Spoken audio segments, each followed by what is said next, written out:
this morning that you intend to tender. Do we need to circle back to the issue from when we broke yesterday? So the issue when we broke yesterday dealt with my line of question that had to do with a preliminary hearing for Mr. Sledge, and the relevance of that particular one. At the time that we broke, I believe that he was referencing the hearing shortly after his July arrest. We will move on past that particular one because the hearing and the phone call that has pertinent information that I am attempting to elicit testimony regarding happened in November of 2015, so I can address that because the issue will still be there. So the issue is whether or not testimony regarding what happened at the preliminary hearing, whether it was July or November, is relevant. The reason that the testimony regarding what happened at the November hearing is relevant is that in a conversation that Mr. Sledge had on November 19th, 2015, that was served, and that the court said we could not introduce unless he testified inconsistently. Mr. Sledge said specifically,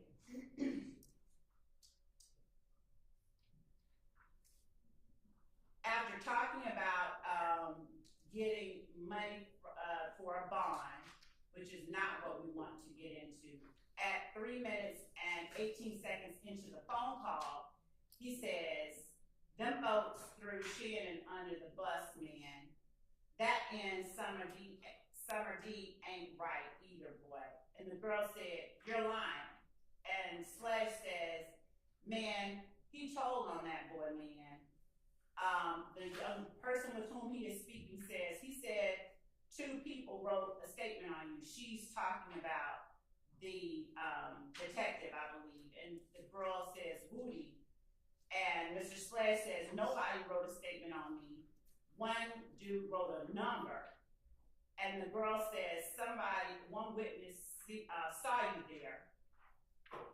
He says, he being Mr. Sledge says, it's a number 2 witness, and Woody and Lil D never said nothing about me. They said it about Shannon. That's why they dismissed it. We're not trying to get that part in. The girl says, whoever they came forward October 19th, Sledge says, them folks, he references why it took 9.5 months to come forward, whatever, and that the judge, Judge Atkinson, he talks a little about him. We're not getting into that. Mr. Sledge then says the first case got switched, but the body didn't. Basically, he's saying that the judge found no probable cause for him on the murder of Mr. Thomas. The girl references the fact that they can indict it. They talk about him being able to dismiss it.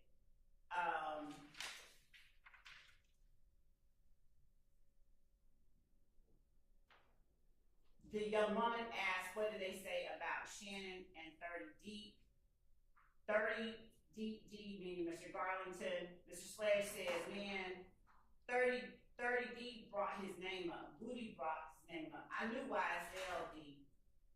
And I put 2 and 2 together. He references something about Shannon's lawyer. And the girl said, someone from YSL said, Monk, he said that. I was telling OG, he said either D or DK. He then says,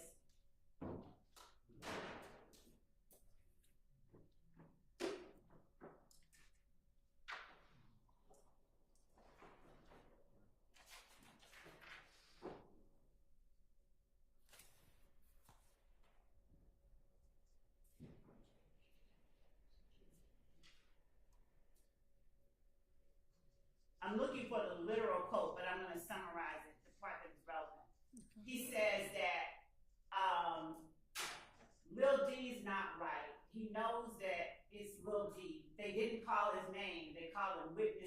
2. He knows it's little d because that witness told them about all of us meeting up at the condo after, not his words, but he said after Donna and Thomas's murder. He told them about all of us meeting there. The only person that could have done that was Lil D. On the stand, while Mr. Sledge is talking, he says, well, the court remembers that he referenced going to Mr. Williams' condo and only seeing Mr. Williams and BLB, and all that was happening was that they were working on the song Da Vinci. And then they left to go to another condo so Mr. Williams could grab some jewelry.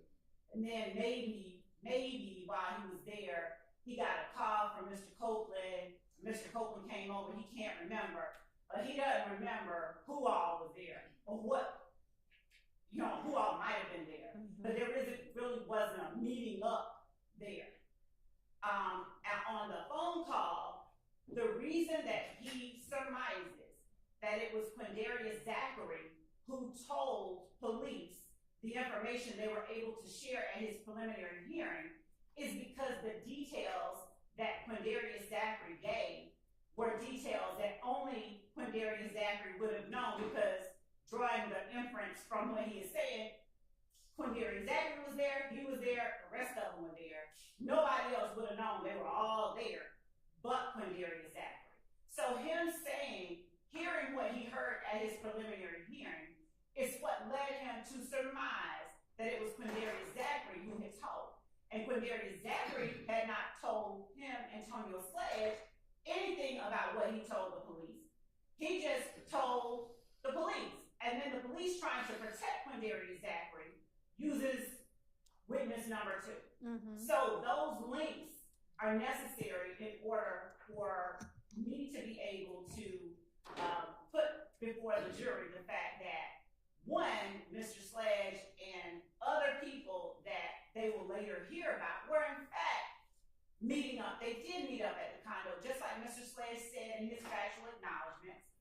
And what he is saying on the stand now is wholly different than what he said when he took his plea back in 2022. So it's relevant. I mean, obviously the bar for relevance is low. This is very relevant. It took a few steps to get to why, but that is why I was saying I was laying the foundation for more evidence that was going to come in. Okay. Well, I think that it might be relevant if you can find me like his actual statements where he is saying essentially that had to be Lil D because he told about us meeting up at the condo, as if, he is saying, I know from my own knowledge being there that this could only have been him because he would be the only other person who knows about it. That part might be relevant because it is inconsistent with what he said on the stand about the only people I knew at the condo were maybe Jeffrey and the people who came with me, which was my baby's mother and my baby. But all of getting it to that, I don't need all of it. When I said what happened at the prelim, I did not want, and it was an inartful way to elicit that, and I can be more precise. I asked the court for permission so that the court knows exactly what I'm talking about to just play that snippet. We have the jail call pulled up, and I believe we have a timestamp as well that we can play for the court, if the court will allow us to play it for the court. I'll listen.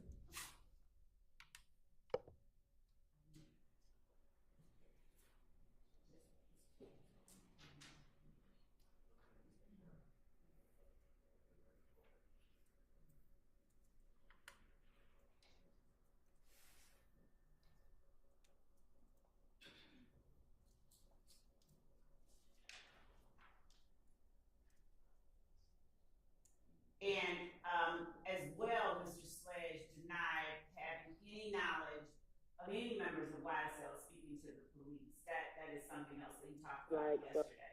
That was a question I think that I asked him, not as specific as the stuff that I just said, but Tommy will.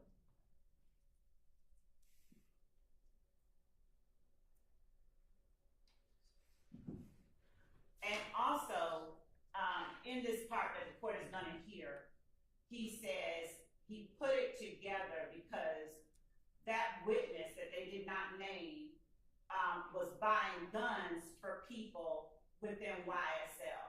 Quindarius Zachary, we all know, is the one who was straw purchasing for them. And in fact, he was sentenced federally for straw purchasing. He was the one that purchased the gun, I think one of the guns that the witness had in the video that the jury has already seen. And Mr. Sledge in this jail call says he knew it was Quindarius Zachary because they referenced that that witness was buying guns for YSL. So we're going to start at 3 minutes Your Honor. and 12. We're going to start. Well, Before you play it, I'll hear what he has to say, Thank you, but Your finish what you're saying. We're going to start the first segment of this jail call from November 19, 2015 that we're going to play is 3 minutes and 12 seconds in, and then we're going to stop it and play other portions, and I'll cede the floor to Mr. Sharp before we start that process. Okay, and do I have a transcript of these calls somewhere? I do, right? No. Or no? no. Okay, all right, yes, sir. Respectfully, I'm lost. The putting things together from what was said at a prelim, that was said about my client at a prelim, all of that it's preposterous to me that the state would be attempting to get into any of this. And this seems to be becoming very complicated for something that should be very simple. There's no putting it together. There's no, I realize, little D told. There's none of that, because I'm putting everyone on notice right now. I don't know what Mr. Zachary is going to do, but if there is elicited testimony about my client, stuff about what Mr. Zachary said about my client or to the police or at my client's prelim or at a prelim in general, I am moving for a mistrial. I am of the opinion that the state will have goaded me. I'm putting them on notice. Don't do that. And they're trying to backdoor testimony because they don't know if Mr. Zachary is going to testify or not. Now, if it's just a matter, Mr. Sledge, you said you don't remember who was at the condo. Didn't you say to your girlfriend or whatever she was, wife, fiance, that Mr. Zachary was at the condo on the night of January 10th, 2015? Didn't you tell her that on a jail call? And then if he denies it, then we play the little snippet where he says that one thing. Then I guess that makes sense. But I don't know why we're getting into, I figured out he was the witness. This is what he said.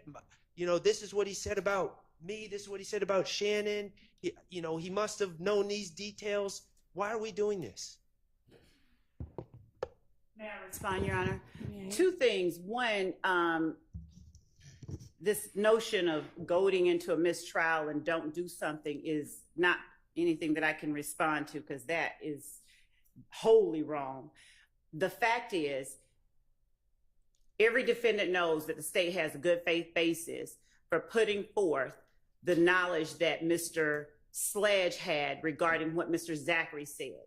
Mr. Sharp's words to the court seem to suggest that for some reason he believes Mr. Zachary, we won't be able to procure him. He's under subpoena. They know that he is, and we have served him, and we have every intention that he will be here. He is not, he's out of the hospital, I'll put it that way.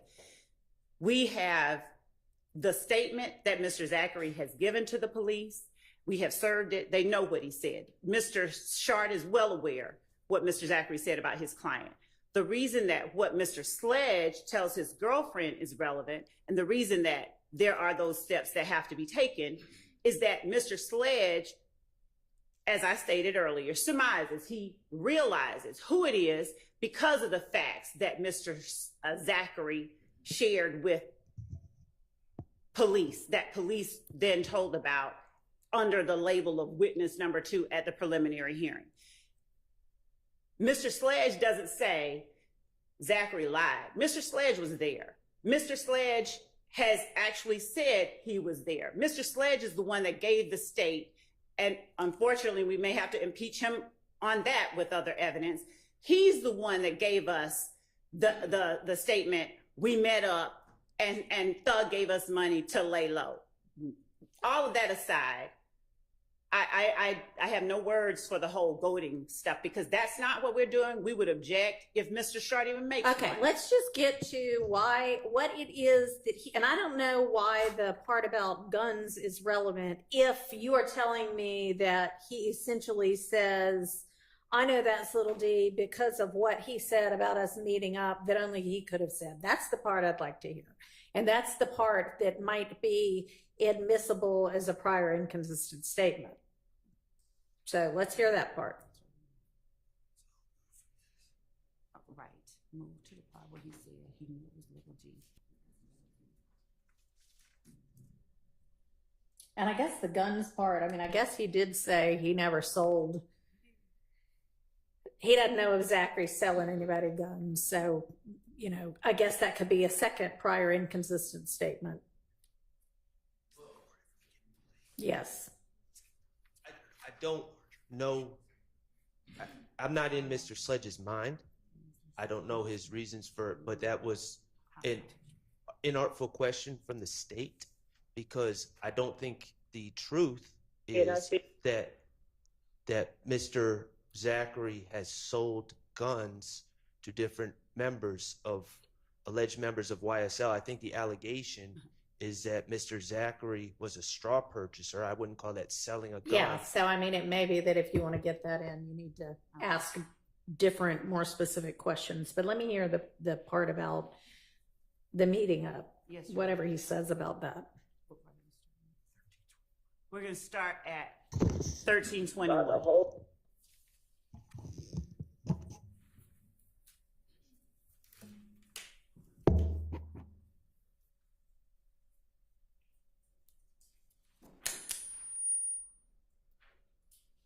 Is it playing?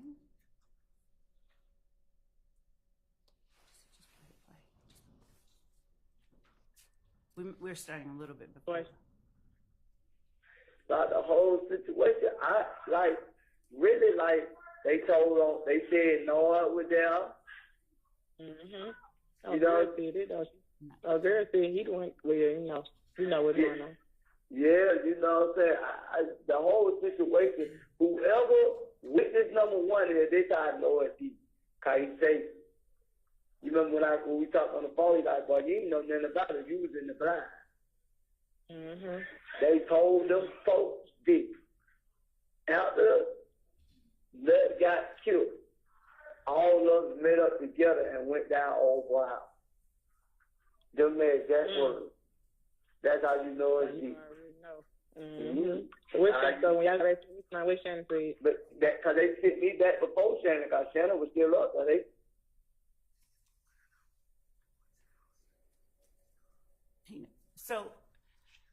So the old boy's house that we believe he is talking about is Jeffery Williams' house. That is the only house that he has testified that he went to. We have Mr. Zachary saying they met up at Jeffery Williams' house.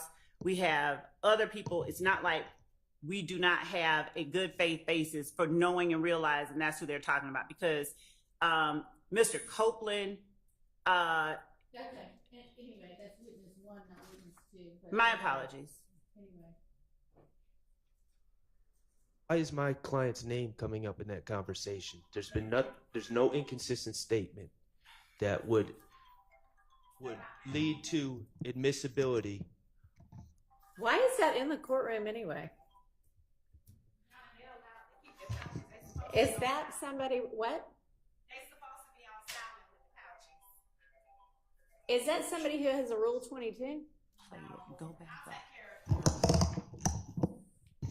So the second part, Judge, just to orient the court, there is at 5. We wanted to play the part that the court asked about what he said about the witness, but to orient the court as to the question posed just now, we would need to go to 557, where Mr. Sledge references it being Lil D. So if we could, Hang on just a minute, because we got to deal with this one first. So I think it sounds to me like they're saying, here's what happened, and we know X, Y, and Z because we were there. And so I guess the reference to Shannon is because he knows Shannon was there, and he has said on the stand, I didn't know anybody other than Jeffrey and, okay, what? I think, I don't have a transcript, but what I heard that little snippet to say is little D, and of course we have two little Ds. I'm going to assume for the purposes of this statement that he's talking about Mr. Zachary, was saying things at the condo and putting Shannon there, meaning, and he also references Nard, who's Demise McMullen, there being the murder scene. There being the murder scene? Yes. Honest to God, a transcript would really help because it's hard to tell what everybody's saying. our transcript is of the quality. And Okay, but y'all can retranscribe little snippets. Somebody who knows what the content is, like what is being talked about. It's not, it's not that hard to do. We have not a formal transcript. We have what is being talked about in timestamp form that we can give to the court. Okay, so is it your understanding that they're talking about the murder scene, or they're talking about the condo right there, what we just heard? They were talking about the condo when he said that they met up at old boy's house. Which one? All right, if we don't even know what's being said, then we I don't do know what what's trial being waiting to said, happen. Your Honor. It is Well, not. This is a mistrial waiting to happen. Your Honor, if I may. Particularly. Go ahead. Judge, we were playing the clip. We put a portion in about Nard. We're not trying to get in anything about the murder scene or Nard. We are not going to cause a mistrial. We are giving to the court the portions of the call that we wish to play. I'm being specific about the portion because we started the clip a second before where someone was able to pick up Nard and make a whole separate argument about the murder scene does not take away the importance of the portion we're presenting to the court that we need to play, which is that I know it's Lil D because he told the police about us all meeting up at old boy's house after Nut got killed. So nobody is trying to put in anything about the murder scene. Nobody is trying to put in anything about that. So let me hear the part you actually want to play. Just the part you want to play.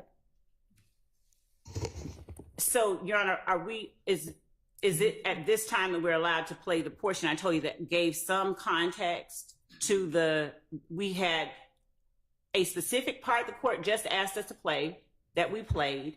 There is a part before that we have said I don't want the part before it. I want to hear what it exactly and only what you want to play before the jury, because that's what I need to rule on. Yes, Your Honor.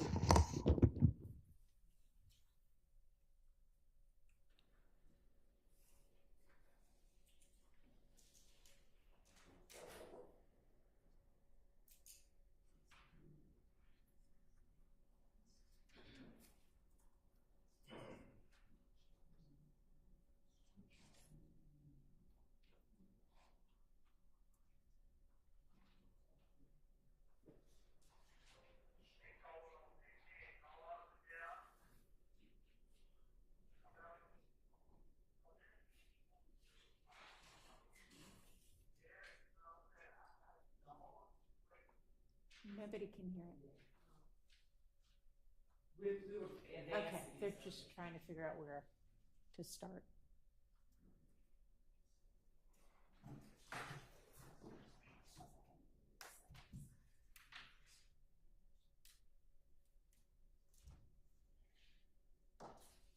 Why do we have food in court again? I didn't change that rule.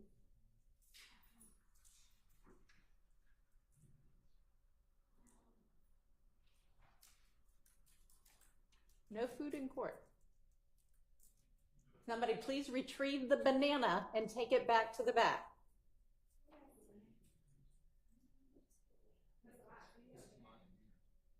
Well, you can't have food in court either. We're in court right now. We're not on a recess. We're not at lunch.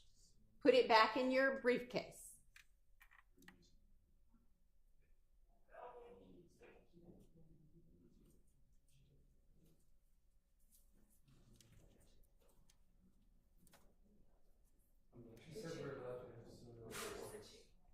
That's fine. I don't care about a covered drink. That's fine. It's food. This number one is this I know it deep.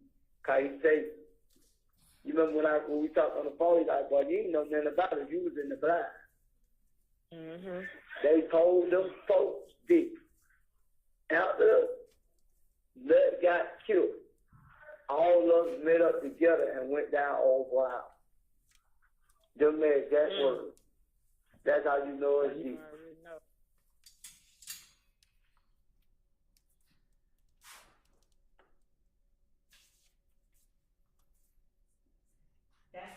And John, that's the end of that portion. Okay. If there is an inconsistent statement, this is where we're at, as far as I can tell. Mr. Sledge testified that he couldn't exactly remember who was at the condo. Okay. If there's an inconsistent statement that says D, which is of course complicated because there's two D's, is at the condo that night, then it seems to me it would be easier and cleaner if we just had him refresh his recollection. But that's how I know he told. That is, why is that coming in? Right, I'm not sure why that's relevant. Judge, the reason that is relevant, it's two things I want to respond to. The notion about we don't know which one it is. He makes a distinction. Let's not worry about we don't know which one it is. Okay, so the reason that it is relevant is because we know, Mr. Sharp knows, everyone knows, that what Quindarius Zachary told the police is specific information that will be presented. Let's get to, how about if you ask Mr. Sledge specifically on the stand, you said the only people you remembered were blah, blah. Didn't you tell whoever this is, your girlfriend, didn't you all discuss the fact that he was also there or something to that effect? And then if he says no, then you confront him with this prior inconsistent statement, which he needs to listen to first without the jury hearing. And then he can say, oh yeah, actually I did. And if he still says, I don't know, then you can play that little part. Also, Your Honor, we feel it is important that the jury hear what he says, because he said Lil D told on them folks. He told them folks. Earlier in the call, the portion we've not played, there's a distinction. I know I'll get there. The reason that is important is because he starts out talking about people telling. Yesterday, the court heard him say... Yes, I don't want to go through all of that again. I can follow the argument. But he does not say told on us. No, he says he told says them folks. Told them folks. Yeah, Yes. which doesn't mean, Lord have mercy. We heard Kenneth Copeland say, I told 100 different versions of things. Telling somebody something doesn't mean you're telling on them or you're ratting them out or anything. And I know the state want it to be that, but you don't necessarily get that from, if you have something that says XYZ told on us, then yeah. Your Honor, if Miss Hilton and I were the only two people in a room where I ate someone's crackers, and Miss Hilton comes out and she tells my boss, Miss Love ate those crackers, and then my boss announces to the world, Miss Love, you are dismissed because you ate so-and-so's crackers. And I say, well, I know it was Miss Hilton who told, because yes, that is one version of how something like that could go down. But Miss Hilton could also walk out and say, Miss Love ate those crackers, and there weren't even any crackers in there to begin with, in which case she is not telling on you. So it is an argument, but it is not established just because you think that's what he means when he says that. Your Honor, I understand the court's position, and I would just say that if the argument has been relevance, the very fact that we're here at the place where there is an argument that the court sees on either side makes it, to me, very apparent. I said that you can get in the part about what I just, that little snippet you just played, if you confront him with it and he says, yeah, I totally still cannot remember him being there. And just for the record, Your Honor, the evidence rules do not require that I play it for him before I impeach him with it. So in other words, he does not have to hear it. The rules, I will find it for the court. It's very specific. Well, if you can recall it to his attention specifically enough without him hearing it, fine. But he has to be confronted with the prior allegedly inconsistent statement and given an opportunity to explain it or deny it or whatever, and then it can come in. And so telling him what he told her at this time on this call. But you need to be careful about what you say when you are recalling that to his attention, because we do not need to get into this happened at a preliminary hearing or you heard it from a police officer who was giving probable cause or anything like that. This is just, he somehow knows that this person has said that and he's saying, oh yeah, it had to be him because he was there or whatever. Okay. Your Honor, I want to make sure I stay within what the court is requiring that I do. So, Your Honor, the fact that Mr. Sledge hears a rendition of an account from a witness one that Mr. Sledge recognizes, in his opinion, came from Lil D. Does not the rendition... What you claim to be trying to get in is that he said something to his girlfriend that makes it clear that he knew that Lil D was there. When you say you're talking about Mr. Sledge saying something to me. What I'm trying to get in, Your Honor, is the fact that Mr. Sledge, in telling his girlfriend he knows Lil D was the one that told, knows it because he said he told police that we all met up at Old Boy's house after Nut was killed.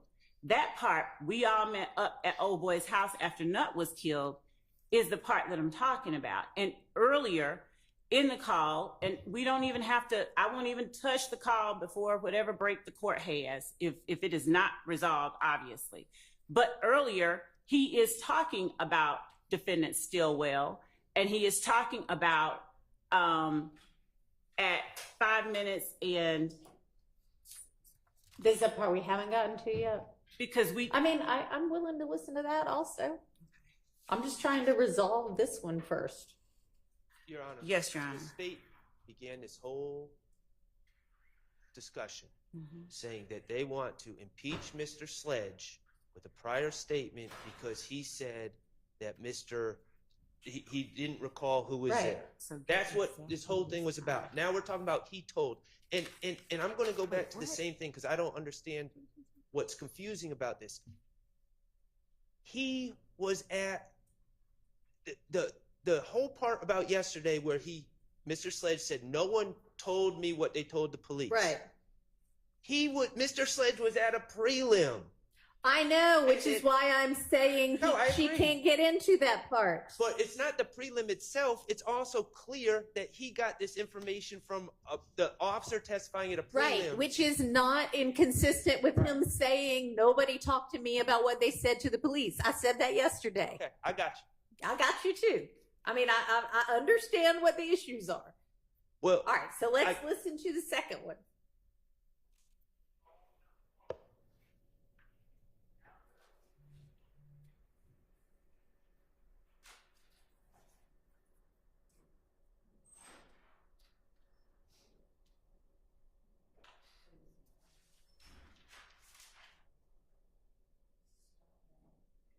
We're starting at 5 minutes and 58 seconds.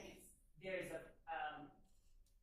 a portion where if we don't clip it out, he's saying that they threw out his charges. We will not play that. We will not get into any of that. We will not get into what did they say about Shannon and 30D. We're not getting into that. Go to the part you are getting into. It's about 3 seconds. Okay.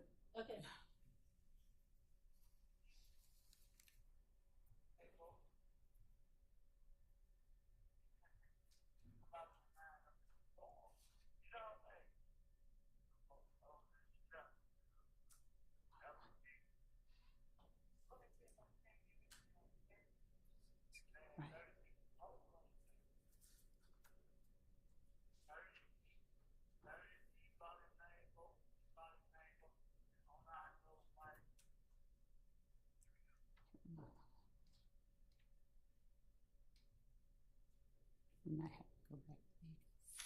Just go ahead and play. Can we join? Can we be allowed in Zoom? Here we go.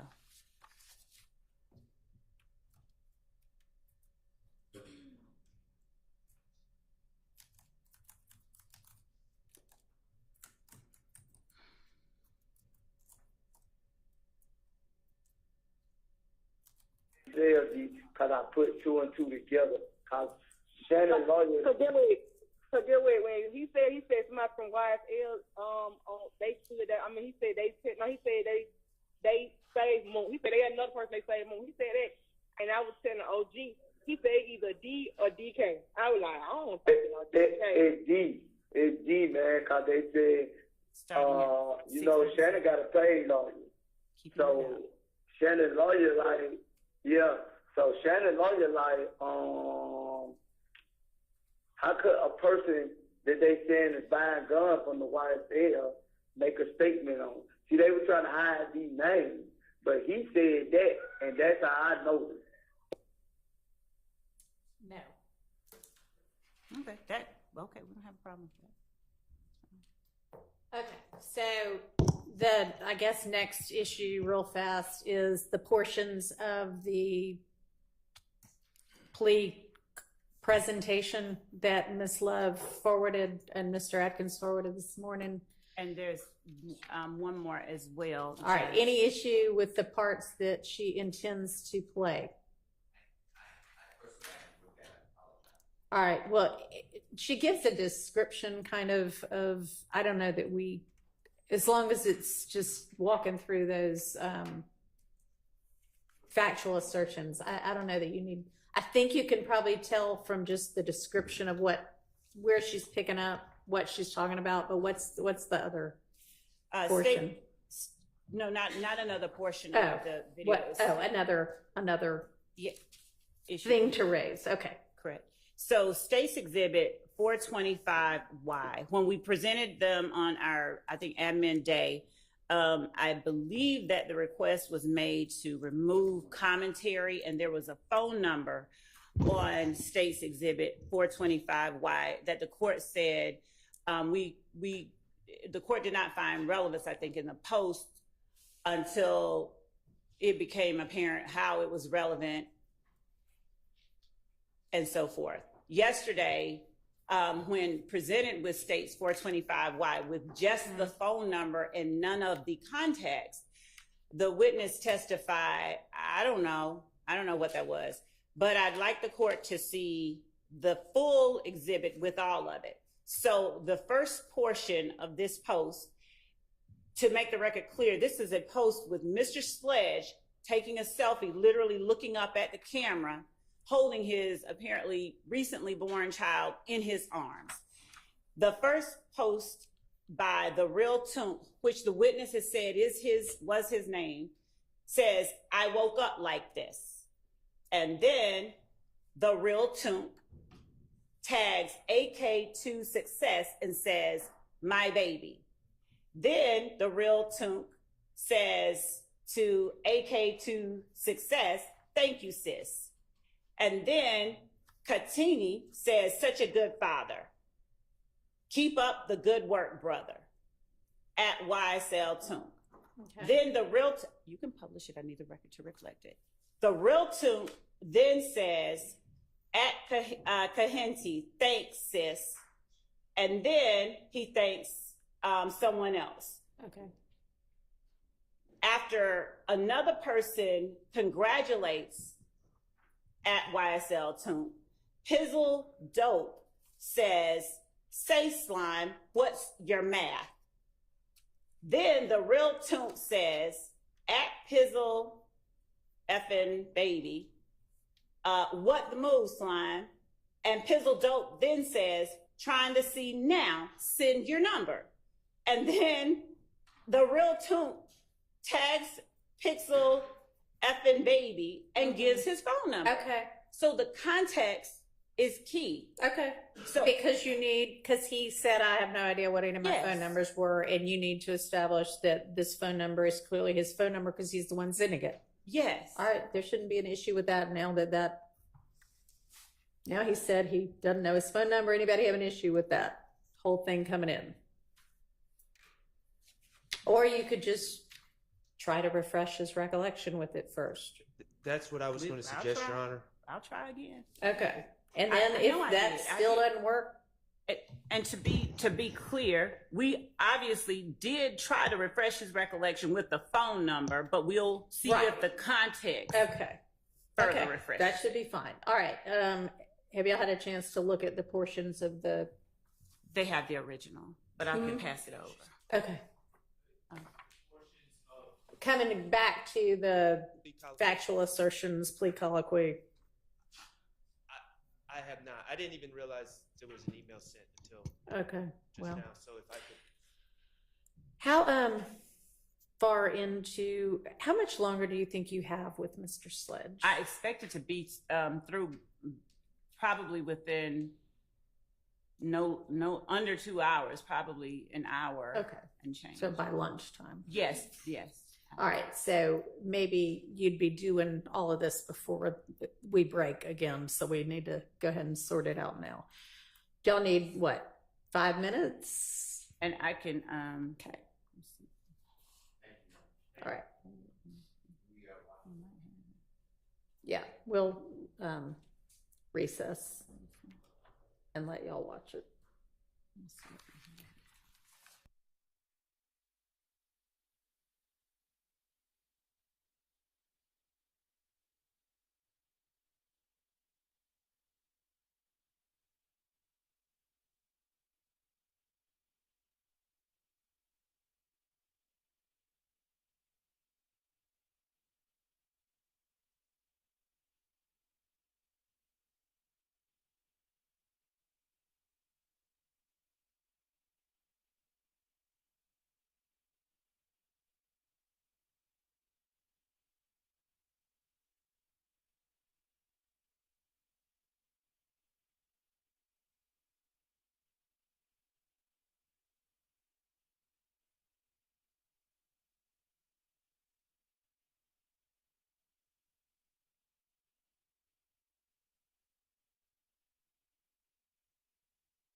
I'm waiting for all of the attorneys to get back in. We've had way more than a few seconds.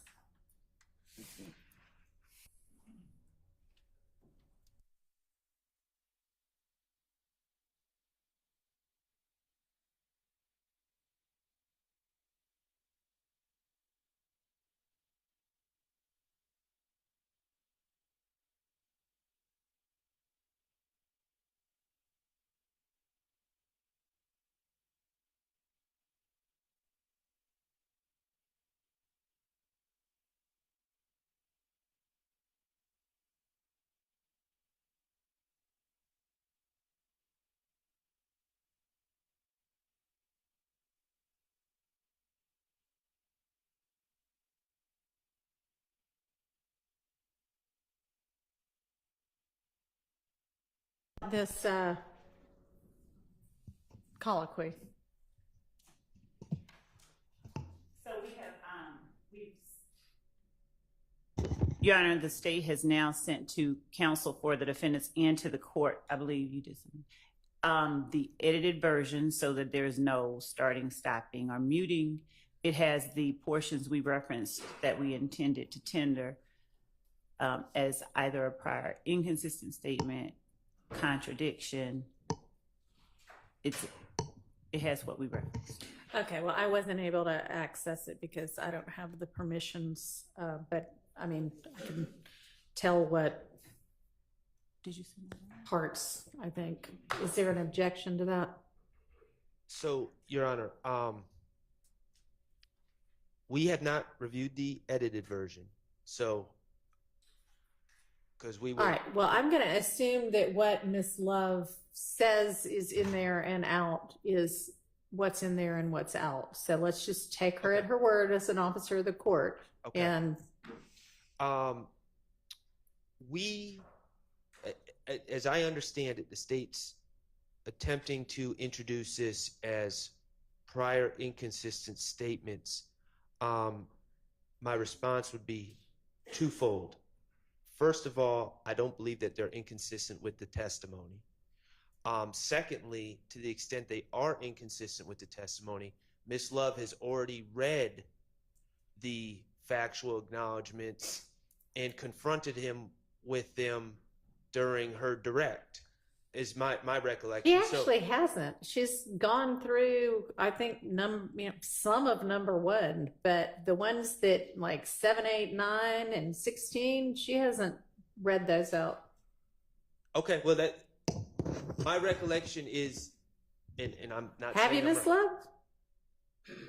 No, I intentionally did not. Yeah, she hasn't. Okay. Is the edited version, has the Law&Crime Yes. been taken out? Okay. So this is just essentially going to be him swearing to tell the truth, identifying himself, and then it's going to be the factual acknowledgments that he says, no, these aren't true, and then the sentencing understandings or whatever that he says, I didn't understand any of that at the time, and then the bottom that's where he says, I have read and carefully considered all of this, and I've made any changes I want to, and this is all true. What it has is, in addition to that, so it has the very beginning where he raises his hand and swears to tell the truth. Right, I said that. And then from there,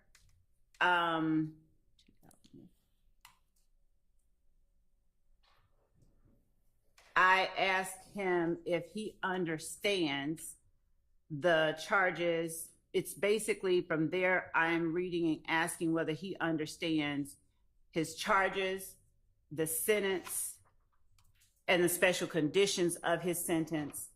And then I asked him whether his attorney has explained to him the maximum and minimum for these charges. I stopped right there so as not to put in the maximum and minimum for the charges. Then I pick up at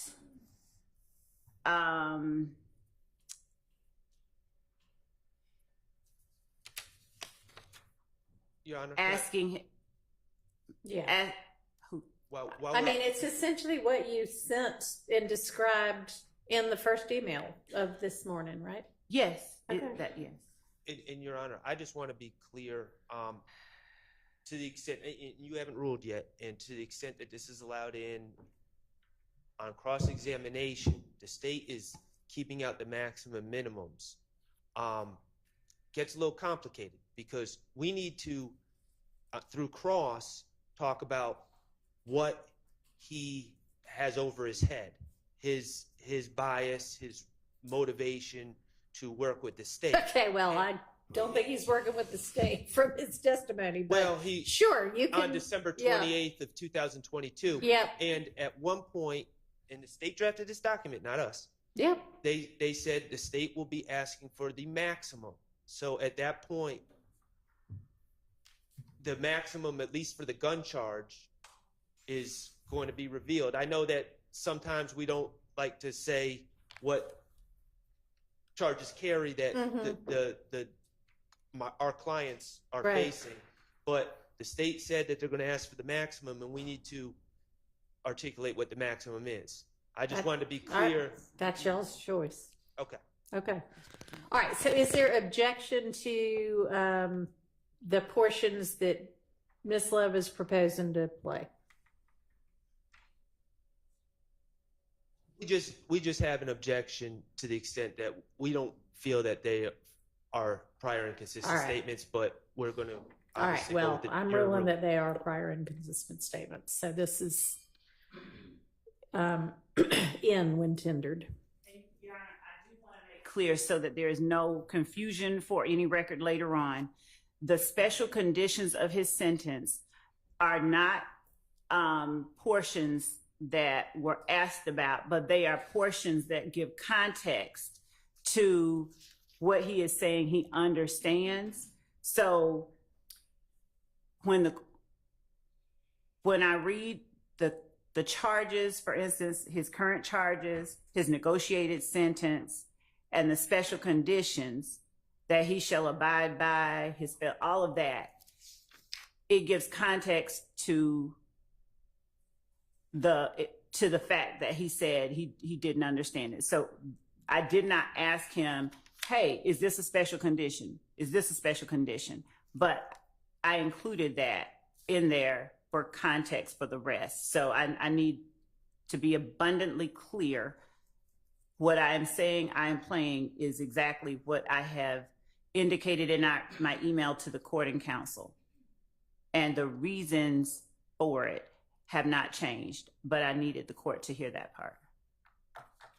All right. Well, I mean, part of what he said yesterday that he didn't understand at the time he signed it was any violation of these provisions or any special condition will result in him being sentenced on count 30, and the DA will recommend serve the maximum. So he's. Thank you for clarifying the record on that. All right. Okay. Are we anything else before we get the jury in an hour after I told them to be here? And good morning, Your Honor. Good morning, everyone. Morning. Your Honor, is the court stop the questioning of the interrogation by Detective Gaither of Mr. Sledge that we objected to when we left yesterday? I didn't understand the relevance, and then I don't expect her to Okay. go back into that Thank because I ruled that to be irrelevant. I don't have an additional part of that I'm trying to get into at this Okay. time. And if before I ventured into that, I would bring it to the court's attention, but I don't foresee it at this point. Okay. All right. Let's get the witness in and then we'll get the jury in. And Your Honor, I believe that Mr. Wright may have apprised the court. He is in Coweta County. He did not apprise the court of anything. And Well, he in did- fact, I told him and he assured me that he would be here through duration. There's a good part. There's a good part. He has standing Oh, counsel okay. that he has. I should have started with Hello, that. you should have. That he has, I apologize, that he has, and Mr. Sledge has agreed and Okay. okayed. All right. Attorney Wright is actually on his way up. All right. And tell me your name, ma'am. Thank you for being here. Thank you, Judge. And I shouldn't say he hasn't apprised the court because he probably apprised one of my staff. I just haven't had anything forwarded to me. So, okay. But as long as Mr. Sledge has somebody here to represent him, that's fine.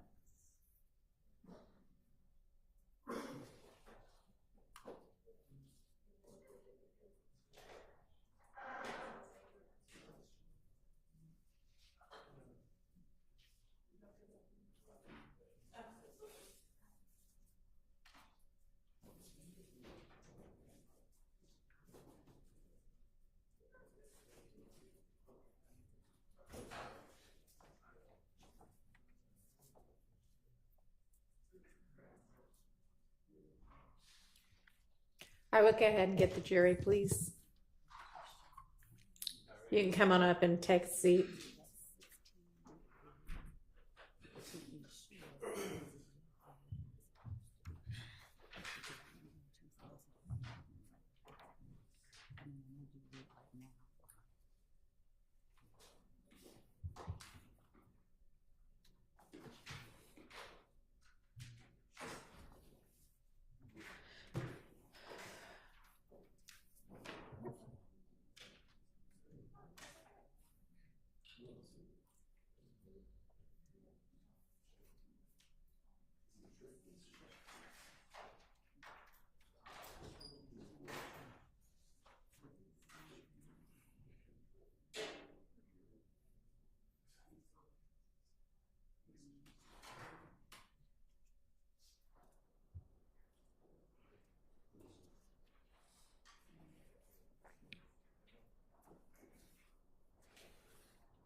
All rise for the jury.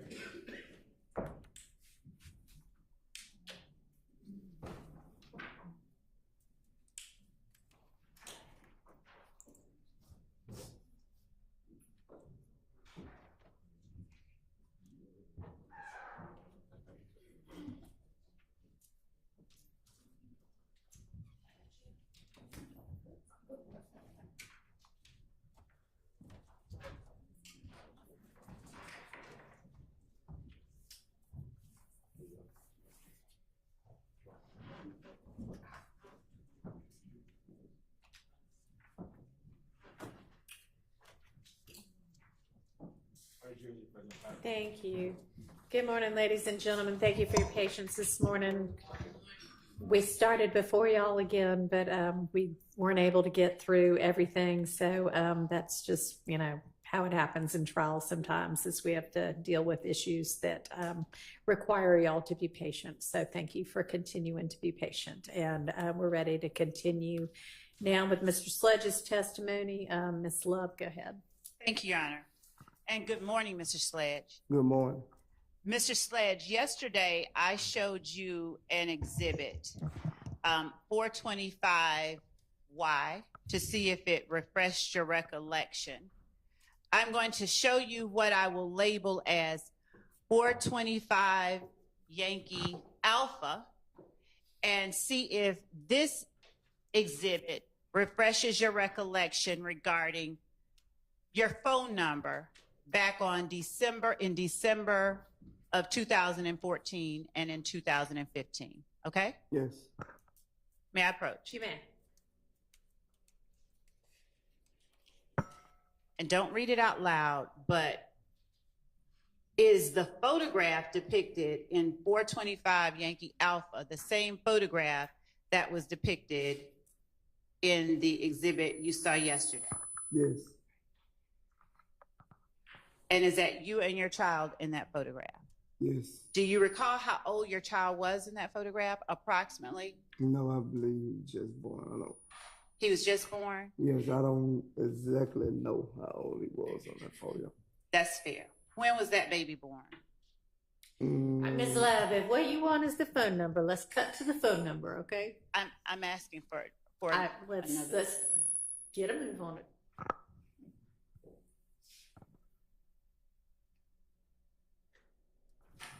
Are you able to read this? Yes. Okay. And based on what you are reading, Try that other mic, maybe. Which I know has also got its own problems, but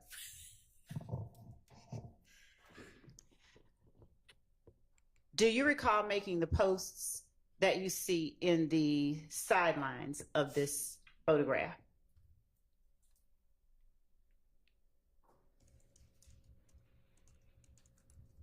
They say my name right there, whatever the Instagram name was at that time. Is this a post that was on your Instagram page? Yes. Does this post refresh your memory about what your phone number was?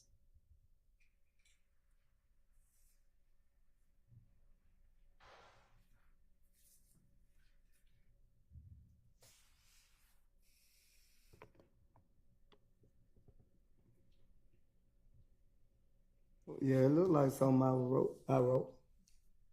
Does it look like a fair and accurate copy of what you wrote and posted on your Instagram page? Yes. Are you able to now tell the jury what your phone number was? It say 446628935. 404 Yes. 662 8935. 8935. And Yeah. was that your phone number? I guess I don't remember the look, but I see it on the photo. It said I gave it to somebody, but for my personal knowledge, I don't remember. But from the photo, it's saying it's my number because I sent it to whoever that was. Your Honor, given that, and thank you, Mr. Sledge. Given that Mr. Sledge does not recall the state tenders State's Exhibit 425 Yankee Alpha as a past recollection recorded. all right, it's admitted. Thank you. Your Honor, permission to... You may. And Your Honor, there is also the... Thank you, Judge.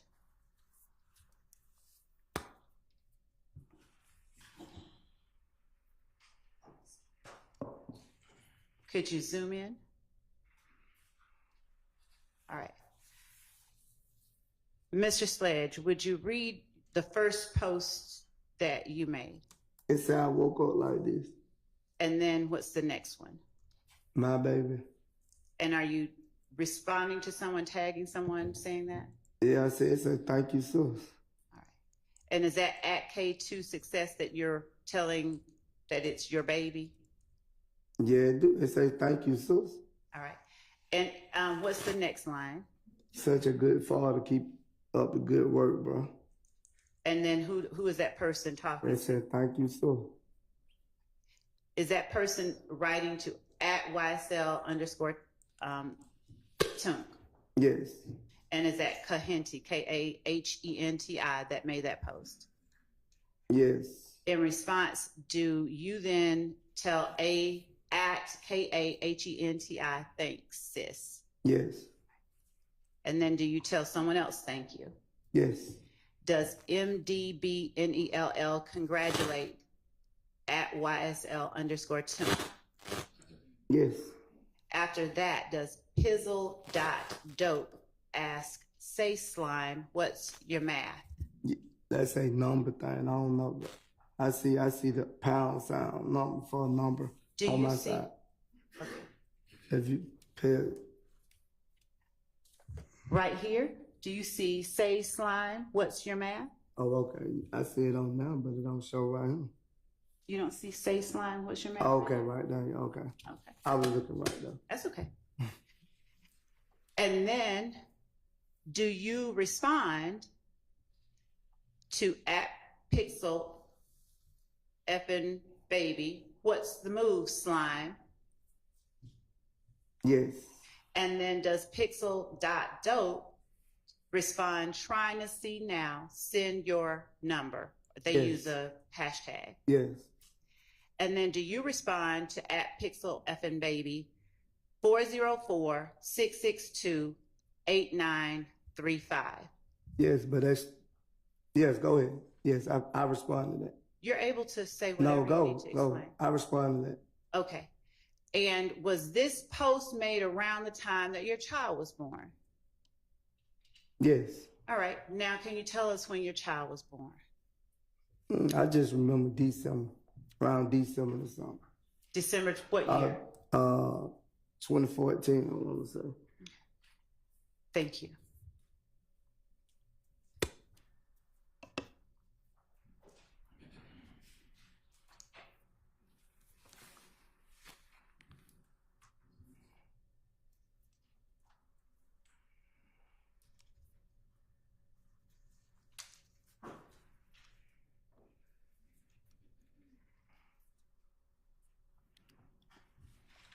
Yesterday, we talked about what happened on January the 10th of 2015.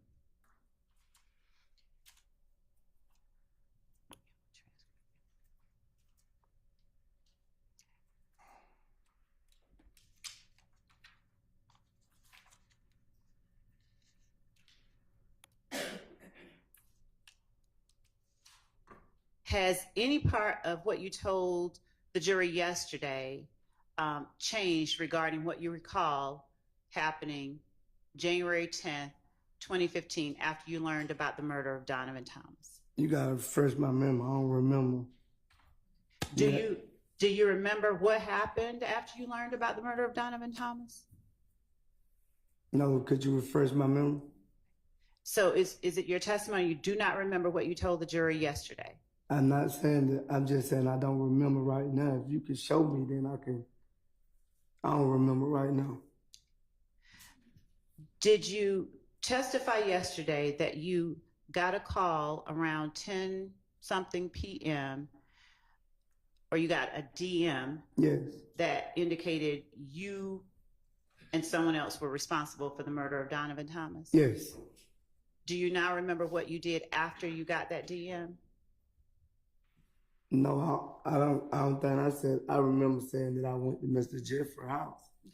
And do you remember what you said or who you said was at Mr. Jeffery's house? Yeah, whoever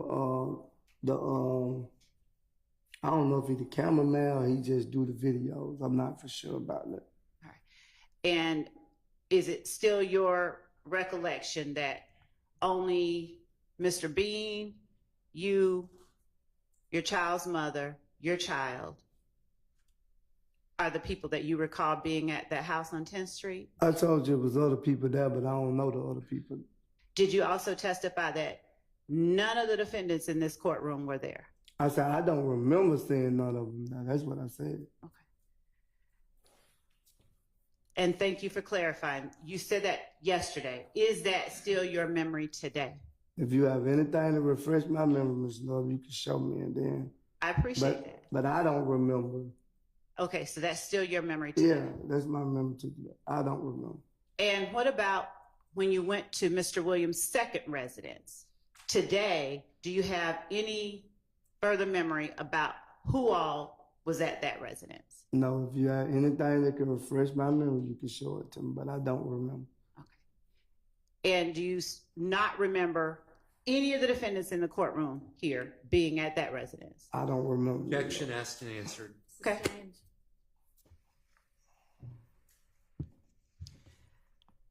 Do you remember being at Rice Street in November of 2015?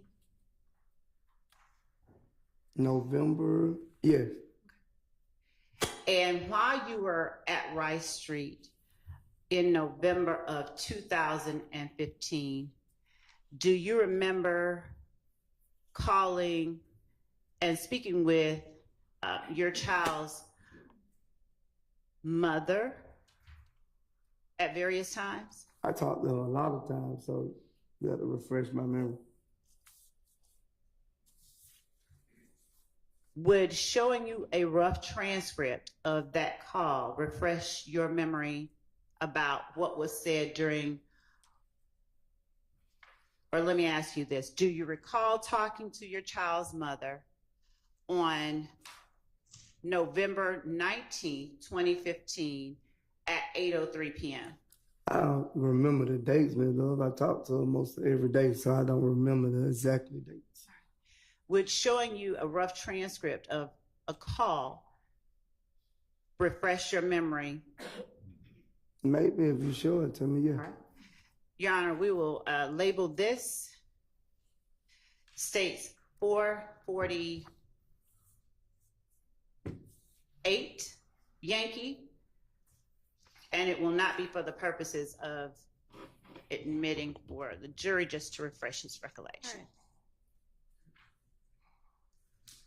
And Your Honor, yes, I was going to ask if the defense could look at it first. Do we have another?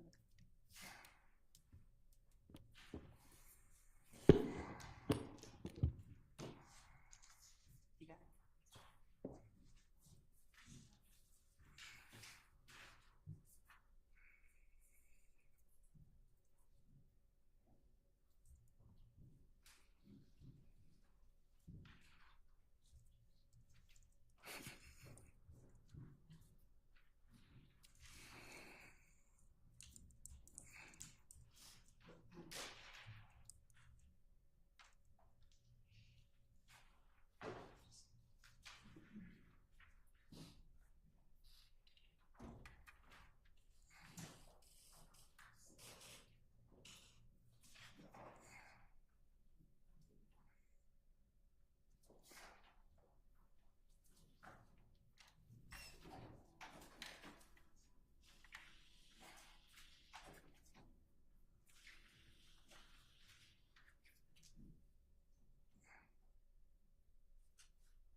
Yes.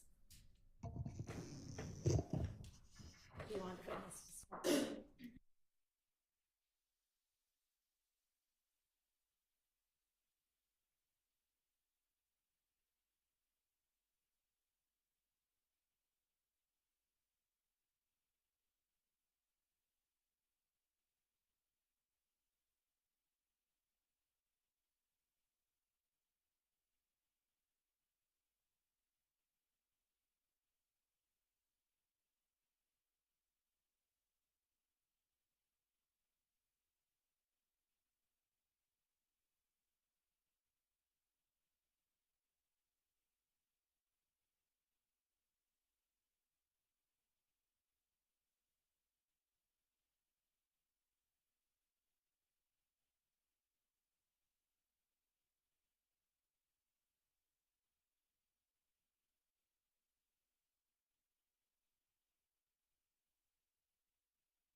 there's one more.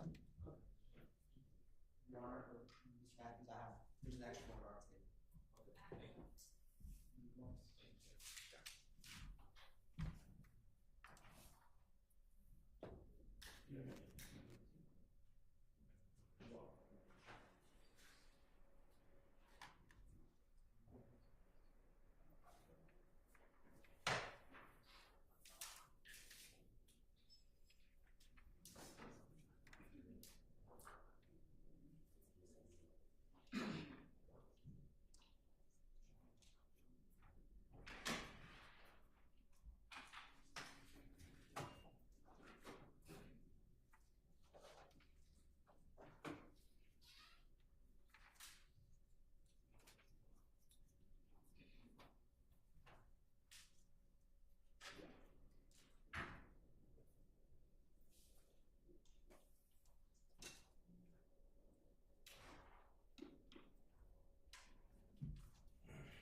Well, I didn't think it was going to take this long.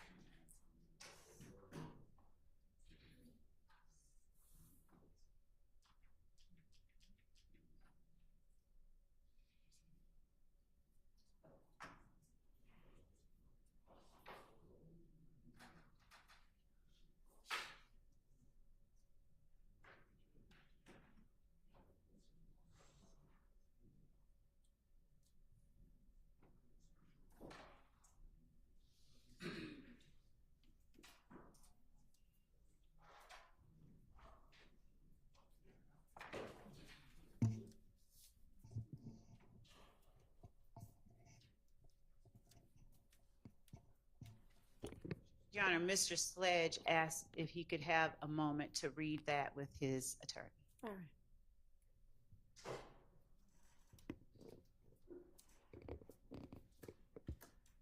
He said he doesn't read as fast as I do. Okay. Well, if y'all want to go back to the jury room, you can, but I doubt if it's going to be that much longer. And by the time you get back there, I'll be calling you back out again.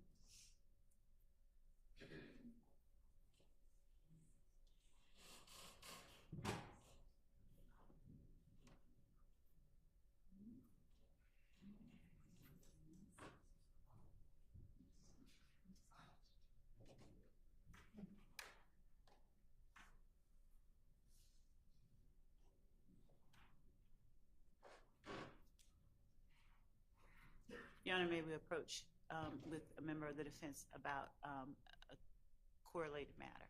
Sure.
Do I start here?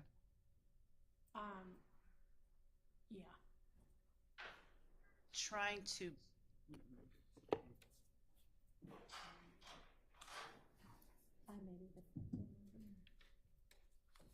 be pro.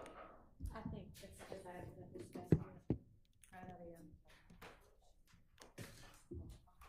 Go ahead.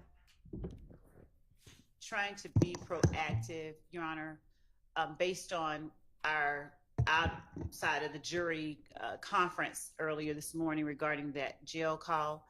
We went ahead and clipped the portion that the court determined could be relevant and had that sent over to the court and to counsel in the event that it became necessary to play simply that snippet.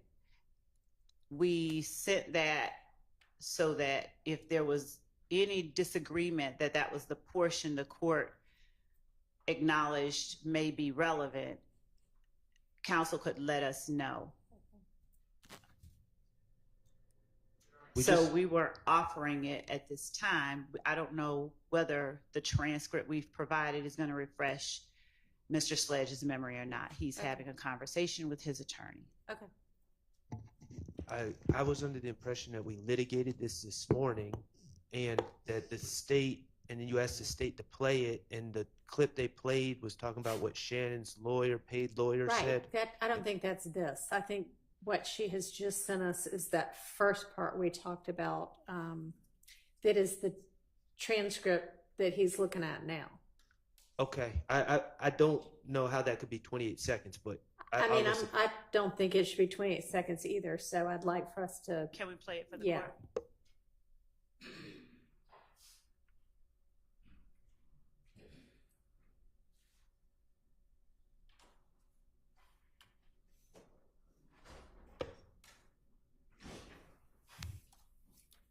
the whole situation, whoever witness number one is, this how I know it's D.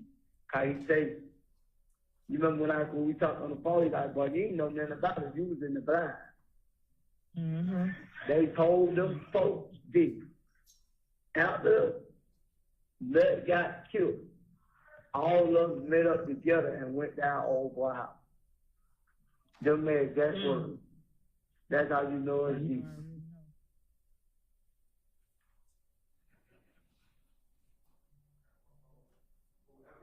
Them folks, after Nut got killed, again, we're backdooring the fact that D said something to the police that's problematic. If Mr. Zachary takes a stand, I will deal with it, and I will cross-examine him, and it won't be a problem anymore. But I don't want there to be any insinuations, any references, any reference to D telling on people until he takes the stand. And so I don't know why we have to get into what Lil D told them folks to get the fact that he was at a condo. Do you have the transcript, or does he have Mr. Sledge have it? Mr. Sledge has one copy, I have one written on that. And if Mr. Sledge needs to hear that outside of the presence of the jury to get context to understand what he said previously, I don't have a problem with that. I just don't want the jury to be hearing Mr. Sledge's phone calls to his girlfriend about what other people told the police. Right. Yeah.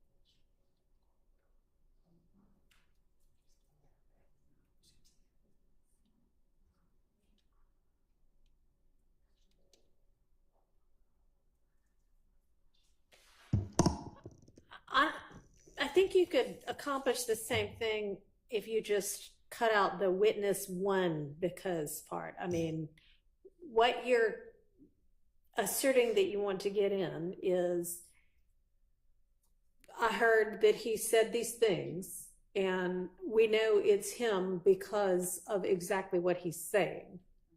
So we don't need the witness one part for that. So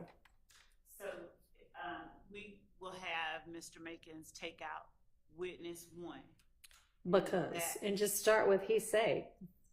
Yes, Your Honor.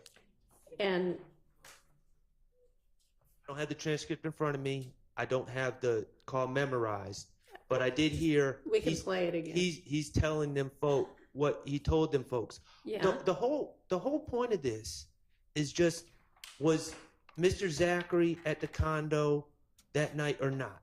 And I really don't care what the answer is. What I don't want is a bunch of references to what was said at a prelim, and D is telling these folks this and that. Nobody's gonna know who them folks is from this. Well, them folks is Them folks could be anybody. Your Them Honor, folks could be anybody. Respectfully, Your Honor, them folks in the street is police. That's slang for the police, and I believe the jurors are going to be able to put that together. Well, I don't know whether they will or not, but that's what he said.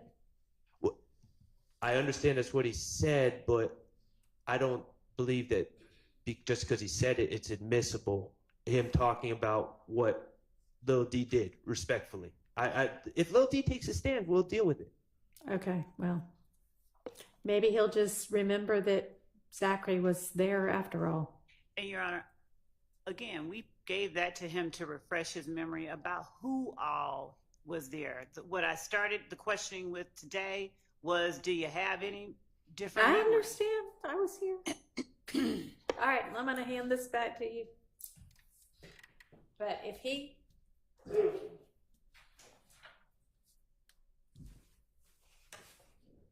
if he's presented with it, the transcript, and he claims to still have no memory, then I'm gonna permit this in as a prior inconsistent statement. Yes. This once, but I'm going to say it again. I would suggest someone just play Mr.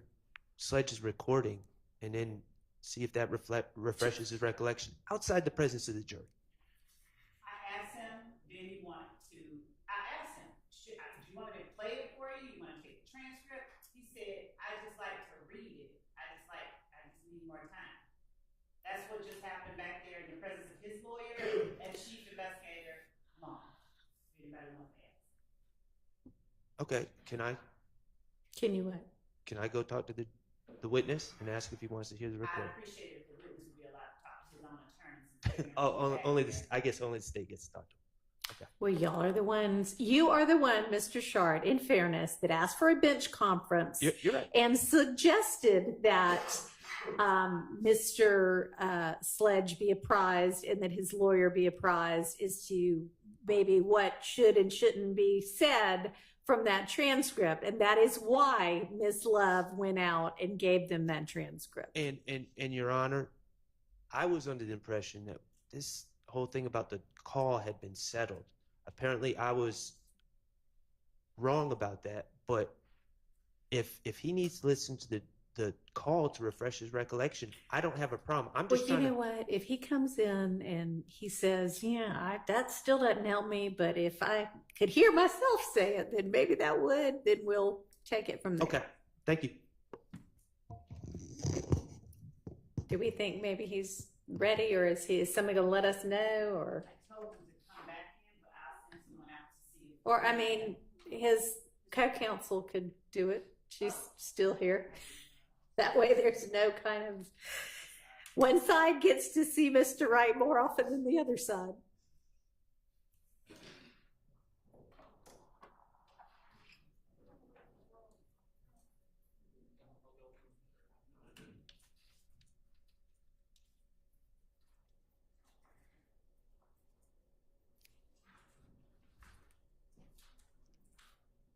You can go ahead and take that screen share down for now, since we might not get to that.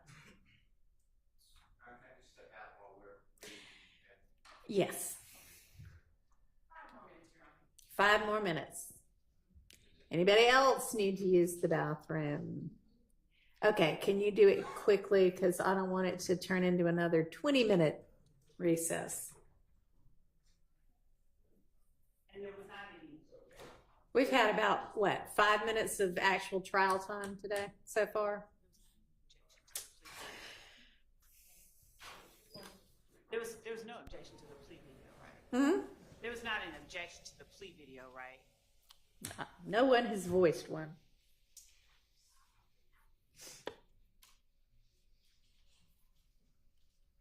I mean, other than they don't think it's a prior inconsistent statement, and I ruled on that.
Get the jury back. We're ready.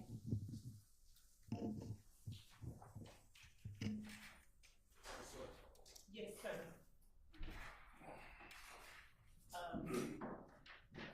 I've instructed him, may I ask his counsel, just You can do it right now while we're waiting on the jury.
Mr. Sledge, have you had enough? Hang on. We're waiting on a juror. I'm sorry. That's why we're all Y'all still were waiting standing. on me. I'm so sorry. All right. Even Ms. My Love wants to apologies. move the pace a little bit now. I thought they were waiting on me. I'm sorry. I feel a little self-conscious. Mr. Sledge, have you had enough time to speak with your attorney and to review the exhibit labeled States 448 Yankee that I gave to you to refresh your memory? Yes. All right. And is the attorney with whom you reviewed that document the same one that you had on December 28, 2022? Yes. Were you able to ask questions and gain answers to every question that you had regarding this document? Yes. All right. Does reviewing States Exhibit 448 Yankee refresh your memory about a phone call that you had with your girlfriend, with your child's mom, on November 19, 2015? Yes. All right. Your Honor, I'm going to place this here as not admitted, but for the purposes of the record. All right.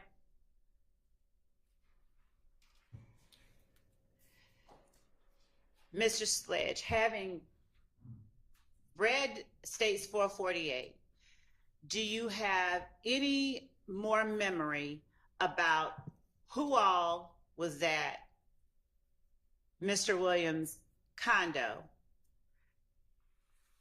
or with whom you might have met at the condo after Donovan Thomas was killed? Could you repeat that, Ms. Love? Repeat it one more time. Yes, sir. Having refreshed your memory about the phone call that you had with your child's mother, Yes. do you have any more memories about who all you met up with after Donovan Thomas was killed?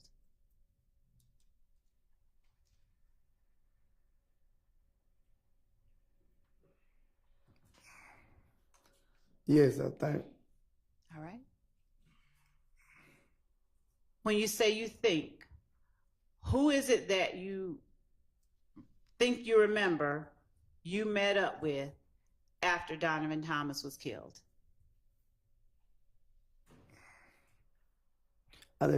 Who I met up with, or who I was at the condo. You losing me right now.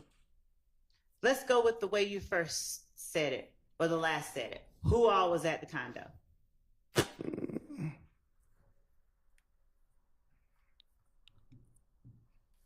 I still don't remember who all was there, but I'm trying to think. I seen the paper, but I didn't see any name really that was on the docket saying who was all there. Do you remember whether Quindarius Zachary was there? I think Quindarius Zachary was there when I got there. Do you remember whether Shannon Stillwell was there? I still don't remember if Shannon Stillwell was there because I didn't see him personally with my eyes, so I still don't remember if he was there or not. Do you remember whether Diamante Kendrick was there? No, I think Mr. Kendrick was not there when I got there. And when you say you did not see Shannon Stillwell with your eyes, is your testimony today you know for a fact that you didn't see Shannon Stillwell, or that you don't recall? I don't recall. When I got there, I didn't see Shannon Stillwell there. When I first got there. That's what I'm saying. At any point, were you, Shannon Stillwell, Diamante Kendrick, Quindarius Zachary, Defendant Williams, in a room at one of his condos the night Donovan Thomas got murdered? I think we was. I think, yes. Which one? Which condo? Not the first one. The second condo? Yes. All right. What were y'all doing? Nothing. Mr. Williams getting himself together.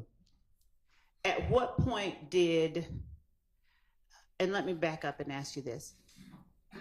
Would you characterize your being there as y'all all meeting up at that house? I don't think we all arrived at the same time. That's not what I asked. Would you characterize you all being there as y'all all meeting up at the house? Yes. All right. And what purpose did you all meet up at the house for? They was going to the show and the video shoot with him. From my understanding. Were you working as head of security for Defendant Williams at that time? No, I don't think so. And Kenneth Copeland, was he also one of the persons that met up with you, Shannon Stillwell, Diamante Kendrick, Quindarius Zachary, and Defendant Williams at Defendant Williams' condo? Yes, he was there. Okay. He was there, and he was one of the ones y'all met up with. Is that what you're saying? Yeah, he came down to the condo. All right. Now, what did y'all talk about at the condo when y'all all met up? I don't basically remember the conversation that we was having, but I don't remember the conversation. I'm gonna say that. Is it still your testimony that you went to Defendant Williams' condo solely because you got a DM accusing you of Donovan Thomas's murder? Yes, that's one of the reasons. That's the reason, yes. Was there any other reason? I don't remember. If you have anything that can refresh my memory, you can show me, but I don't remember no other reason why. That's the only reason that you remember today? Okay. Yes. Given that that is the only reason you can think of that you went to Defendant Williams' condo, did you talk about the fact that you were, one, that Donovan Thomas had been murdered, and two, you were one of the ones accused of Donovan Thomas's murder. Sustained. Thank you. Did you talk about with the people you met up with the fact that Donovan Thomas had been murdered? Yes. All right. Now, about what time did you all meet up at Defendant Williams' second location, his other condo? I don't remember the time. Do you recall whether it was before or after midnight? No, I don't remember. Based on what you said yesterday, is it safe to say it was definitely after 10 o'clock p.m.? Yeah, it was after 10 o'clock, if I'm not mistaken. All right. Do you remember how long you talked about Donovan Thomas's murder with the people that you met up with? It couldn't have been too long because I ended up dropping Copeland off, so I don't remember how long it exactly was. What was the atmosphere in the room while you all talked about Donovan Thomas's murder? What you mean, atmosphere? Could you explain that to me? I can. How did you bring up Donovan Thomas? Well, who brought up Donovan Thomas's murder when you all met up? I already had spoke about it to Mr. Williams. Right. So I don't know who started the conversation at the second location. Do you remember what the conversation was? I just know the conversation with me and Kenny Copeland was the one responsible for it. And was there anything said by anybody else that you remember? Not really. I just remember Mr. Williams telling me that we ain't had nothing to do with it. Go down now. Who is the we? Me and Kenny Copeland. Okay. And do you know how it is that Mr. Williams is able to tell you that you all don't have anything to do with it? He wasn't directly like trying to tell us what to do. He just was basically saying, don't go to the show and go down there and clear our name. Okay. Now, to your knowledge, did Kenneth Copeland go to Miami?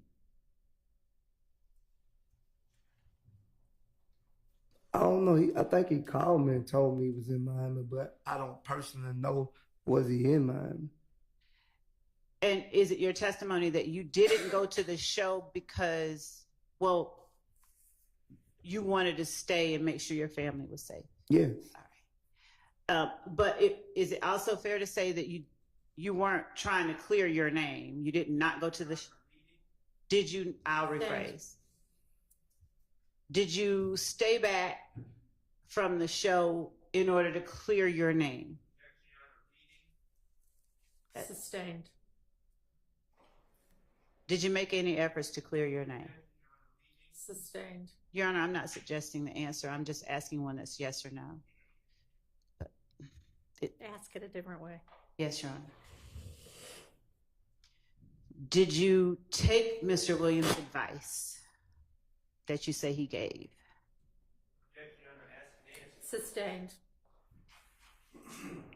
What did you do after you were told to not go to the show and clear your name?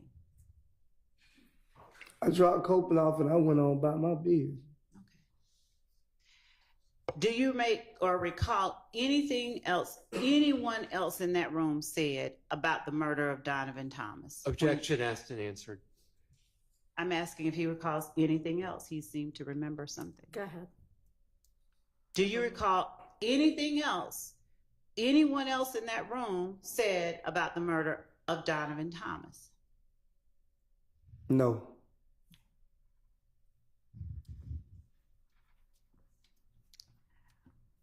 After you dropped Mr. Copeland off, did you ever go back to the condo that night? We talked about this yesterday, Miss Love. I told you I went to the hotel room.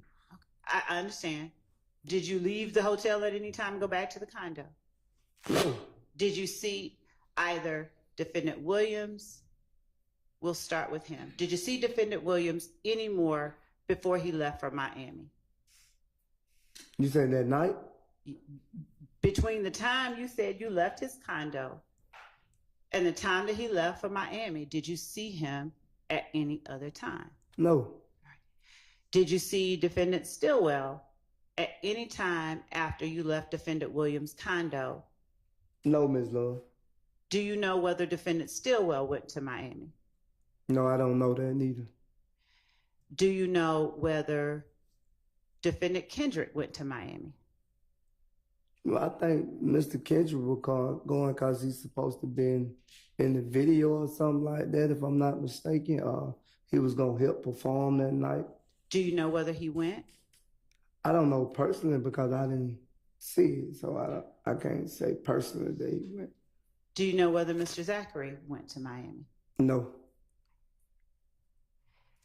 Did you speak with Mr. Williams at any time that he was purportedly in Miami?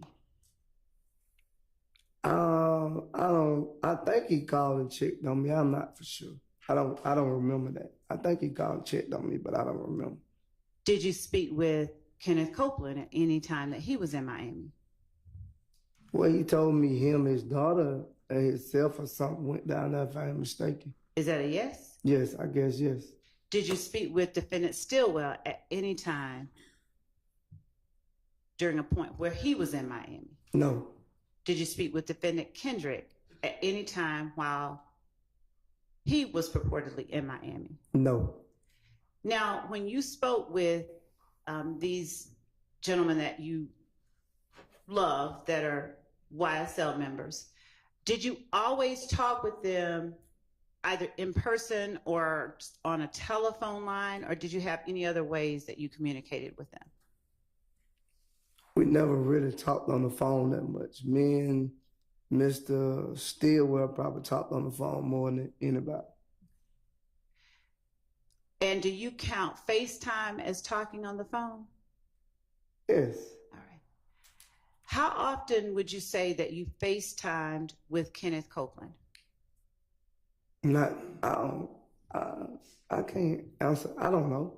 Did you FaceTime with Kenneth Copeland before he met with you at Defendant Williams' condo? I don't recall. Did you FaceTime with Defendant Williams before you went to his condo? I don't recall. If you had anything to refresh my memory, you can refresh my memory, but I don't recall of talking to Mr. Williams before I went down to his condo. What about Defendant Stillwell? Did you FaceTime with him before y'all met up at the condo? No. Did you FaceTime with Defendant Kendrick before y'all met up at the condo? No. Are you able to give us just a rough estimation of how frequently you spoke with Defendant Williams on FaceTime? I can't give you that. I don't recall. Did you, between the time that photograph in 425 Yankee was posted, so around December 2014, and January 10th, 2015, was that the same number that you would have used and FaceTimed with? I don't know, Ms. Love. Okay. I can't answer that question. I don't know. I don't recall that. I don't know. Okay. Are you able to say with any degree of certainty about how often you FaceTime with Defendant Stillwell, since you said that's who you talk with the most? We used to FaceTime a lot, so. And the jury and I don't know what a lot means for you, so could you please tell them what that means? I can't give you a number of how much we FaceTime. I can't give you that number. And thank you. I don't need a specific number. Was it every day?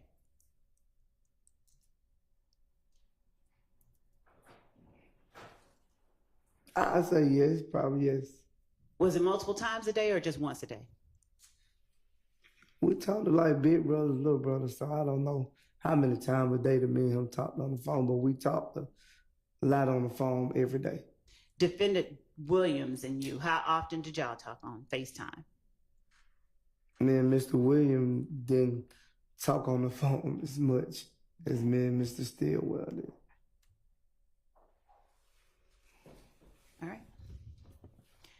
Your Honor, at this time, I believe that the instruction that the court has that should precede what will be marked as State's Exhibit 442Y that we have sent would be appropriately read. All right, so this is going to be about his plea in this case. Okay. Yes. In this case. All right. So I'm going to again instruct y'all, and this time everything I'm going to say is going to be applicable to this plea in this 2022 case. All right. So you are about to hear, and you actually have heard evidence that this witness, who was a co-defendant in this case, has pled guilty to some of the charges in this indictment. I caution you that the co-defendant's guilty plea conviction itself is only admitted for a limited purpose. That guilty plea is an admission by this witness only that he committed the criminal acts to which he pled.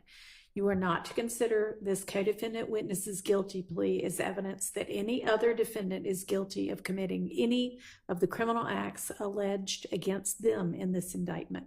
Each defendant is entitled to have the issue of his guilt determined solely on the basis of the evidence against him and not on whether another person has been convicted of the same charges with which the defendant is accused.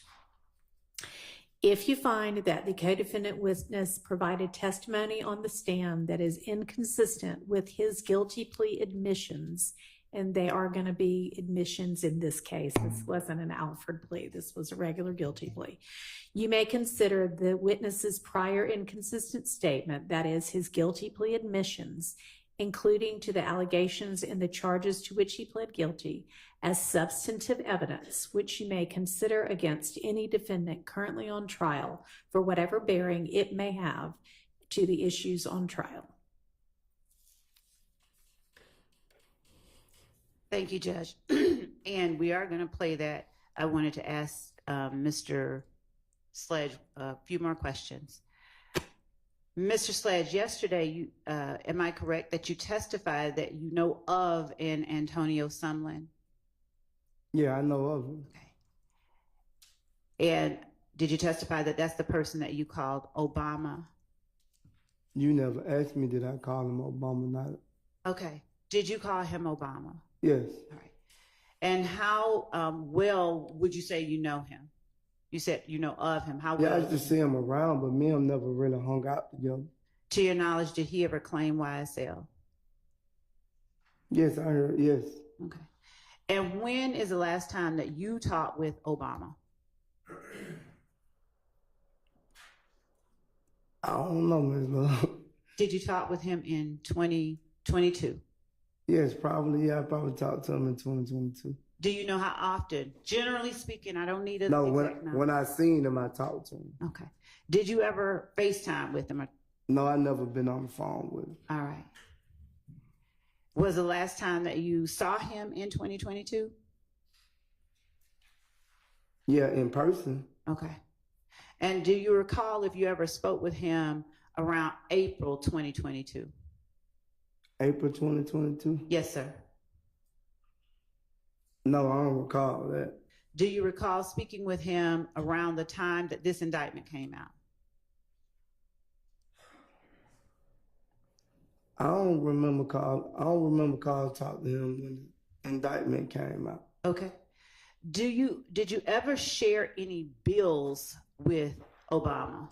What bills? What kind of bills? Any bills. I don't even care what kind. Any kind of bills with Antonio Sumlin. What you mean by bills? Could you be more Understand specific? what I'm asking you to be more specific. money that you owe to somebody else. No, I don't recall that. I don't recall that. Did you ever have to pay any rent with Mr. Sumlin in 2022? Mr. Sumner never paid any rent with me. Did you ever have to pay any with him? No.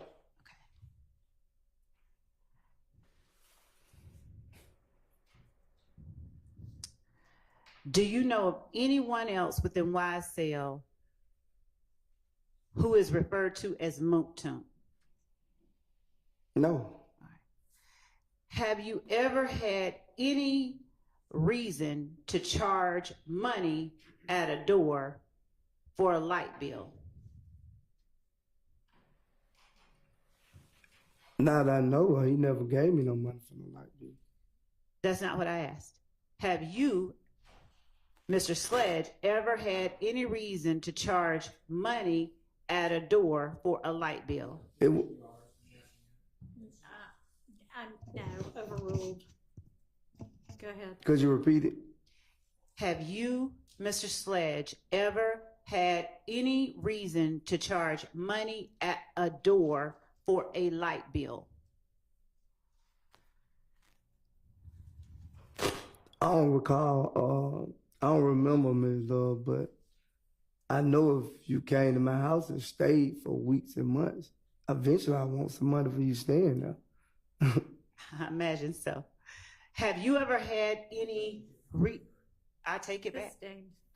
Have you ever had any reason to charge money at a door along with Mr. Sumlin for a light bill?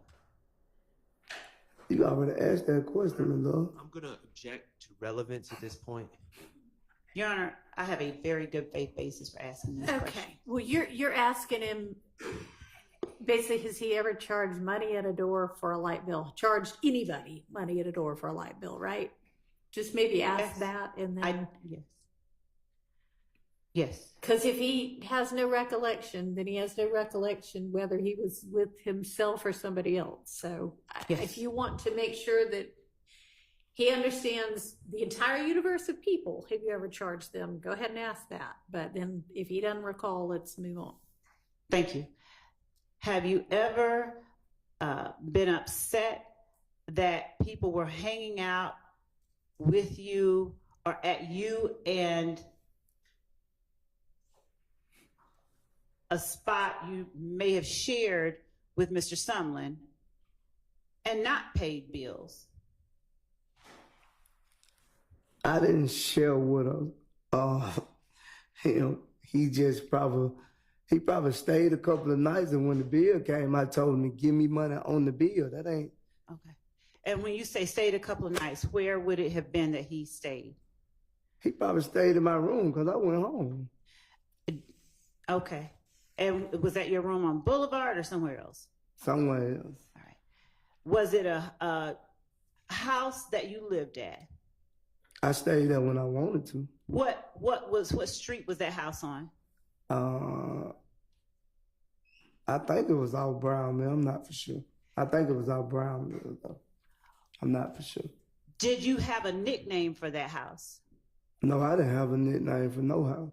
To your knowledge, did anyone ever call that house the Web? I never hung it. I never been there when they called it the Web. Do you know of a place called the Web? I heard of it. Do you know where it is?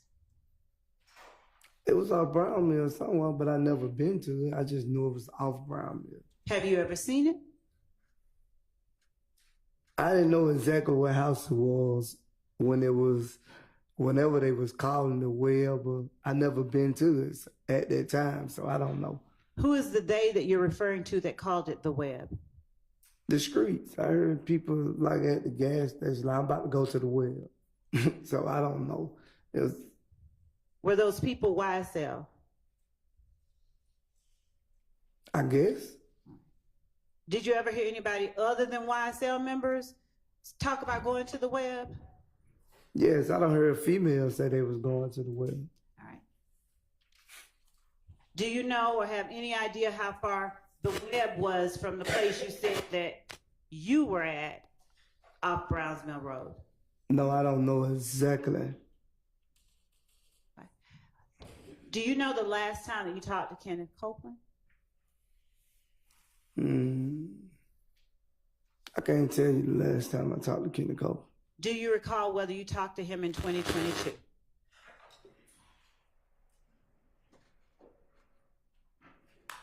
I don't recall. Do you remember talking to Kenneth Copeland at all while Kenneth Copeland was in prison around that time?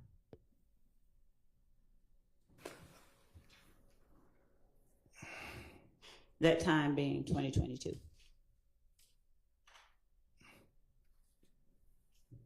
I don't know if I talked to Kenny Copeland in that time. I'm not for sure, my lord. I don't want to say the wrong thing, so I'm not for sure. Right today, you don't remember? Yeah, I don't remember. Right. Okay. So. Do you remember whether you talked to Demekion Garlington? When? When was the last time you recall talking to Demekion Garlington?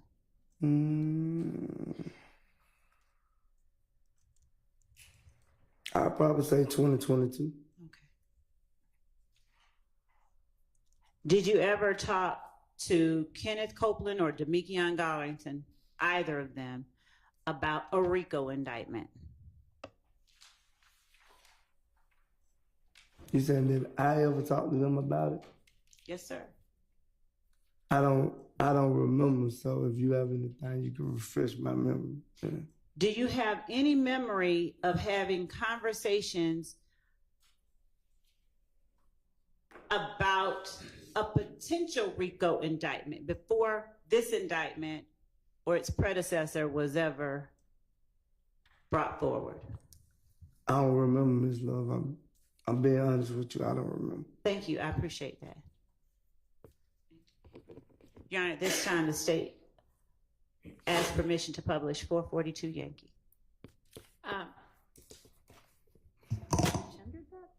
I'm sorry.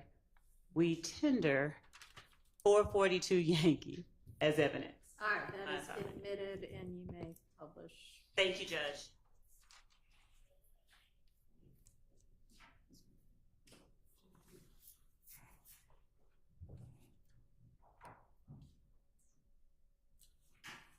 All right, we're on the record in the matter of the state of Georgia versus Antonio Sledge in 22 SC 183572. Good afternoon, Mr. Wright. Good afternoon, Judge. Good afternoon, Mr. Sledge. Good afternoon, Your Honor. And good afternoon, Counsels Love and Hilton. Okay, Counsels, I understand this is supposed to be a negotiated plea. Is that correct? That's correct, Your Honor. Yes, Judge. All right, Mr. Sledge, can I get you to raise your right hand as best you're able? Yes. Do you solemnly swear or affirm that the evidence you shall give in the matter now in hearing shall be the truth, the whole truth, nothing but the truth, so help you God or so firm? Yes, I do. All right, you put your hand down, sir. Mr. Sledge, please state your true, correct, and legal name. Antonio Sledge. And are you the same Antonio Sledge, also known as Moontum, who is listed in indictment 22 SC 183572? Yes, ma'am. Are you at this time taking or under the influence of any alcohol, drugs, or medication? No, ma'am. Is there any medication that you normally take that you have not been given today? No, ma'am. How old are you and how far have you gone in school? I'm 41, 10th grade. Are you able to read, write, and understand the English language? Yes, ma'am. Do you understand that you are charged with the following offenses? Yes, ma'am. Conspiracy to violate the Racketeer Influenced and Corrupt Organizations Act, Yes, ma'am. as well as possession of a firearm by a convicted felon, Yes, as ma'am. listed in count 30 of this indictment. Yes, ma'am. Do you understand that you have the right to plead either guilty or not guilty to these charges, and that if you plead not guilty or remain silent, you may receive a jury trial? Yes, ma'am. Have you had enough time to speak with your attorney, Mr. Derek Wright, about all of the facts and circumstances known to you regarding the charges in this indictment? Yes, ma'am. Any potential defenses? Yes, ma'am. Do you need more time to discuss this case with your attorney? No, ma'am. Are you satisfied with his services? Yes, ma'am. Do you waive a formal reading of the indictment? Yes, ma'am. Do you waive any and all defects in the indictment, including any with respect to your name? Yes, ma'am. Have you been arrested on these charges? Yes, ma'am.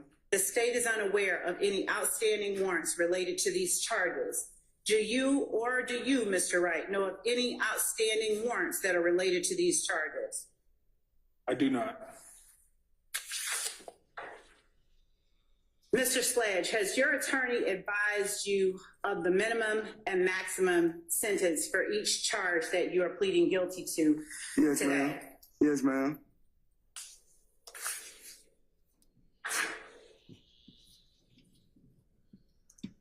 Do you understand that this is a negotiated plea of guilty? Yes, ma'am. Which means that the state will recommend to the court the following sentence. Yes, ma'am.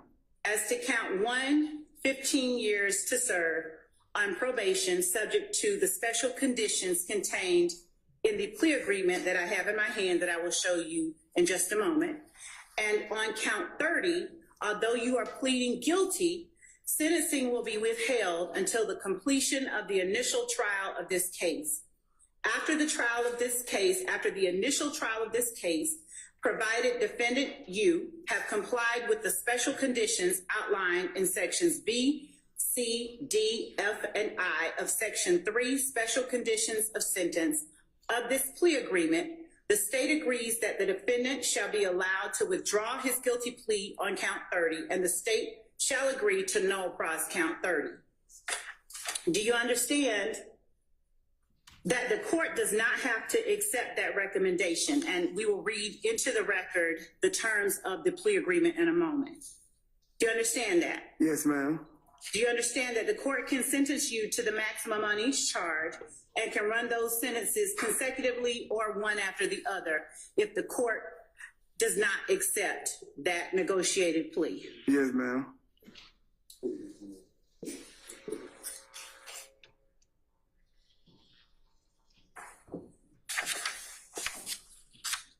I'm showing you what has been marked as State's Exhibit 1AS. Do you recognize the document in State's Exhibit 1AS? Yes, ma'am. And is that your signature on page 7 of 7 of State's Exhibit 1AS? Yes, ma'am.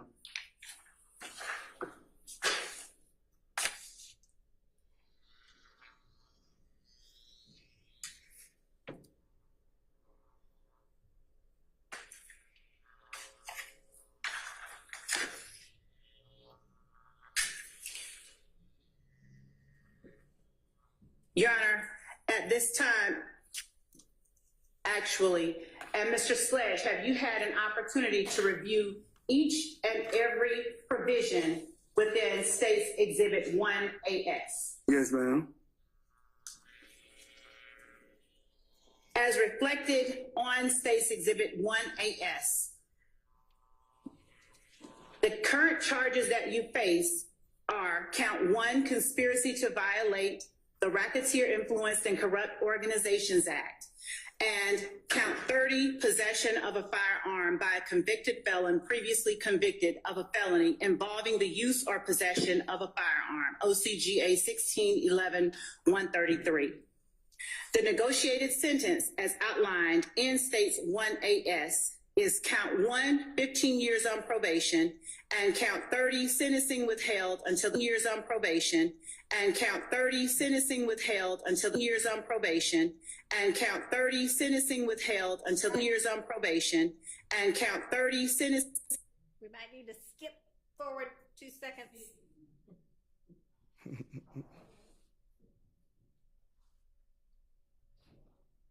Try that. I'm going to interject. I think to the extent that the entirety of the agreement is not captured, I'm going to object to skipping forward. I'll see. Let's see. Your Honor. I'm not saying to skip anything substantively. I'm trying to Right. see if they can skip over the part where it's just repeating Skipping, itself. yes.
We're sharing through a different screen, and we're going to go ahead and pick up on at these 6:40 charges. At 6:40 where we stopped.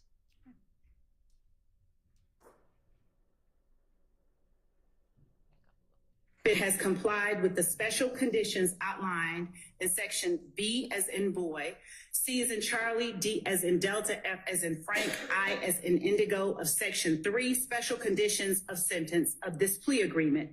The state agrees that defendant shall be allowed to withdraw his guilty plea on count 30, and the state shall agree to null pros count 30. The special conditions of the sentence, as outlined in section 3, are that defendant shall abide in full by each and all of the terms of this negotiated agreement.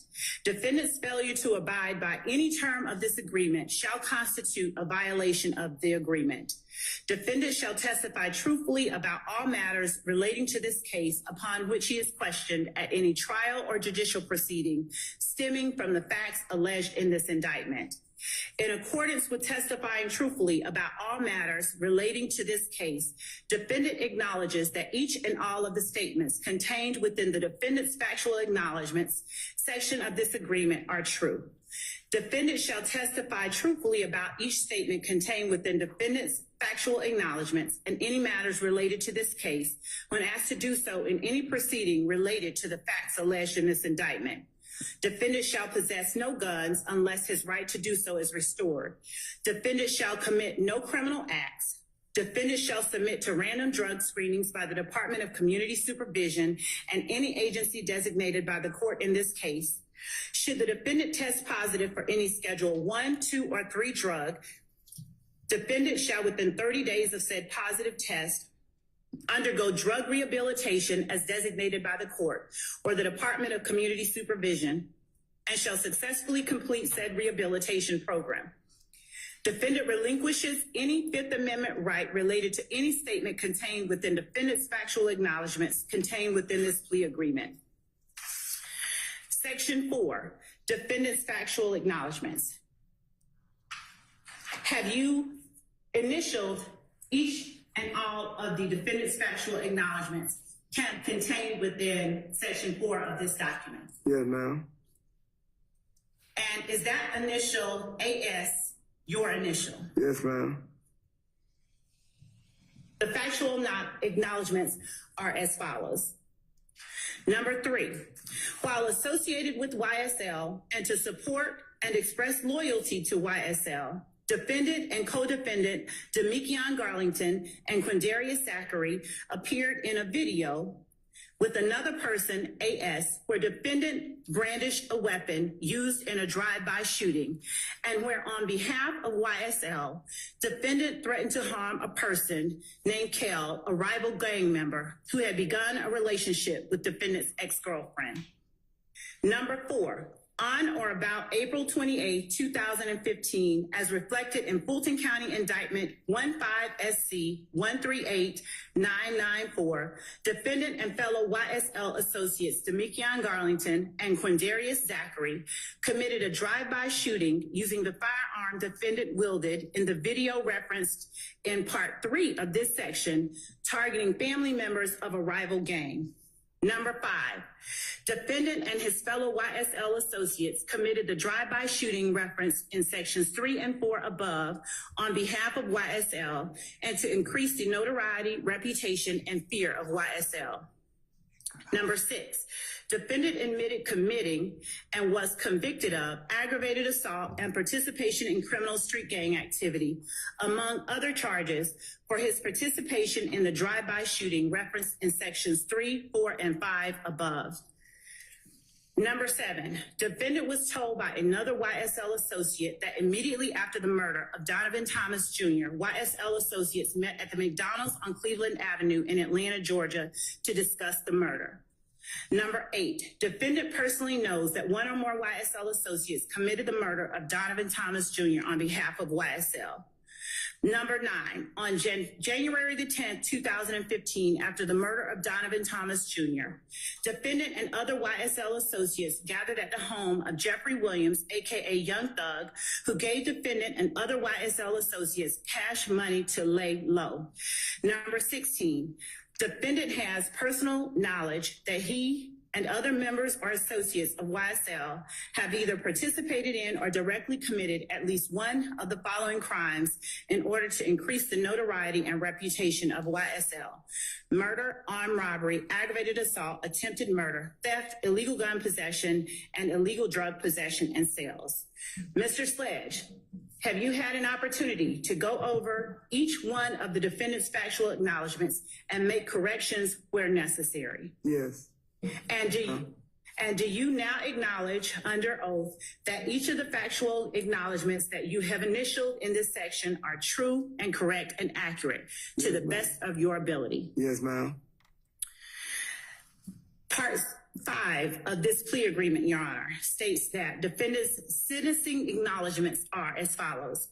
Defendant understands fully that if he violates any provision or any special condition of this plea agreement, the district attorney can and will use the contents of this document and agreement during any judicial proceeding. Defendant understands fully that if he violates any provision or any special condition of this plea agreement, his probation for this sentence may be revoked in its entirety, and the district attorney will recommend that defendant serve any remaining portion of this sentence in confinement at the Georgia Department of Corrections or prison. Number 3, defendant understands fully that any violation of any provision or of any special condition of this plea agreement shall result in defendant being sentenced on count 30 of this indictment, and the district attorney will recommend that the defendant serve the maximum sentence allowed by law. Number 4, defendant understands fully that if prior to the conclusion of the initial trial of this case, defendant fails or refuses to testify to any fact that he acknowledges in this plea agreement, such failure or refusal nullifies any promise made by the district attorney to null pros count 30 of this indictment. Number 5, defendant understands fully that defendant's violation of any provision or of any special condition of this plea agreement prior to the conclusion of the initial trial of this case shall nullify any promise made by the district attorney to null pros count 30 of this indictment and may result in defendant being, and Your Honor, there is a typo that is in this document. It's the word should be being, and it's spelled B-E-G-I-N. I'm going to ask that defendant just strike through and initial that word, B-E-G-I-N to B-E-I-N-G. Right through. Change it to E. Then initial right there.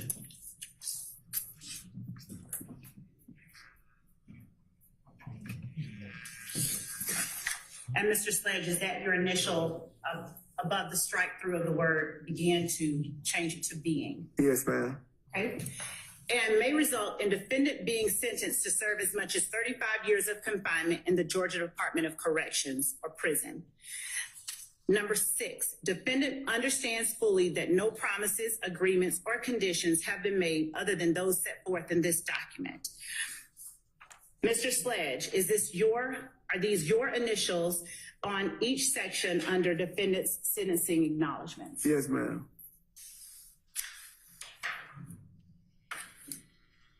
Mr. Sledge, do you agree that the following statement is one that you have read, fully understood, and signed your name acknowledging? I, Antonio Sledge, have read and carefully reviewed this agreement.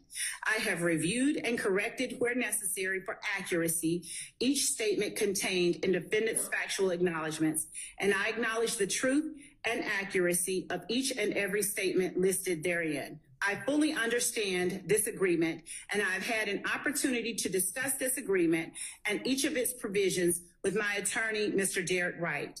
No promises other than those contained in this document have been made to me in furtherance of this agreement. I freely, knowingly, and voluntarily enter into this agreement without force, threat, or coercion. Is that the statement that you acknowledged in this agreement? Yeah, ma'am. And is that the statement to which you signed your name underneath? Yes, ma'am. Your Honor, the state tenders as evidence State's Exhibit 1AS. No. Any objection? State's 1AS is admitted for purpose of plea.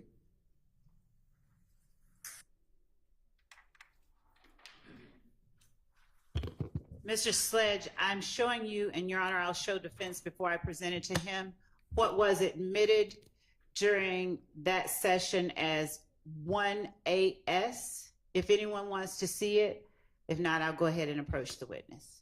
All right. Mr. Sledge, would you please take a look at 1AS and tell me if 1AS, which was admitted for the purposes of your plea, and the document we have been referring to, yes, thank you, as states 444 Yankee, and I will now add back the first two sheets. Would you please look at those two documents and tell me if states 444 Yankee is an exact copy of States Exhibit 1AS that you signed on December 28th, 2022? Look at the whole thing or just the Yes, first sir. two? Please look at the entire thing.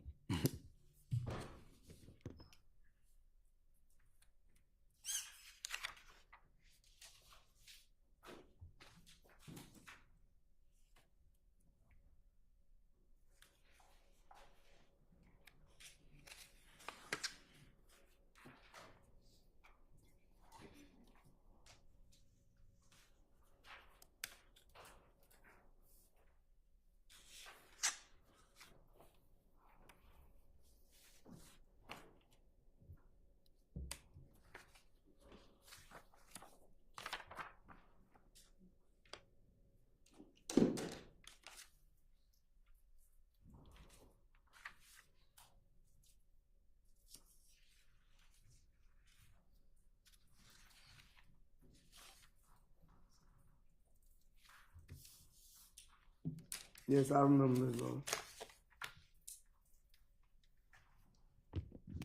And is States Exhibit 444 Yankee an exact duplicate of the document labeled States Exhibit 1AS? Yes.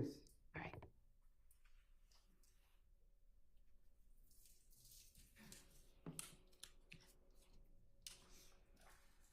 Thank you, Your Honor. One moment.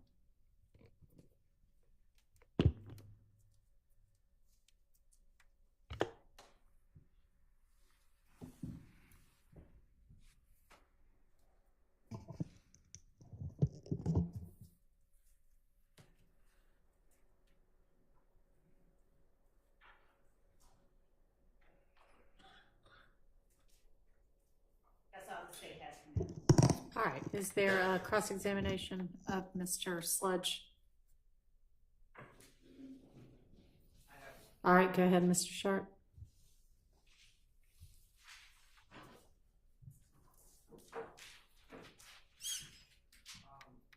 Yes.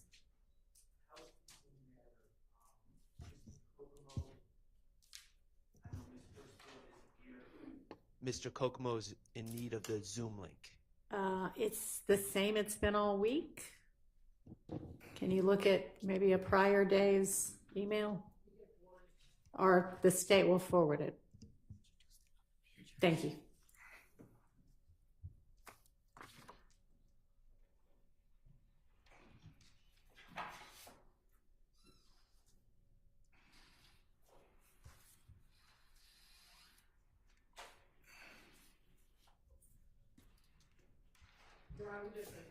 He's got it.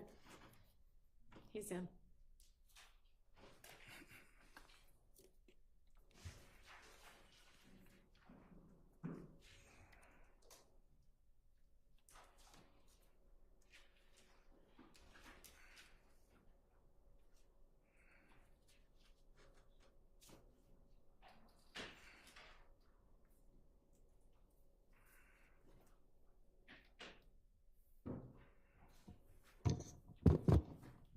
Mr. Sledge, good morning. Good morning. My name is Max Shard. I represent Shannon Stillwell, okay? Yes. All right.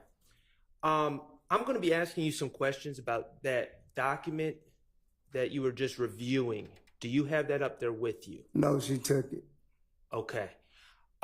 If I ask you specific questions about that document, do you think it might be helpful for you to have it in front of you to refresh your recollection? Yes. Okay. Your Honor, may I approach? Yeah, I think it's right up with the court reporter.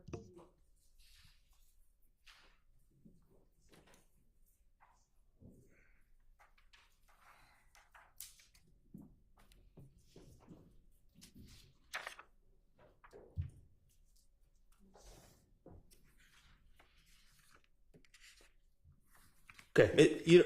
Oh, okay. I'm not. Okay. We'll get there. Okay.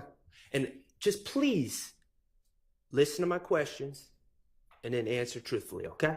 Yes. All right. Mr. Sledge, I'm going to ask you to go back to December 28th of 2022, okay? Yes. Now, that is the day that you pled guilty, correct? Yes. And that's also the day, as I understand it, that you initialed that document. Is that correct? Yes. Initialed the factual acknowledgments within the document, correct? Yes. All right. Let me ask you one question before I get there, though. What day were you arrested on this case? I want to say May 27, 2022. May 27th, 2022. Well, that works out well for my limited math here. Okay. So, May 27th of 2022 to December 28th of 2022. That seems to me 7 months. Is that correct? Yes, 7 or 8. Okay. So on December 28th of 2022, when you initialed those documents, you had been locked up for 7 months. Yes. Okay. You had previously moved for a bond in this case, correct? Yes. You moved for a bond on October 13th, I believe, 2022? I don't remember the date, but yes, I know. It was in October? Yes. And the state opposed your release on bond, correct? Yes. And Judge Glanville denied bond, correct? Yes. Okay. So on December 28th, 2022, you had been locked up for 7 months and 1 day, and you did not have a bond. Objection, asked, answered, and compound. Sustained. On December 28th, 2022, you did not have a bond, correct? Sustained. All right. Let me ask you, when you were locked up, we're saying locked up, where were you living? Where were you held? At the Fords County Rice Street. Okay. That's Fulton County Jail? Yeah, jail. Okay. And we're not, generally speaking, is that a nice place to be? Objection, roll. Overruled. No. Is that a dangerous place? Yes. Is that a filthy place? Yes. Okay. On December 28th, 2022, there were some things going on in your life, correct? Yes. Okay. You've already shared with us that your mother was ill. Yes. Certainly, on that date, you wanted to get home to your ill mother. Isn't that correct? Yes. You are also a father, right, Mr. Sledge? Yes. You have 8 children, is that correct? Yes. Okay. On December 28th, 2022, I don't need to know the age of every child, but what was the age ranges? 23, the youngest 9. The youngest was 9. He 9 now. Okay. So about 7. Yeah, about 7 then. All right. And do your children live in Atlanta? Yes, all of them. Okay. Do you spend time with your children? Yes. Objection, roll. Sustained. Do you attend to your children's daily needs? Objection, roll. Sustained. Your Honor, may I be heard? You may. It goes to his need to get out of jail. All right, well, get to it. Okay. Do you attend to your children's daily needs? Yes. Do you drive your children to school? Objection, Your Honor. Let's move along a little bit. Okay. Did you have a significant other at the time? Yes. Overruled. Yes. And I don't even need to say her name. Her initials are DB. Yes. Okay. On December 28th, 2022, did you miss DB? Yes. Did you miss your children? Yes. You indicated that Derek Wright is your attorney, Yes. and he's represented you in the past, Yes. and you hired him on this case. Yes. Okay. When you testified, I want to make sure I'm correct on this, you paid him a certain amount of money, and I don't need to know the amount. Objection relevance. He's testified that he did not, his understanding was he did not pay his attorney. You didn't, the money that you paid your attorney, you knew it wasn't enough for him to go to trial on this long case, correct? Yes. That was your understanding. Yes. That was his understanding. Yes. You did not have an attorney to take this case to trial. All right, no. Now that we all know that that's not true, that anybody who can't afford an attorney is entitled to get an Well, I'm attorney gonna get without there. cost to them. I'm going to get there. There were people in this case that couldn't afford an attorney, correct? Objection, Your Honor, speculation, relevance. People weren't, people still don't have attorneys. Hang on. Don't talk over each other. That is not relevant to the question that you're asking him, nor to this trial going on right now. Your Honor, may I be heard? Yes, If he knows he's going to sit. you may. Yes. You know what? Let's break for lunch, because I know that this is going to take more than 30 minutes for you to do your cross. So let's just break for lunch right now.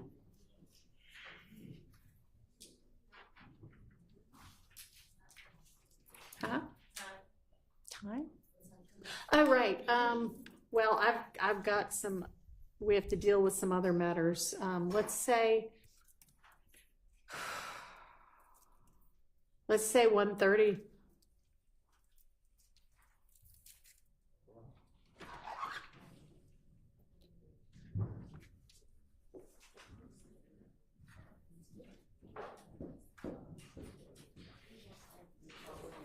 Is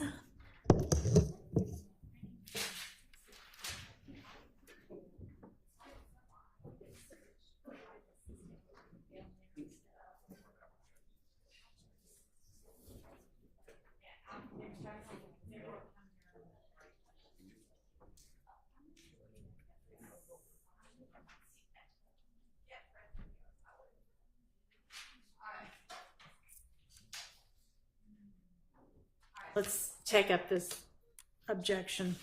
So, Your Honor, and I say this not in a pointed fashion.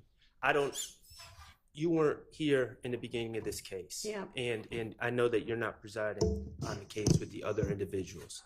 The reality is, people were severed off this case because our public defender system did not provide people attorneys. People were sitting in jail for up to 2 years. I'm not even sure everyone has an attorney to this date. These gentlemen that are not sitting here, that are sitting in 901 Rice Street, 2 years later, I don't even know if they have attorneys now, but I do know when we started this trial, people were severed because the public defender's system had not provided attorneys. Mr. Sledge knew that. Mr. Sledge, and this is the reality, and I don't think we should hide it from the jurors. The reality is Mr. Sledge had two options: plead guilty or wait for an appointed attorney to try this case, and he would have been sitting in jail, and he'd still be in jail today. All right, all of those cases are ready to be tried right now. Everybody who's been severed out other than for that reason is ready. And, Okay, well, right, and they're still in jail. And so are all of these defendants. Well, but we're not going to get into that, are we? Well, at this point, I really probably wouldn't mind, but I'm not going to speak for everyone else. But it goes to his mind state.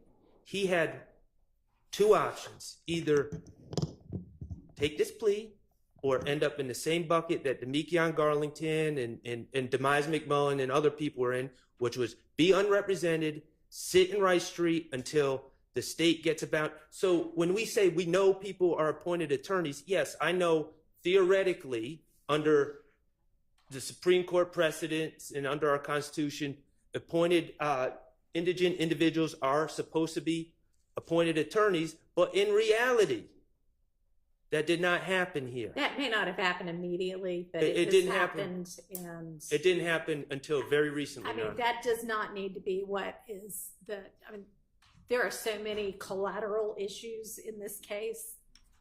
So if you want to ask him much more pointedly what his understanding was, but we don't need to go through every co-defendant who may or may not have had an Oh, I attorney. wasn't going to do You that. seem to be going down No, that I was road. just asking if he knew. I was saying he was aware that attorneys were not being appointed to represent the other people he was with, and he didn't want to be in that situation. And Miss Love was objecting, and I never got a chance to get to Well, it. I mean, for all I know, Ms. Love's now going to want to cross-examine him on his actual financial affairs, which I think would be fair, because I'm not sure, don't have a that problem with wouldn't that. be fodder for redirect at this point. I mean, I don't really have a problem with her cross-examining him at this financial affairs. Mr. Wright might. Well, I mean, why don't you propose a couple of questions that you think will get to the heart of the matter? Well, I've already established that he didn't hire Mr. Wright to try the case. He was aware that other people that had been arrested that could not afford attorneys were remained unrepresented 7 months later. And he didn't want to be in a situation where he was sitting in 901 Rice Street without an attorney to represent him. You are not going to be able to ask him about well, I see what you mean. Okay, well, let's not give it the impression that it's indefinite and still going on right now, because we all know that's not accurate. Well, That's not accurate. I can pull up all 19 of the co-defendants, I Well, guess, and look and all see, represented. but and they're all represented. they're They have all- been for quite a while, Yes, right? ma'am. a few Gone to months. several hearings with them and their attorneys. They're at like final plea stage, aren't Oh. they? Yes, At they're the- actually pushing for trial. in the middle of this Except trial. that, yes, which needs to happen, but that's a whole other issue. Okay, so you get about one more question on that, and then I move propose on. two. Okay, what are the two? That he was aware that on December 28, 2022, there were people on this case that could not afford attorneys. They had not been appointed attorneys by that date, and he didn't want to be in their situation. I guess that's three, if we're not going to make compound. May I respond? You may. Judge, I would object to Mr. Sharp's assertion, number one, that he's established that Mr. Sledge did not have the ability to secure Mr. Wright for trial. So he said on direct that he didn't. He said, I couldn't afford Mr. Wright for trial, and that's why I pled. Okay, we'll get into that. Also, I object to the speculation regarding, his question regarding whether or not anyone else could afford or had an attorney or would be appointed an attorney or might have to wait for an attorney. I wasn't asking for It's speculation. not- I said on December 28th, you What- knew that other people didn't have attorneys yet. We were all in court. I mean- We were all Yeah. talking about it openly in court. Yeah. There were people there that did not have attorneys. Yeah. They all sat right there and looked sad, and we all Okay. openly Yes, Ms. discussed Love. it. Thank you. I mean, that is It is true, an right? improper- That on December 28th of 2022, there were at least some co-defendants without an attorney yet because there are so many conflicts. There were Okay. still on December 28th. All right. We would object that Mr. Sharp's line of questioning is an improper attempt to elicit sympathy from the jury. He has already asked and established that Rice Street is just the worst place in the world. I know. He's And he not wanted going to into get that out. anymore. Also,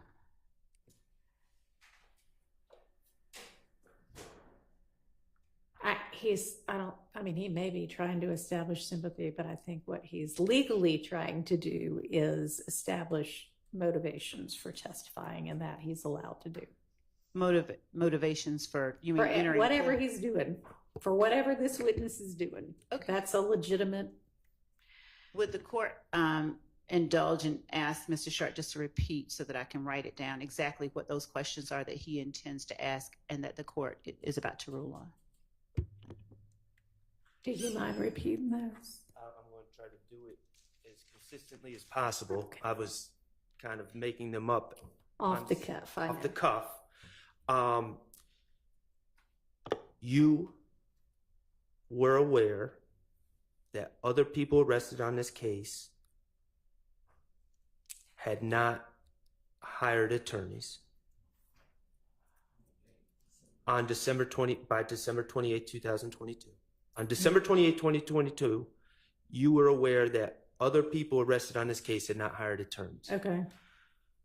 On December 28, 2022, you were aware that some people that had not hired attorneys had not been appointed counsel and remained unrepresented. Okay. And you did not want to be one of those people. One of those people at Rice Street without an attorney. Okay. And Ms. Love, if you want to voice what your objection is, if any, to those questions for the record, you may. I'm getting that last compound one down. Remains unrepresented. And had not been appointed counsel and remained unrepresented. So I have, you were aware that other people arrested on this case had not hired attorneys on December 28, 2022. And the second one is you were aware that some people who had not been appointed attorneys remained unrepresented on December 28, 2022. And you did not want to be one of those people. Did I get it right? That was my phrasing of it. His phrasing You did not want to be unrepresented and in Rice Street. Correct.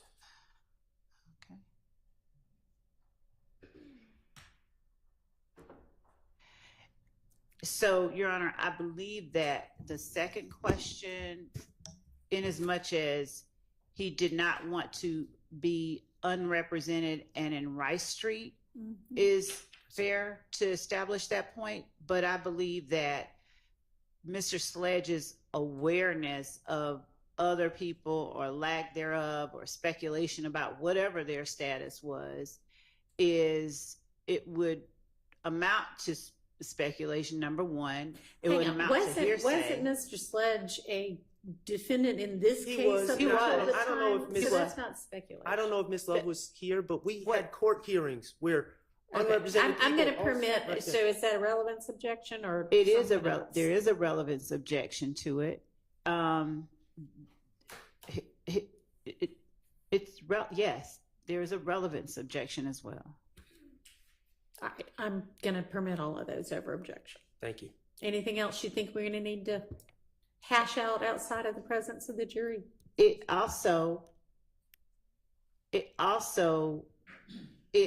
suggests impermissibly in my mind that the plea that Mr. Sledge gave was, and I mean, this may be something that we just argue, wasn't given knowingly, voluntarily, and willingly, when Mr. Sledge has already said that he pled guilty knowingly, willingly, and voluntarily. You've got the video in evidence where he says that and acknowledges it. So,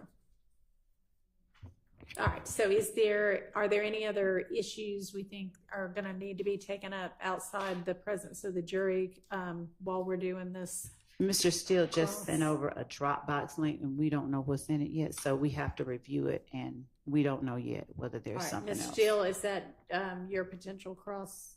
Yeah. Okay. All this in October. All right. And Your Honor, Yes, sir. I plan on you. I'm sorry. And Your Honor, I just handed the state a one proposed exhibit that I'll be using, DS-36. It's actually from Discovery, but I've taken out all the commentary. It's ironically something that they're seeking to admit. Okay, well then they should not have an issue. Yeah, you would think that would be the case. But it's pictures of Kelvin Watts, Miss Entrevia Smith, and Mr. Sledge. And I'm going to ask him if he knows who those people are. Any issue with that? No, Your Honor. Okay. Not to this. I haven't seen the rest of what's Okay, new in the drop. I know nobody's seen Mr. Steele's stuff in the context of its use. Obviously, they've seen it in discovery, but yes, sir. Yes, Your Honor, I do have a document. Okay. I have a document as well that was provided in discovery. Okay. That I intend to introduce in the short statement. All right. Thank you. See where we are. Great. Thank you. You want to go ahead and do that right now? Yes, Your Honor. Okay.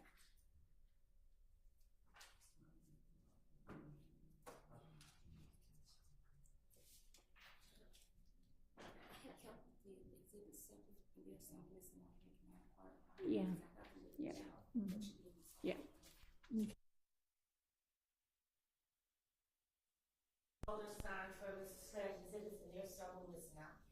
If you've taken any of them out, please bring them back. There's none of the pictures, there's only 444Y in here. And it should be 44Y, well, 410 through 434, 438, which are photos. None of the photos are up here that were submitted. And also I have not gotten a copy of the video that's just yet on the jump drive. Okay? The video that we played today, that we edited. Okay, we will provide that to you on a jump drive and via email. Yes, ma'am, we have the photos. We have another copy of them. I don't know why they're not in there. I thought they were in there yesterday afternoon.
I mean, if y'all want to maybe do that offline, I don't know if y'all have any dog in the Rule 22 or not, but.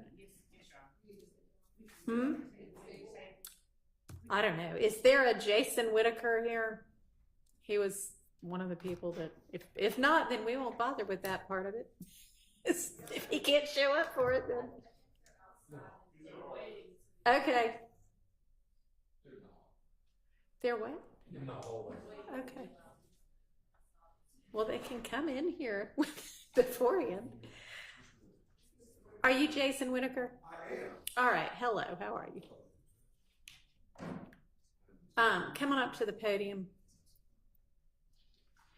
So I know you have just very recently filed a Rule 22, and I think we were going to have a hearing on Monday, but you maybe didn't get notice, so we had to move it to another day, because obviously you need notice in order to be here for it. I was actually sitting right back there Oh. when your assistant called me.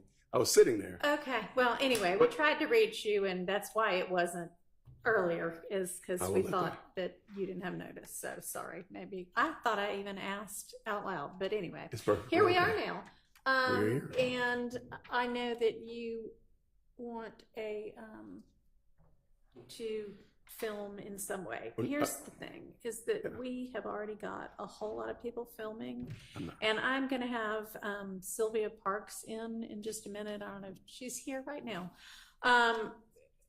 What I am going to propose is essentially the same thing that I proposed with regard to Miss Bumpus, is that you all kind of be pooled media. Okay. Because we just already have so much going on. Not a So problem.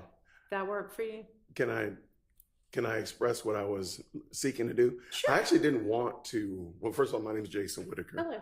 I'm a member of the community. I'm a Morehouse graduate and actually a former classroom teacher at Cleveland Avenue Elementary School, one of the schools they've been talking Thank you for about. that. I do a podcast, and Okay. we've been live streaming and discussing this case. And I did not want to actually record anything. I wanted to just be able to, if possible, because I had the Rule 22, be able to use my phone and just update on things that have happened in court. That's it. Nothing more, nothing less. No filming, no picture taking. Just being able to keep up with the community that's watching this. Actually, I stream it from home, so they're watching it out from my house, and they just be able to say, "Hey, this is what happened." Or if the audio goes out, say, "Hey, this is what you might not have heard," or anything of that nature. We So don't it's say not anything exciting when the audio goes no, out. nothing exciting happens when No, the I audio's know. out. So that's actually it. Judge Okay, Whitaker. well then you'll sit in the media row? Yeah, absolutely. Okay, because they're kind of different rules for the media phones and other I will people's follow all the phones. rules that are Okay. given to me. That's fine. Yes, You sir. may do that, yes. Okay. Do I need to give you back this to get it signed, or does the deputy just need to know? We do it all electronically, so I'll just sit. But my understanding then is that you just want to be able to use your phone to And my laptop, just post essentially, but not to record in any way. nothing's recorded, Okay. nothing's pictured. All right, we'll get one filed that gives you that permission. I appreciate it. Thank you All so right, much, young lady. thank you. Thank you. Okay, is it Parks? Will that work, or just Miss? Okay, come on up.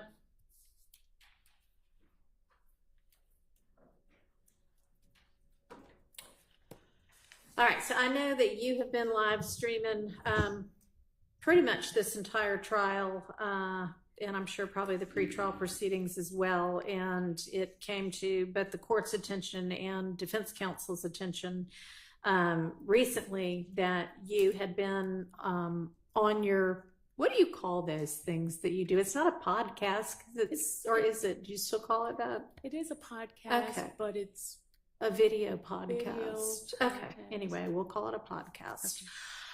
That you had been, and I know that you say in your letter that you didn't reveal any personal identifying information. And I think that you did not reveal enough to actually identify any of the jurors, but you were referring to where different people sat and their race and gender. And that is personally identifying information. And then you were giving them derogatory names. And you say in the letter that you provided to me this morning that you have always operated with great integrity, that the content you share represents factual reporting, and that you do your reporting with the, and these are all quotes from your letter, the utmost respect and integrity for all involved. Do you believe that any of those three statements that you made to me this morning is actually true about the names you were giving those jurors? I just want to give you the names or movies that I like. And, you know, SpongeBob is my daughter's favorite cartoon. Do you think that those showed respect and integrity to the jurors? Well, I didn't think it were bad names at all. Glasses, nose. No, I didn't think it was bad names. I showed you all the names. The utmost respect and integrity? I think it's depend on the individual. Well, to me, I felt it was utmost respect. Well, I do not feel that. That seems like the kind of thing that a kind of mean person does on the playground in grade school. You think so? I do. I don't think that shows the least bit of respect or integrity to the jurors or to the court system.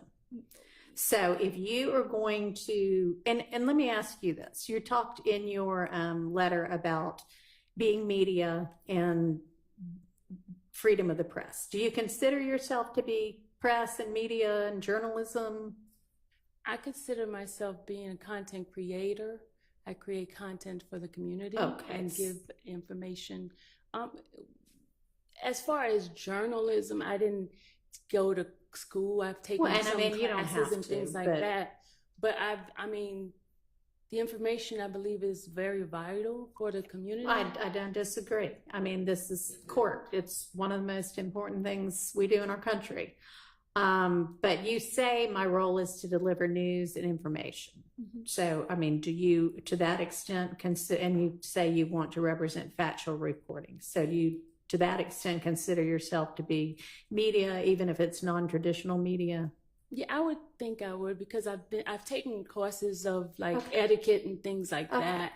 But as far as and then and the other thing too with my channel, it's more like some sort of like easygoing, friendly type of thing where people don't feel like it's just. I'd love for you to keep it friendly. Okay, that would be great. Okay, and I will never use the names anymore if it offend anybody, because that was never my intention to offend anyone. Okay, I was just using names of movies that I like: Twister, SpongeBob, Ghost, things like that. I mean, I realize that if you're trying to create content that fills, the entirety of every day, that sometimes you probably have to reach out somewhere to whatever pops in your mind at the time. But I would ask that before you do that you actually do keep in mind that this is a court proceeding. Mm-hmm. And I know a whole lot of people seem to be watching this as entertainment, but this is not entertainment for any of the people involved here.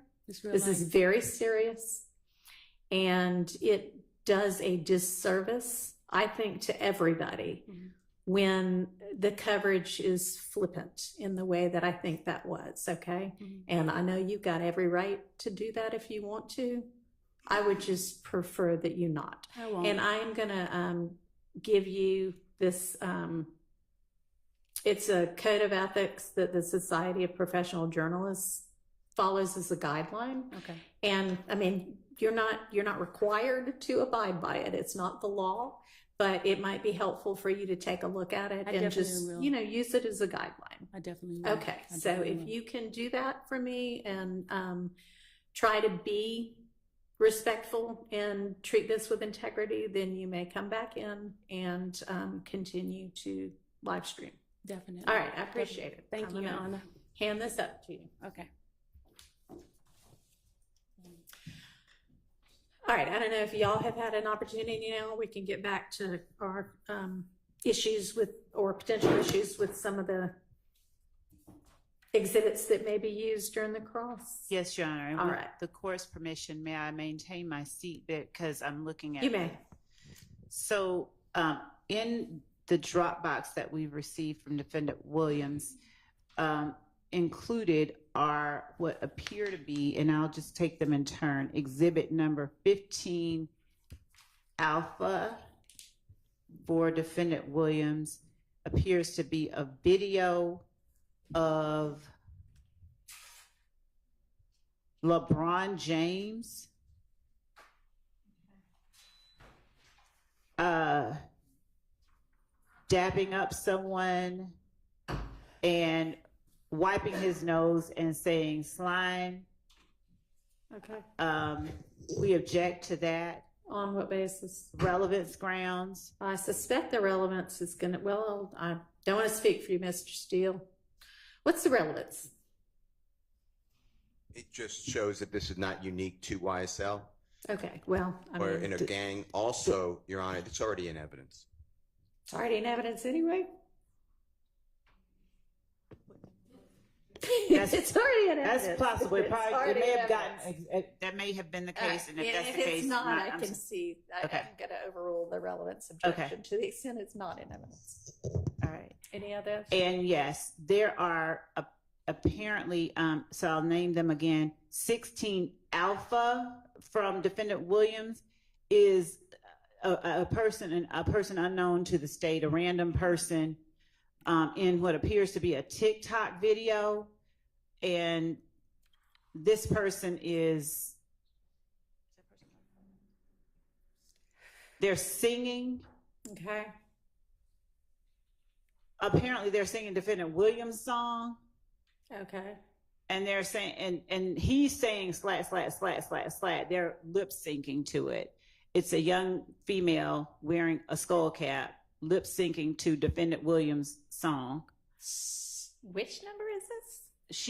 In the beginning, there's no skull cap. She's just got okay, her and she hair puts straight one down. on. Okay. And then later on, there's a young lady in a skull cap. We object on 2 grounds: relevance, and in as much as it is Defendant Williams' statements, his statements, we would object as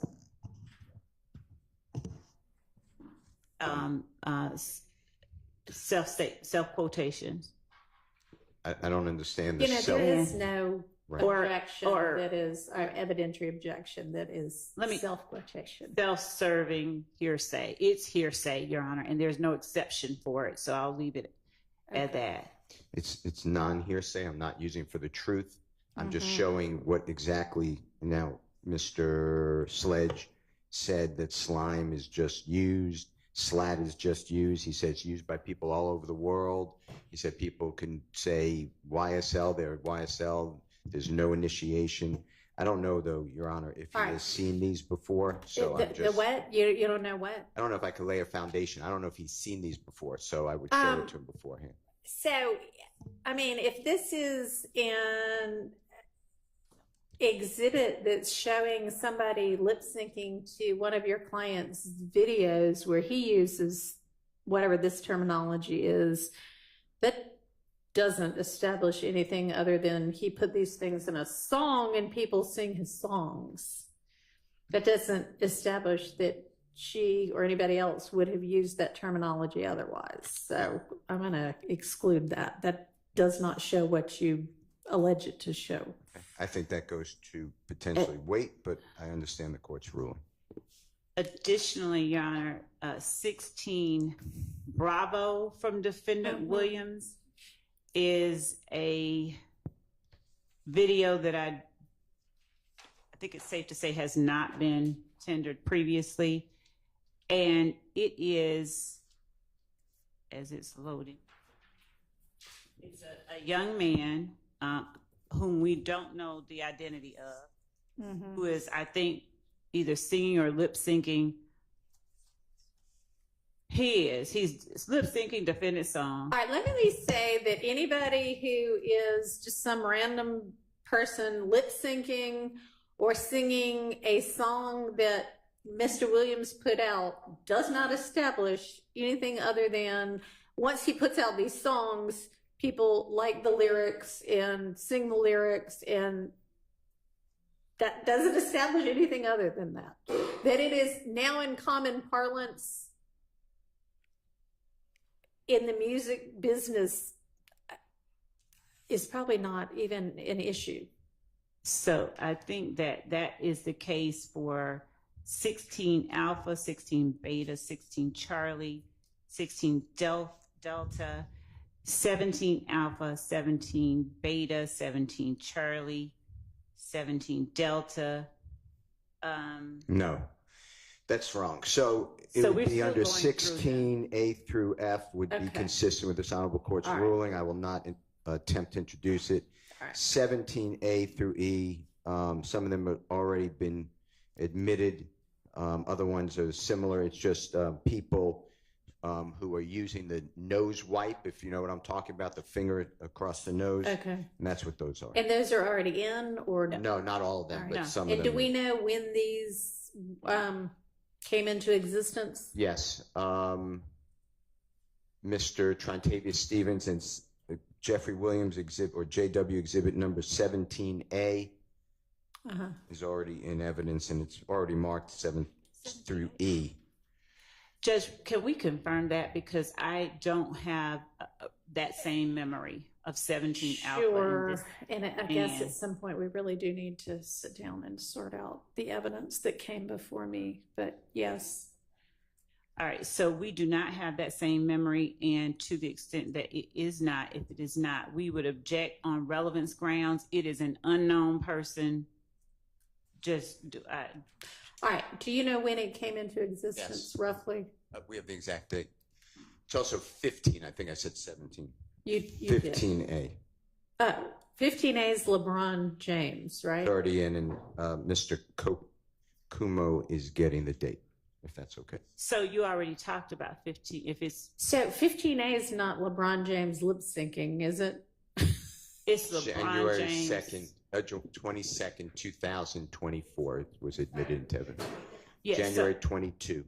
Is he also lip syncing one of Mr. Williams' songs? Mr. LeBron James is coming into a locker room.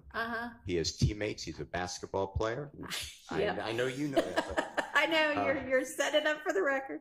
He's one of the most famous people in the world. Yes. He's greeting his teammates. Okay. And as he's greeting, he's doing different type of greetings, and one of them is the wiping of the nose. Okay. That's what it is. Okay. Other people in there, and I have to look to get the exact numbers, but is a baseball player on the Padres. Last name is Musgrove, Musgrove. He throws a pitch on the diamond. He strikes out the batter. It's a New York Mets, and he wipes his nose. Another one is Stephon Diggs. He's a football player on the Buffalo Bills. At that time, he's now on the Texans in Texas. And their quarterback, whose name I can't remember, Josh Allen, they both greet. It's the same type of thing. They greet in the huddle, and Josh Allen's going around other people. They wipe the nose. And these are all in 15A? No. They should be 17A, then 17B, then 17C. I separated them all. Okay. So, Your Honor, what we'd like to... 17D and 17E.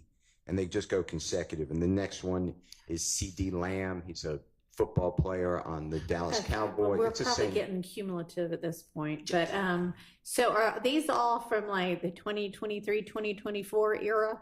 I'd say so. 20, maybe a little earlier, but yes. Judge, so our objection is that, one, as we look at starting at 17A, these videos that Mr. Steele or Defendant Williams is seeking to have admitted are nothing more than people imitating a hand motion or lip syncing words that Defendant Williams appears to have made popular through his music and his songs.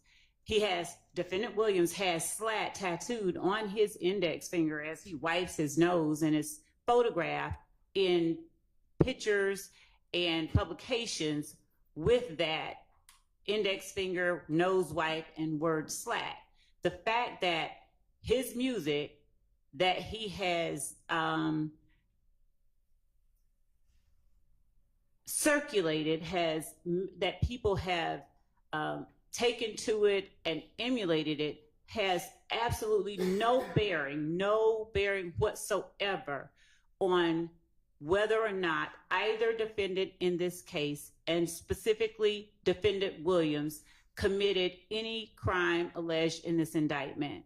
It has no relevance whatsoever. It is a circular argument to bring about something that someone else is doing now because Defendant Williams did it. I don't believe anyone, and I can't speak for everybody who's going to get up there, but I don't believe that anyone is going to be able to say, unless they bring in the people who actually put these videos up, when these videos were created, when they were done. There's no foundation, I think, that can be laid, and I don't think that any of them are relevant to any matter in this case. Okay, well, I mean, the reason I asked about when they came into being is because the fact that something that a performer of the fame and magnitude of Mr. Williams has brought into more common parlance, if you will, within society. Doesn't really establish anything more than that. Why don't you pick 2 or 3 and let's just go with that, and that will, I think, establish your argument that this is just something that doesn't mean gangs at all. It just means, you know, this is what's cool in common culture right now. That'll let you do that. That will not prevent the state from arguing at maybe what it is now, but that's not what it originated as. It's not what it means to the people in YSL. Y'all can argue that in front of the jury. But we certainly don't need, you know, 15 or 20 of these. So pick like 3, okay? Also, all right. I believe that I believe that 222 Alpha XX from Defendant Williams is a compilation that we've not yet, okay, these are flyers of Defendant Williams that we object to. Okay. Based on relevance, they are self-serving, they are hearsay. So we object to 222 Alpha through XX. We have not yet looked at all of them because we didn't realize it has so many exhibits contained in the one. So I'm still sorting through them. They appear to be Defendant Williams flyers. All right, and what would be the relevance of those? Okay. So this, I couldn't get these. The state gave this to us in discovery. This is from Mr. Williams' Twitter account, and he advertises. No, this is This is 220 Alpha through XX? Yes. Okay. So he advertises his shows. Yeah. And what I did was listening to Mr. Sledge, he may know about these shows. Okay, So, in which case? So then the state is saying that Mr. Williams is on Cleveland Avenue and Mr. Williams' notoriety has to be increased because of a drive-by shooting. And I'm saying the opposite. Mr. Williams is extremely busy. He is always in a studio. There's been testimony like that. There'll be more. And he's constantly performing around the time of 2014 going into 15, which is the relevant time period for Mr. Sledge's testimony. And is that what all of these are from? Yes. So that's why I put them together. Now, it is extremely relevant because what the state is trying to show that Mr. Williams somehow is so interested in this gang that is on Cleveland Avenue and selling drugs from a convenience store, and I want to show the truth of what he's actually doing and how busy he is. So that's why these are here. They're not anything to do with hearsay, and this gentleman may not have personal knowledge of these events and shows because he was going with Mr. Williams as he testified to. And that's what I was going to do. Are you going to hand them to him Yes. as like an exhibit that's a composite of a bunch of flyers? I already did. I gave it, well, I didn't hand it to him. I gave it to the Honorable Mr. Wright, who I assume, because I know Mr. Wright has gone through it with his client. And then I have a hard copy, and I have the thumb drive, by the way. And they go from, it looks like they start in September 2014 and go through June of 2015. All right. You don't intend to display each one of these separately, do you? Because that's... I would try to get them into evidence and then use them at the appropriate time. Like a few, like a smattering. That's what I think. Not 57 of them or however many there are, okay? Well, I was So going... I know, I mean, the jury will have a whatever, inch thick composite exhibit to look at. But I will only, I'm not going to go through every one of them. In terms of court time, okay. I will be... All right, I'm going to overrule that. So, Your Honor, the response that Mr. Steele gave regarding it showing that Mr.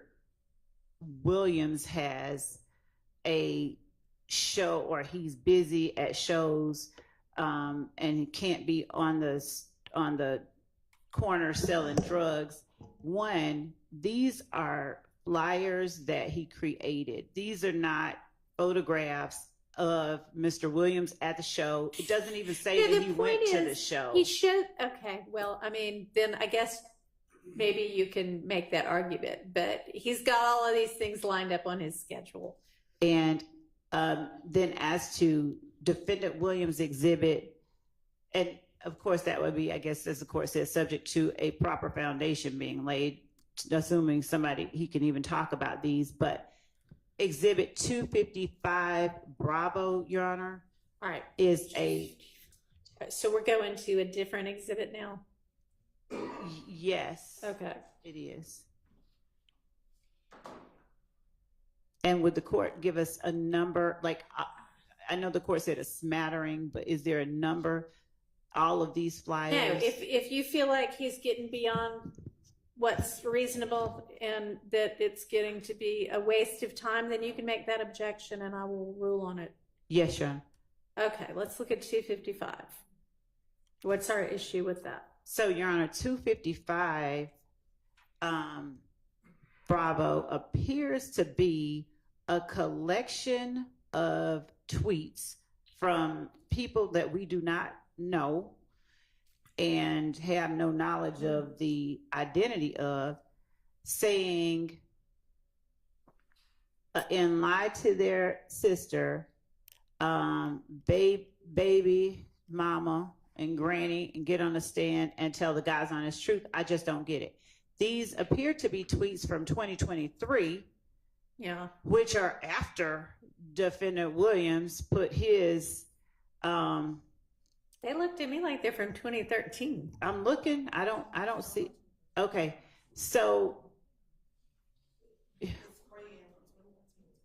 as my team is telling me as we look through them, some it's way more than one page. Okay. So 2013 to 2024. All right, we don't need the ones past when Mr. Sledge himself used the term. And so, Your Honor, we have never disputed that anybody else said that Mr. Sledge, in his testimony, he said it's a saying that people say. I didn't argue with that because he said a lot of people say you lie to your mom, you lie to your sister. My question was, do they say you need to get killed? Yeah. So this is irrelevant, showing that somebody else says you lie to your mom, you lie to your sister. Okay, but no, it goes beyond that though, because all of these also include, but tell the God honest truth. And tell the God's honest truth, right? So that, yes, you can use some of those to show that, because you did ask him about all of that part, and it will be clear that none of these say, but then you need to be killed. So, all right. So we don't need anything past that though. Is he going to be putting in 12 pages of this? I don't know how many pages there are that are before 2015, but I think you can probably establish that point with a couple of pages worth. All right. What else? So the court as the court ruled earlier, at the point that state believes is cumulative, make that objection then. When I say a couple of pages, I mean one or two or three. Because they're like 7 or 8 on each page. So that'll make the point. And that's all prior to 2015. I just expect this. I know we haven't defined a smattering, but I've defined a couple now. So I expect Mr. Steele to abide by that. And then what else? Yes, all before whenever he used it. When did he use it? 2015. Okay. So January 2015. Mr. Steele has, when did he use it?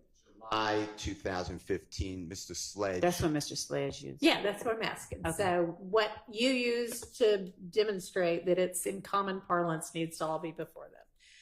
What else? 255 Bravo is this. Wait, that's the one we just. That's what we just were looking at, I think. So 255 Alpha is the same thing apparently. That's the one with all of the flyers for, yeah, we've done that one. So no, 255 Alpha literally is another 32 pages of tweets. Oh, 255. Okay, I'm sorry.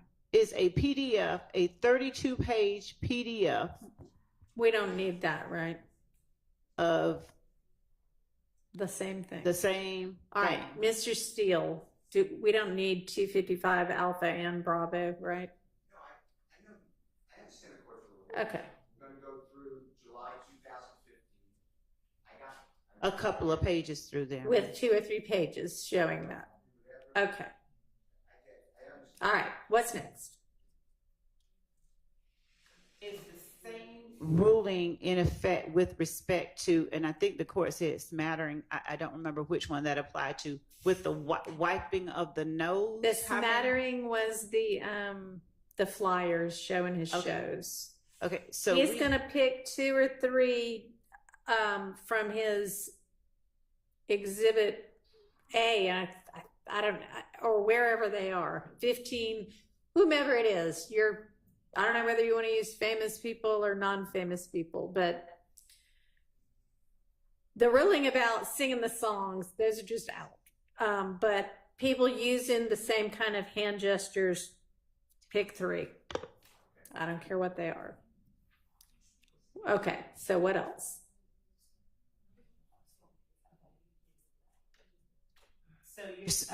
So Mr. Williams, for instance, on Exhibit 34, if it's not already in, it's Defendant Williams himself sitting there wiping his nose.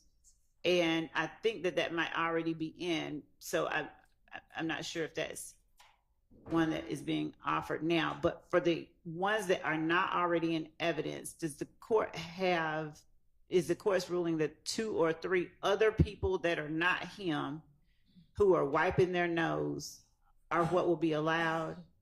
Wiping their nose, or if it's some other hand sign, just 2 or 3 things, 2 or 3 of these to demonstrate, whoever the other people in the world do this to. And Your Honor, I don't know that it's going to establish anything because this is 10 years after we have heard that YSL, which might be or might not be a gang, was created, but.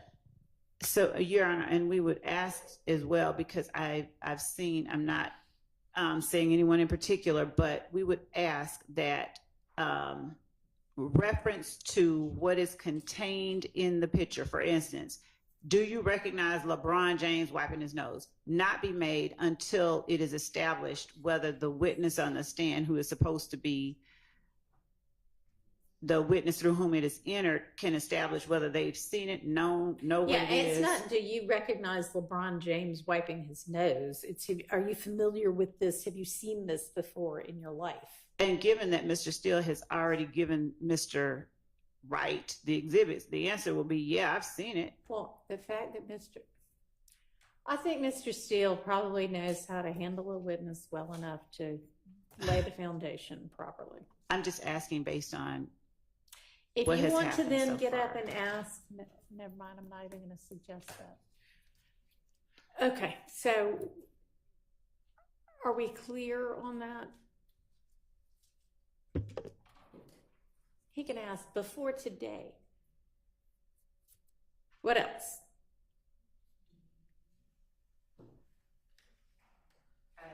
Think that the videos of people lip syncing, the wiping of the nose, and the tweets about lying to your mama and telling the truth in court are the only 3 categories. Okay. And so since there are so many, I think we've covered All right. that. We'll look at it All right, closer and at then we've lunch. got the proposed exhibit from Mr. Huey. Is there an issue with that? I haven't looked at that yet, but. So we don't object to the whole thing coming in, but I believe Mr. Matthews has indicated he wants to take the writing off. But if I don't know what the writing says. And who are these people in this exhibit? Yes, Your Honor, that would be Chanel Drinks. Okay. Individuals that. We may need to come Here we over go. here. Yes, and 1 second, Your Talking to your mic. Okay, well, all right.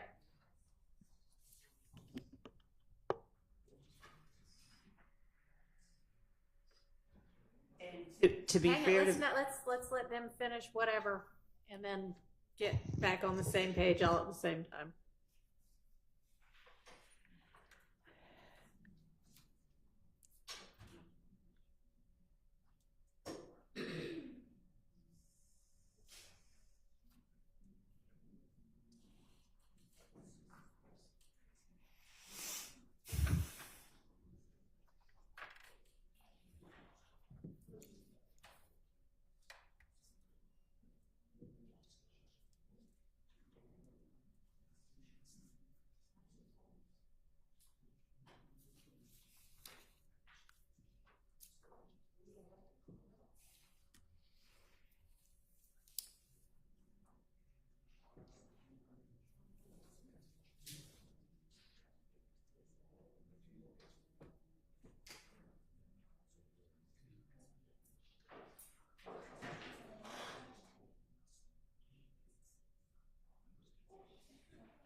decision. So we can all eat lunch too.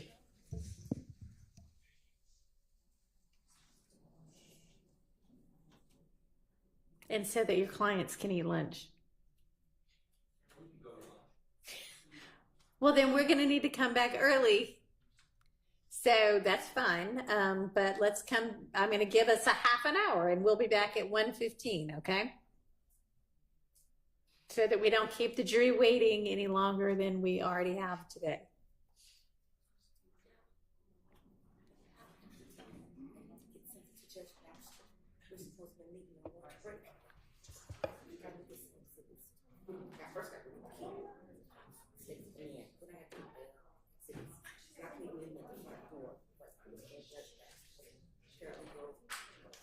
Can't you get to Bear to do that?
Have y'all had an opportunity to determine for the defense what that exhibit's going to look like? Your Honor, that exhibit is going to be introduced at a later stage. Okay. Thank you. All right. Anything else before we get the jury in? Just one thing, Your Honor. I was under the impression that this site was going to play an exhibit for me during my cross, but you just give me a second, I can get it for Mr. Copeland. Okay. I thought she should be on the way. Oh, okay, she's not. So we good then to go ahead and get the jury back if they're ready? Have Ms. Copeland on standby, but yeah, he should probably go ahead and key it up. Okay. If it's an accident, he'll be able to play with them. So we're good then? Can we get Mr. Sledge back in?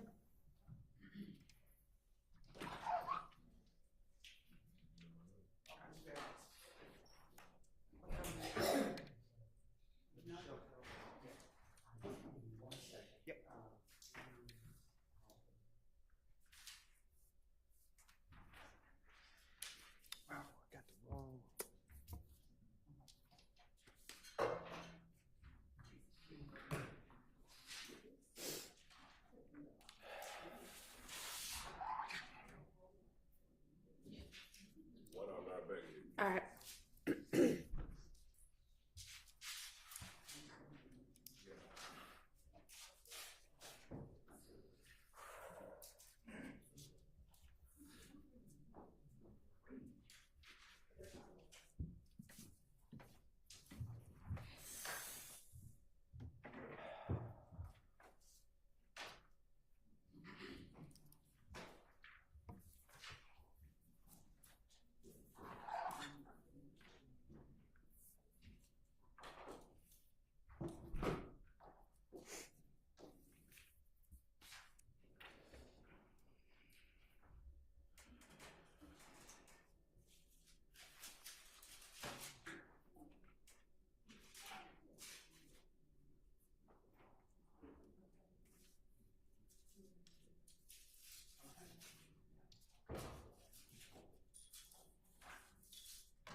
$395.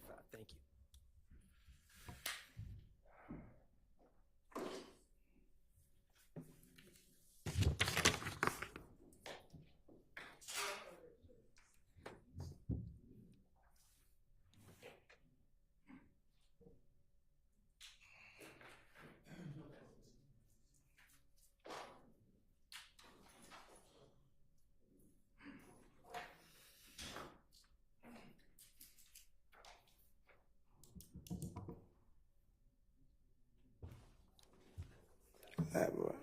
Yeah.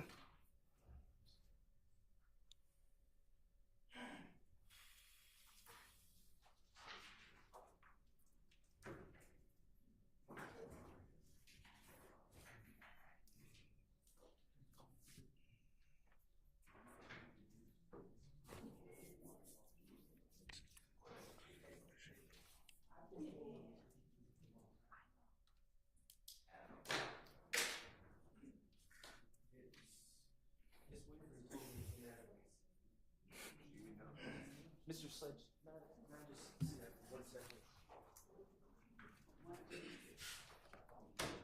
Brian.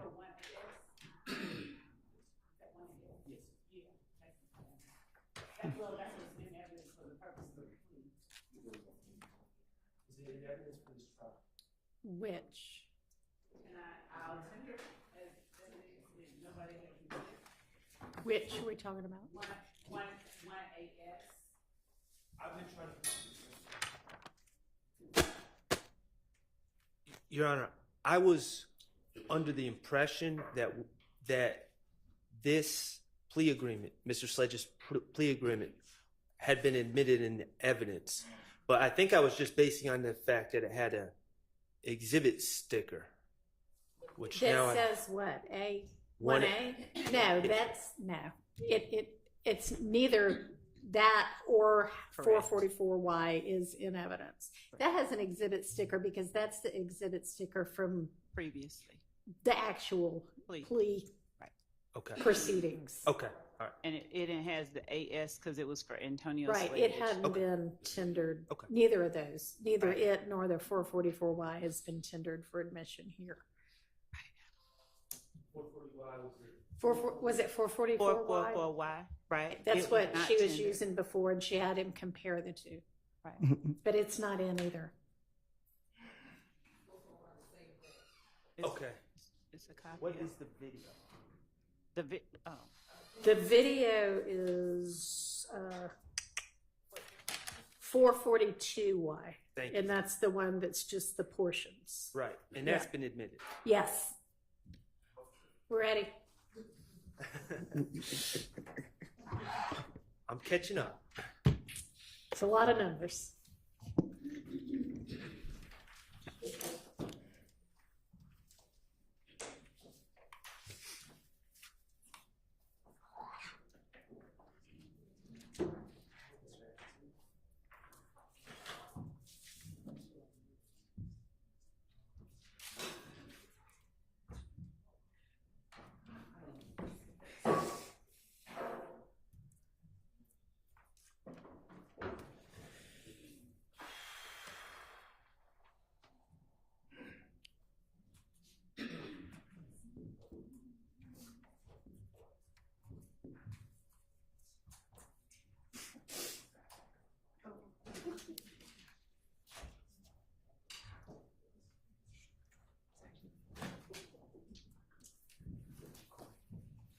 Thank you.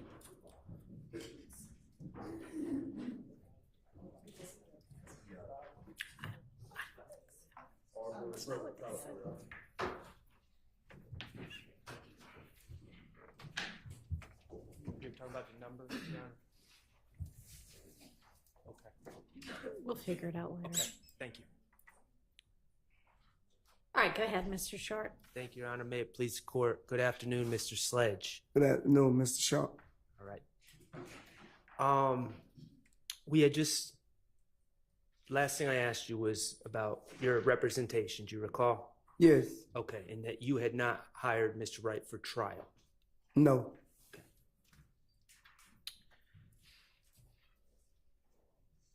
On December 28th, 2022, okay, you were aware that, well, let me back up. Typically, have you ever had appointed counsel? Objection, relevance. Just trying to educate on how it usually works. I'll move on. Okay. On December 28th, 2022, you were aware of co-defendants on this case who had been arrested. Yes. And there were some of those individuals who could not afford attorneys, correct? Right. And you were aware that some of those individuals were in Rice Street. Yes. Or they were in Rice Street. Yes. And those individuals that could not afford attorneys had not been appointed attorneys as of December 28th, 2022, correct? Yes. Okay. And isn't it true that you did not want to be in their position? Yes. Meaning you did not want to be in Rice Street without an attorney? Yes. Okay.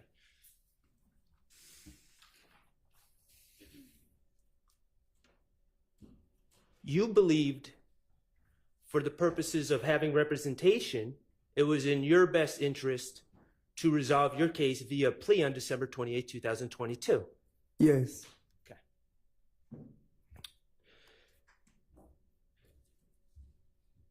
Do you know what coercion means? No. Okay.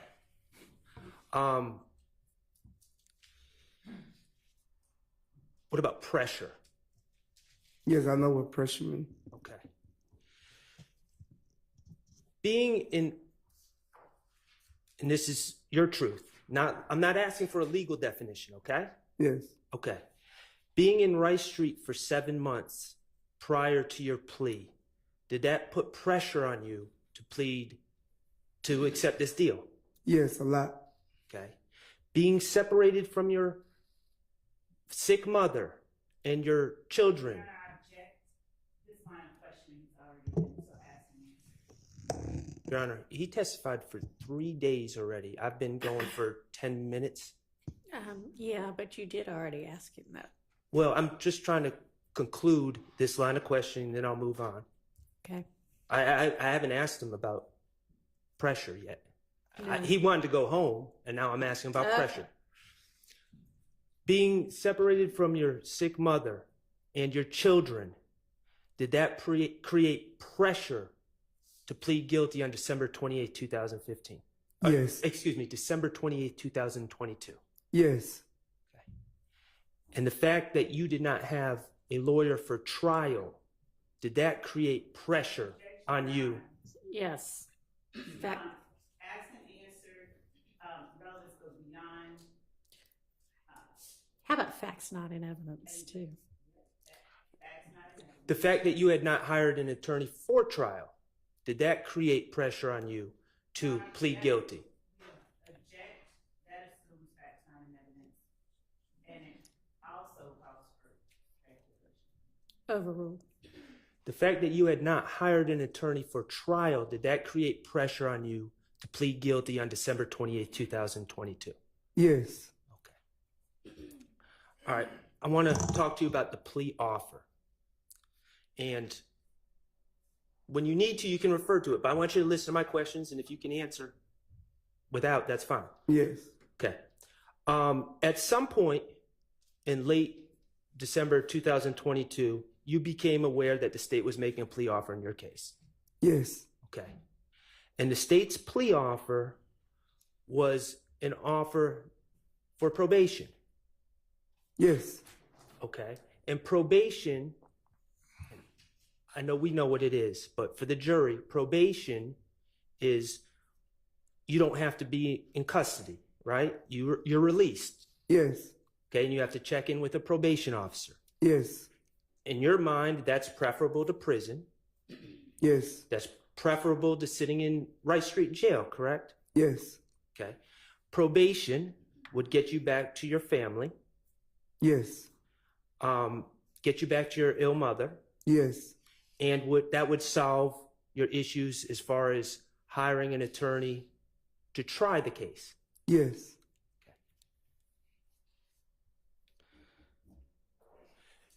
You were interested in a plea for probation. Yes. Okay.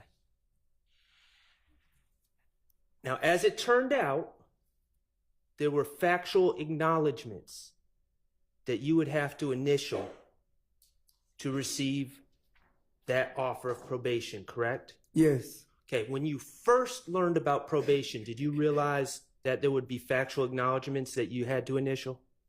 No. Okay, but at some point your attorney told you to get this probation, you're going to have to agree to factual acknowledgments. Yes. Okay. Let's talk about the factual acknowledgments. Do you remember the first time you saw the factual acknowledgments on that plea form? Was it December 28th? Yes, I want to say yes. Okay. Could it have been earlier? To the best of your recollection. Yes, I think if I'm not mistaken, yes. Okay. Did you ever write a statement with your truth about what happened in 2015 and give it to Miss Love or any other prosecutor in this case? Objection vague as to your truth and what happened in 2015. Vague overall. Did you say 2015? I did. About what this case is about. Did you ever write a statement? Objection Oh, about, not in 2015. No, about 2015. Overruled. No. Okay. did you ever sit down with Miss Love before this plea? No. Okay. Did you write the factual acknowledgments? No. Okay.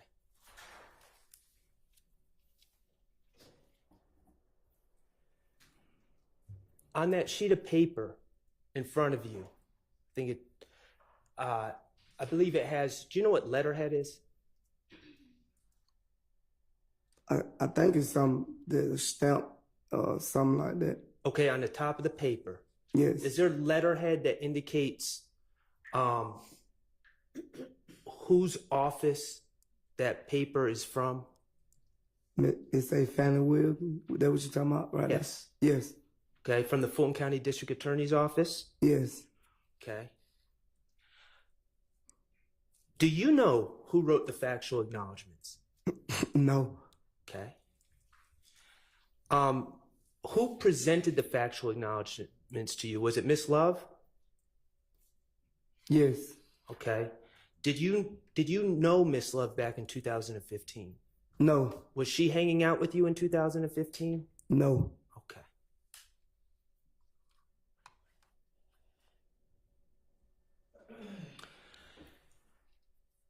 I'm not trying to embarrass you. You're a smart man, okay? Right. But you did indicate that you didn't know what the word notoriety means. Yes. And you've also just said you didn't know what the word coercion means. Yes. Okay.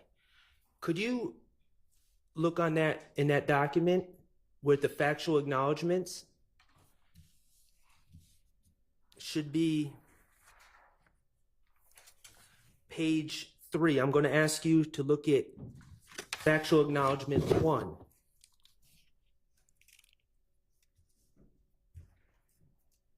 On the last line, does it have the word notoriety? Yes. Okay. I'm going to look at factual acknowledgement 5 on the last line. Does it say notoriety? You sound 5. Yes. Yes. I'm going to ask you to look at number 16.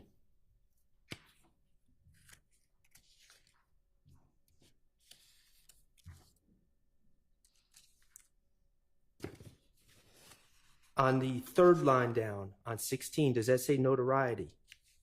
Give me 1 second.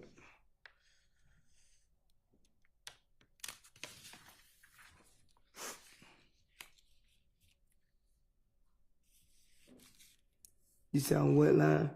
The third one down on number 16. That's page 5. Yeah, I'm on page 5. Okay. Yes. All right. Could you go to page 6 and look at the last word on page 6? Does it say coercion?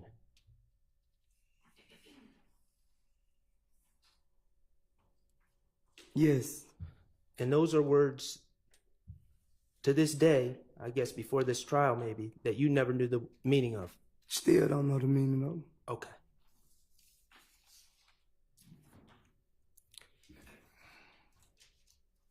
Do you write sentences using words that you don't know the meaning of?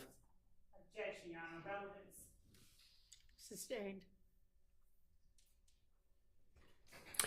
Now,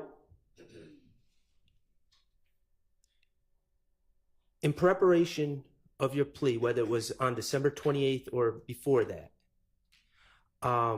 you did speak to your attorney, Mr. Wright. Yes. About the acknowledgments, yes. Correct? Yes.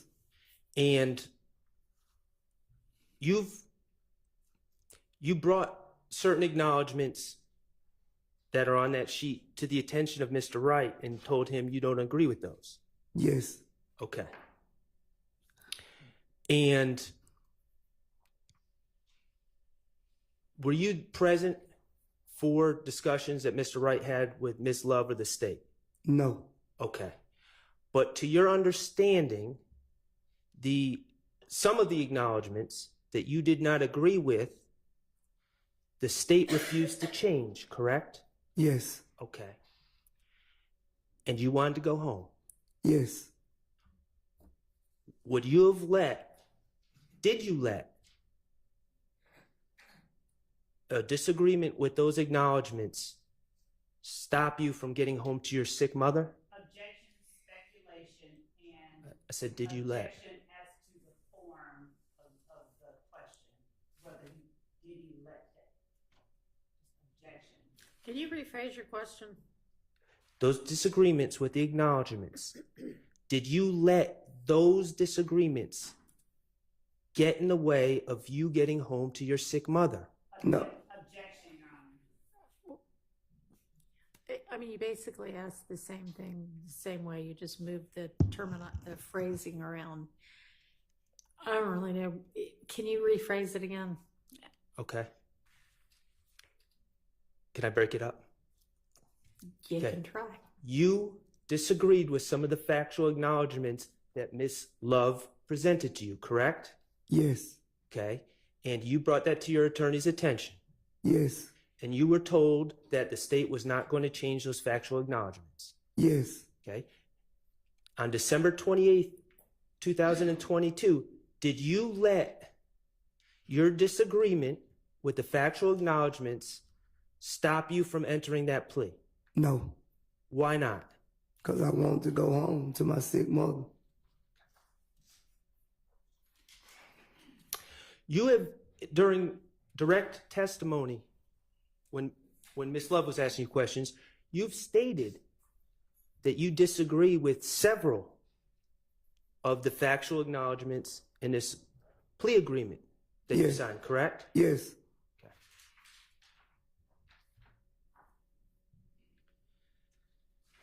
You watched the video of your plea earlier today, correct? Yes. Okay. Those acknowledgments on that video, who was reading those acknowledgments? Was it you or Miss Love? Miss Love. Okay. When you were saying yes, ma'am, do you remember that? To Yes. pretty much every question, is that fair? Yes. Weren't there times during that plea, during that video, where you were saying yes, ma'am, before Miss Love even asked a question? Yes. Why were you saying yes, ma'am, if you disagreed with the factual acknowledgments? I was just trying to get home to my sick mother. Okay. Did your attorney tell you, or you testified that your attorney told you that you could explain those disagreements later, correct? If I was called into the stand, yes. Okay. And you were advised not to let those disagreements get in the way of going home, correct? Objection, Your Honor.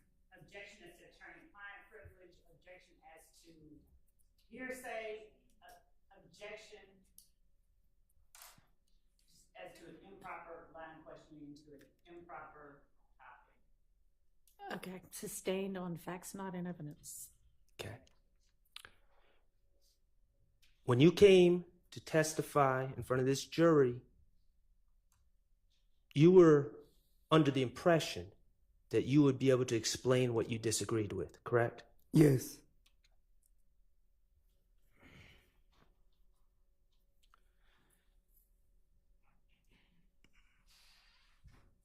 Do you know the saying, you're between a rock and a hard place? Yes, I heard of it. Okay. Do you consider yourself in between a rock and a hard place right now? Yeah. Yes. Okay.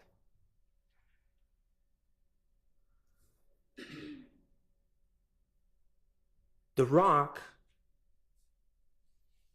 is that you know some of these things in this plea agreement aren't true, correct? Yes. The hard place is you don't want to go back to prison, do you? Yes. Yes, you do not want to go back. I don't want to go back to prison. Okay. And the problem is your plea agreement, correct? Yes. Okay. Let's talk about this plea agreement. In this indictment, you were charged with 2 counts, correct? Yes. Count 1, RICO. Yes. Or conspiracy to commit RICO, I should say. Yes.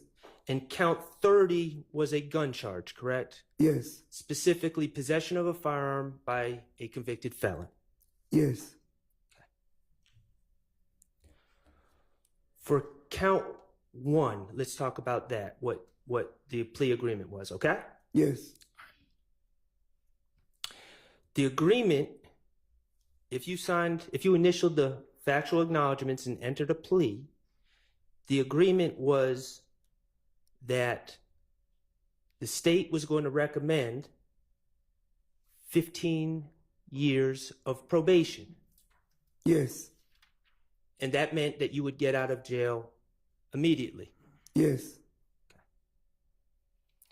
I'm going to ask you to look at Part 5 of the plea agreement, number 2, under defendant's sentencing acknowledgments. What page is that, Mr. Sharp? That's page 5. Okay.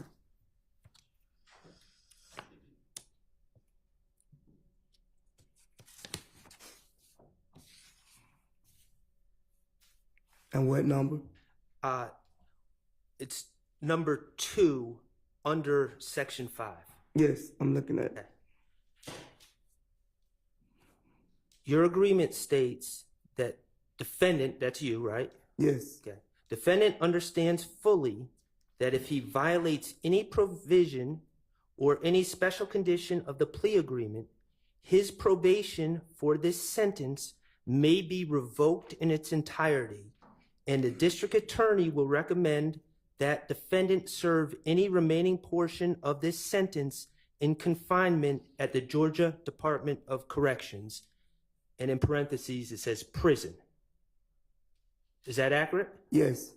Okay, so let's break that down a little bit.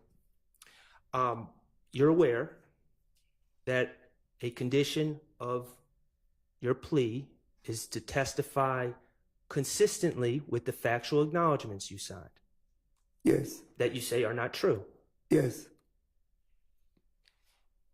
And according to this agreement, if you fail to testify consistently with those acknowledgments, the state can move to revoke your probation, correct? Yes. Do you know what revoking probation is? Yeah, I think take it back, send you to, however, take the probation back, revoke it and send you to prison. Okay, so if you have 15 years remaining on probation, yes, the state can bring a motion and ask the judge to send you to prison for those 15 years instead of being on probation, correct? Yes. Okay.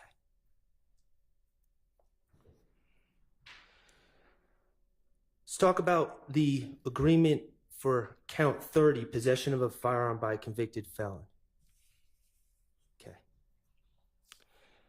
Your lawyer told you that count, you were aware that count carries a mandatory 15 years in prison. Yes. And that 15-year sentence needs to be consecutive to any other sentence that you have. Yes. So it'd have to be 15 on top of the 15. Yes. Okay. On page 1, under negotiated sentence,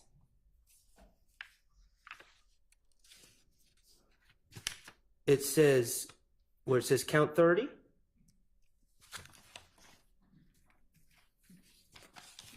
you said page 1? yes, page 1, sir. Okay. Yes. It says, for count 30, that was the possession of firearm by a convicted felon, correct? Yes. Okay. It says, sentencing withheld until the completion of the initial trial of this case. After the initial trial of this case, provided defendant, that's you, right? Yes. Has complied with the special conditions outlined in sections B, C, D, F, and I of section 3, special conditions of sentence of this plea agreement, the state agrees the defendant shall be allowed to withdraw his plea on count 30, and the state shall agree to no pros count 30. That's what it says, right? Yes. Okay, so let's talk about what your understanding of what this means.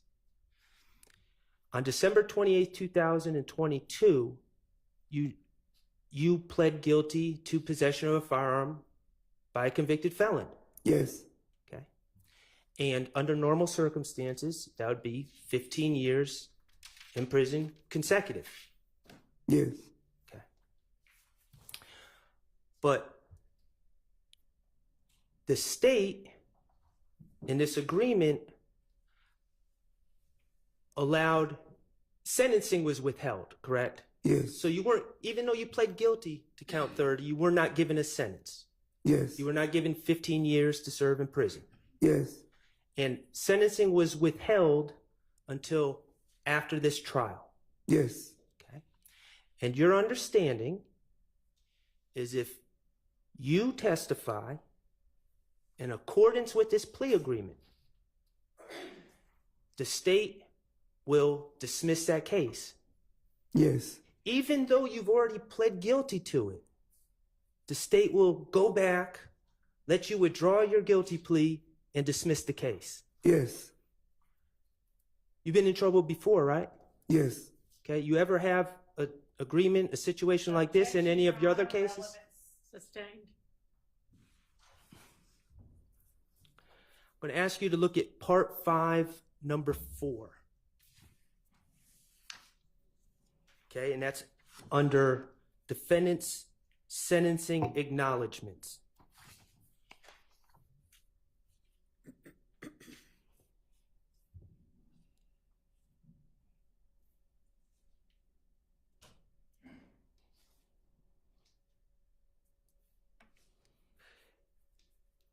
You with me? Yes, I'm with you. It's on page 6, right? Yeah, 6, 7. Yeah, I'm with you. Okay. Number 4 says, defendant understands fully that if prior to the conclusion of the initial trial of this case, defendant fails or refuses to testify to any fact that he acknowledges in his plea agreement, such failure or refusal nullifies. Do you know what nullifies means? No. Okay. It says nullifies though, right? Yes, it say that, but I don't know what it means. Nullifies any promise made by the district attorney to null pros count 30 of this indictment. Right? Yes. And to your understanding, regardless of whether you know what nullifies means, if you don't testify consistently with the factual acknowledgments that the state wrote, yes, they will take back their promise to dismiss count 30 and you'll be sentenced. Yes. And you have to get 15 years in prison. Yes. Consecutive to the probation that would be revoked. Yes.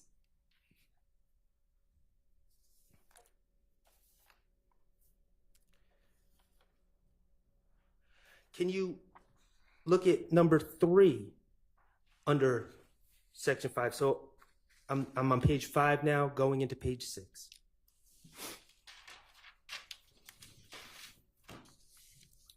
I'm with you. It says, defendant understands fully that any violation or of any provision or any special condition of the plea agreement shall result in defendant being sentenced on count 30 of this indictment, and the district attorney will recommend that the defendant serve the maximum sentence allowed by law. Yes. Okay.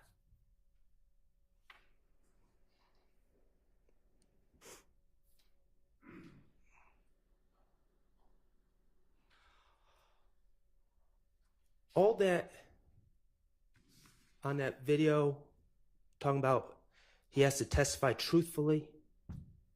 In your mind, who gets to determine whether you testified truthfully or not? Objection, relevance, and objection improper. And they, who gets to determine? He was about to answer. He knows what I'm asking. It's a binary question whether it's true or not. But determining whether something is true is irrelevant. Rephrase your question, please. Who gets to revoke your who moves to revoke your probation if they're not happy with what you say here today? Objection. Objection, Your Honor. Unfair characterization. What is your objection? One, yes, that. I said who moves. Relevance, it is not a fair characterization, and the terms of the agreement that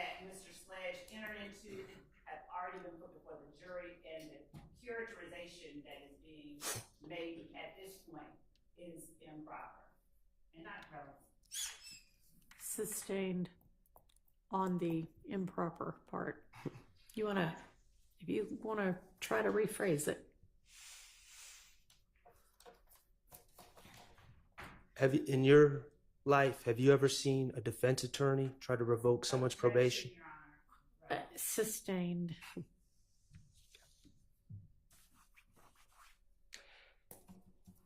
Can you go to section 5, number 5?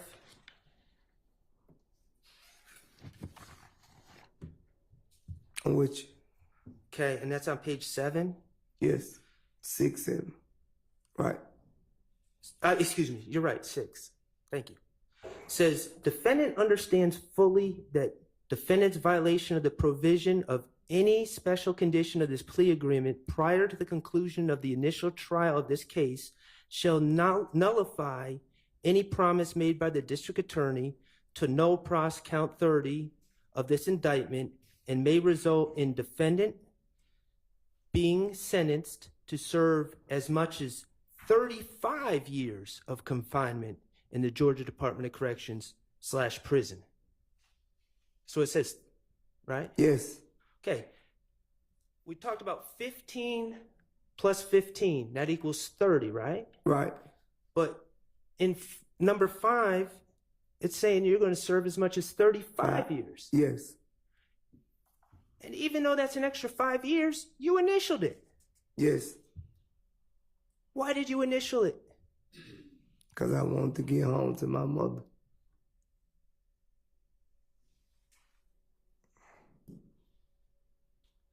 Okay. And I ain't understand whatever the words you've been using. I don't understand the words still. That I'm using or that are in this document? In this document, right.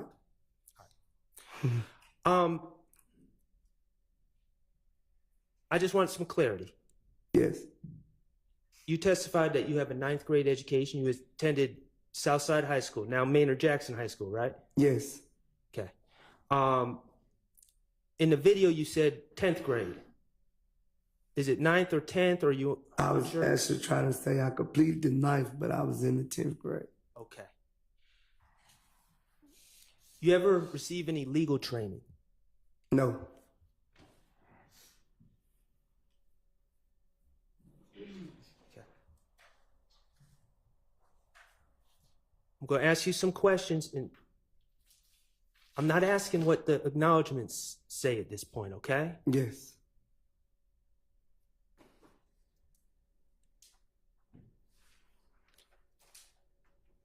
Well, let me take that back for a second, okay? Yes. Just to make sure we're on the same page. Yes. Okay. Let's talk about the acknowledgement. Now, number 3 on the factual acknowledgement, that's on page 3.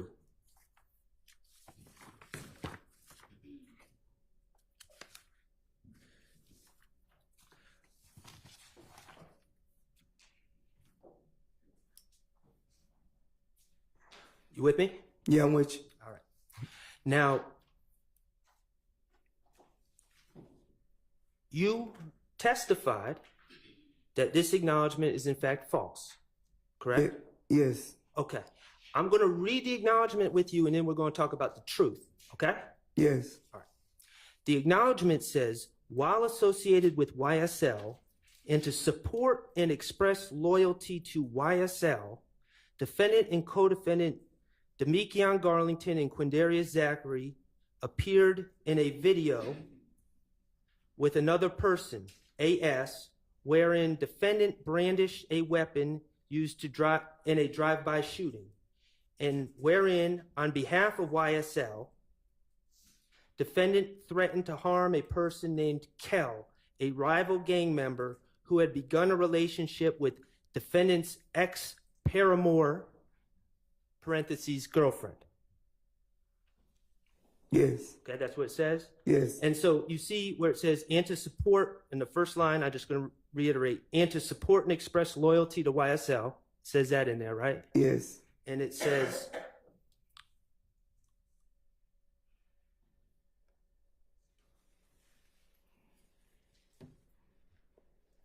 And it says, on behalf of YSL. Yes. Okay. Let's talk about that.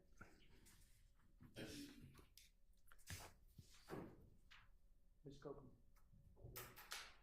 May I approach, Your Honor? You may.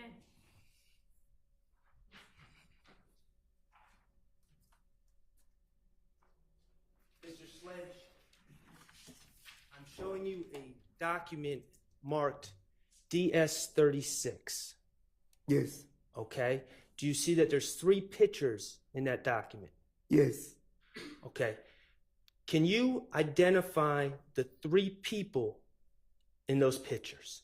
Me, Antonio Sledge, and Trevor Smith, and what his name, Watson or Kevin Watson, whatever. Kelvin Watts? Yes. Is that also Shell Kel? Shell Kel, yes. You also call him Kel? Yes. Okay. Your Honor, at this point, I would ask to admit DS-36 into evidence. Submitted. Permission to publish, Your Honor. May. Mr. Kokomo, would you please publish DS-36? Okay. Now, Mr. Sledge. Yes. We talked about how you're with a lady with the initials DB now, correct? Yes. Okay. Before DB, back in 2015, was there a young lady that you were involved with? Yes. Okay. And what was that young lady's name? And Trevor Smith. Okay. And what did you call her? Treva. Treva? Yeah, Treva. Treva. Okay. Do you see Treva in DS-36? She at the top of the photo. Okay. And do you see yourself in DS-36? Right there to the left.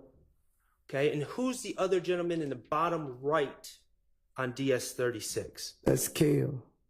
Okay. Kelvin Watts? Yes. Okay. Do you recall when you started, how would you describe, in respectful terms, your relationship with Miss Entrevia Smith? How did I, at the time? Yes. It was great. You cared about her. Right. Would you call her your girlfriend? Yes. Okay. When did you start dating, we'll say, Miss Smith? I've been knowing her since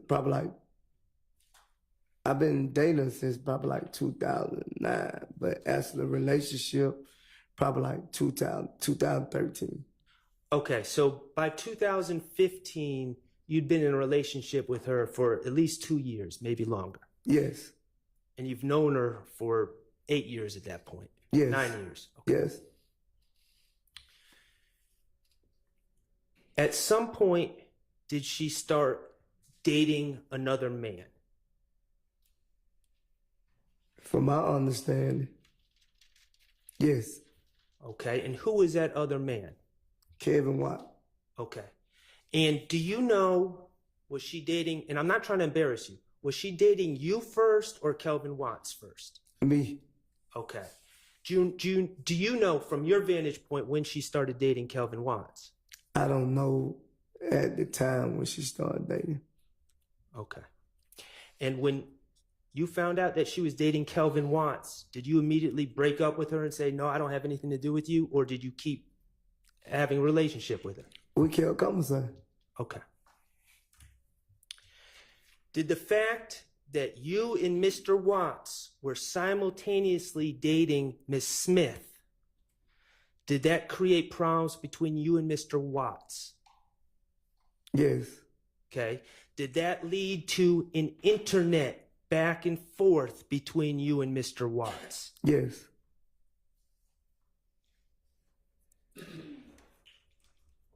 At some point in 2015, did you hear that Mr. Watts was looking for you? Yes.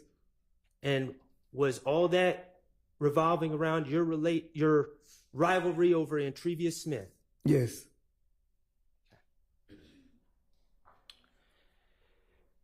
You remember when the state played a video of you and Mr. Zachary with guns? Yes. Okay. you said it was childish, right? Yes.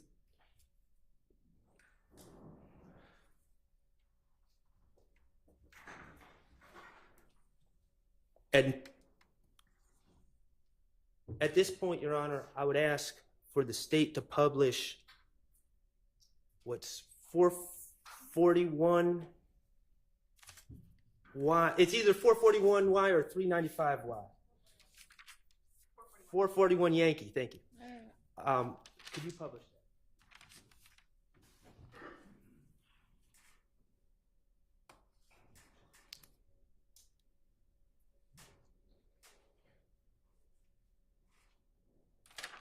Little strip this ass nigga. When little strip this ass. Okay, thank you. Little strip this ass nigga. We ain't really going back and forth no nigga. We don't go. You little bitch ass nigga wanna see me? I'm everywhere. Yeah, fuck you nigga, Cam. Whoever else, nigga. Well, nigga. Pop, pop, pop. Nigga. Whoa. They said they ain't really going back. Okay, thank you. All right. Back in 2015, were you a little bit emotional about the situation? Yes. Okay. And in that video, that was posted on the internet, correct? Yes. Did you post it on the internet? I think me or Zachary posted, one of us posted. Okay. You intended for Mr. Watts to see the video. Yes. Okay. And in the video, you said you heard that Mr. Watts was looking for you, right? Yes. Okay. And you're in that video with guns. Yes. And you're in that video with Mr. Zachary. Yes. And that's Quindarius Zachary, right? Yes. Lil D from Cleveland. Yes. Okay. And that is someone that you have known since he was little, right? Yes. You grew up together in the Capitol Homes neighborhood in Atlanta. Yes. Apartments. Yes. How far did you grow up from him? How far did I grow up? That was a horrible question. You guys were both living in the same apartment complex, right? Yes. Now, you're older than him. Yes. And he was a little boy at that time, right? Yes. Okay. Would you see him every day? No, I wouldn't see him every day. How often would you see him? When I used to walk past his door to get to the basketball court, he'll be on the porch. Okay. Are you particularly close with him? Or were you back in 2000? At that time? Yes. No. In 2015, you weren't? Oh, 2015, we were very close. Okay. And in that video, did you ever hear anyone say YSL? No. Did you ever hear anyone say gang? No. Did you hear anyone say on behalf of? No. Okay. Did anyone tell you to make that video? No. That was your decision. Yes. And you made that video because you were mad at Kelvin Watts because he was running his mouth?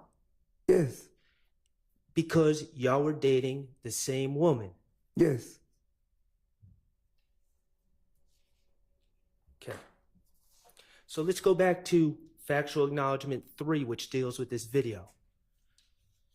It says, while associated with YSL, and to support and express loyalty to YSL, did anything about making that video and talking junk to Kelvin Watts, did any of that video have to do anything with supporting and expressing loyalty to YSL?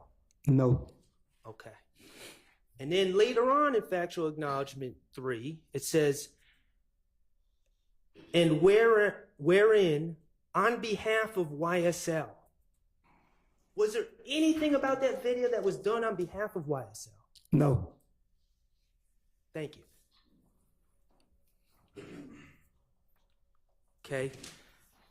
Let's talk about factual acknowledgement 5. It says, okay, let me back up. Factual acknowledgement 4, let's look at that, and that's on page 3. You with me? Yes. All right. says, on or about April 28, 2015, as reflected in Fulton County Indictment 15 SC 138994, defendant, that's you, right? Yes. And fellow YSL associates Demekion Garlington and Quindarius Zachary committed a drive-by shooting using the firearm defendant wielded in the video, referenced in Part 3 of this section, targeting family members of a rival gang. Okay? Yes. All right. And then on number 5 of the factual acknowledgments, it says, defendant and his fellow YSL associates committed the drive-by shooting referenced in sections 3 and 4. Okay? Above, on behalf of YSL and to increase the notoriety, reputation, and fear of YSL. See where it says that? Yes. Okay. And I'm just reading that. I'm not saying it's true. You okay? Okay. Okay, let's talk about that case. And that was 15 SC 138994. Yes. You were charged in that case, correct? Yes. Mr. Demekion Garlington was charged in that case, correct? Yes. And Mr. Quindarius Zachary was charged in that case, correct? Yes. No one else was charged in that case. No. And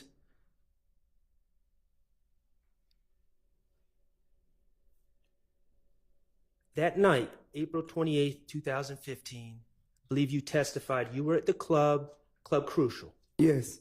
And Demekion Garlington was at Club Crucial. Yes. And you didn't go together, right? No. But you both happened to be there. Yes. And you're friends with Demekion Garlington, or you were at that time? Yes. Okay. And at some point, well, let me ask you one other thing. There were some young ladies at the club that you knew as well, correct? Yes. Alexis Bryant was at the club, right? Yes. And a young lady named Summer Good was at the club. Yes. And Summer Good is the girlfriend of Quindarius Zachary. Yes. Okay. Quindarius Zachary was not at the club. No. Okay. But his girlfriend was. Yes. Okay. And you indicated that Demekion Garlington was jumped by certain individuals. Yes. Okay. Did you observe the fight? Not from the beginning, no. Okay. On that date, did you know, while you were at the club, did you know who was jumping Demekion Garlington? No. Okay. Was this a major fight? It was. Let me ask a better question. Okay. That was vague. Okay. Was this the type of fight where people were punching and kicking Demekion Garlington? Yes. Okay, and there are a lot of people at Club Crucial, right? Yes. A lot of other people you knew. Yes. Okay.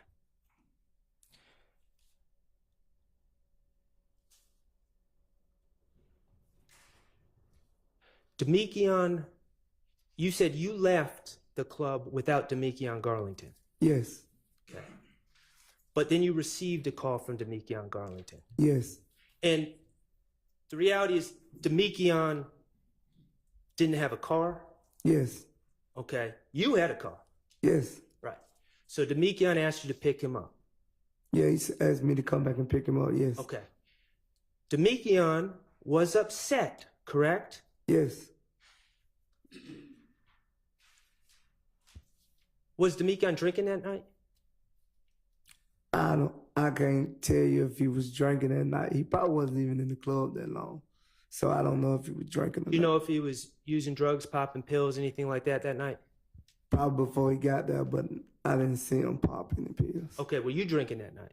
Yeah, I was drunk. You said you were drunk? Yeah, I was drunk. Yeah, drunk, yeah. Okay.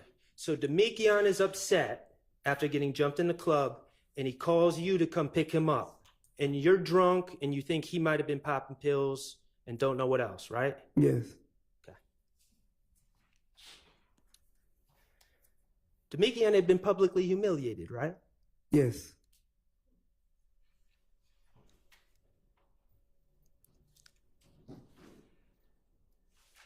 When you guys were driving from the club,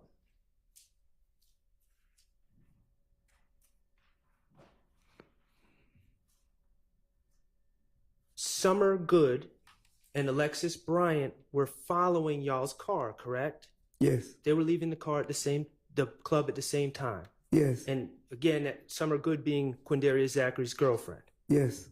Okay. And to your understanding,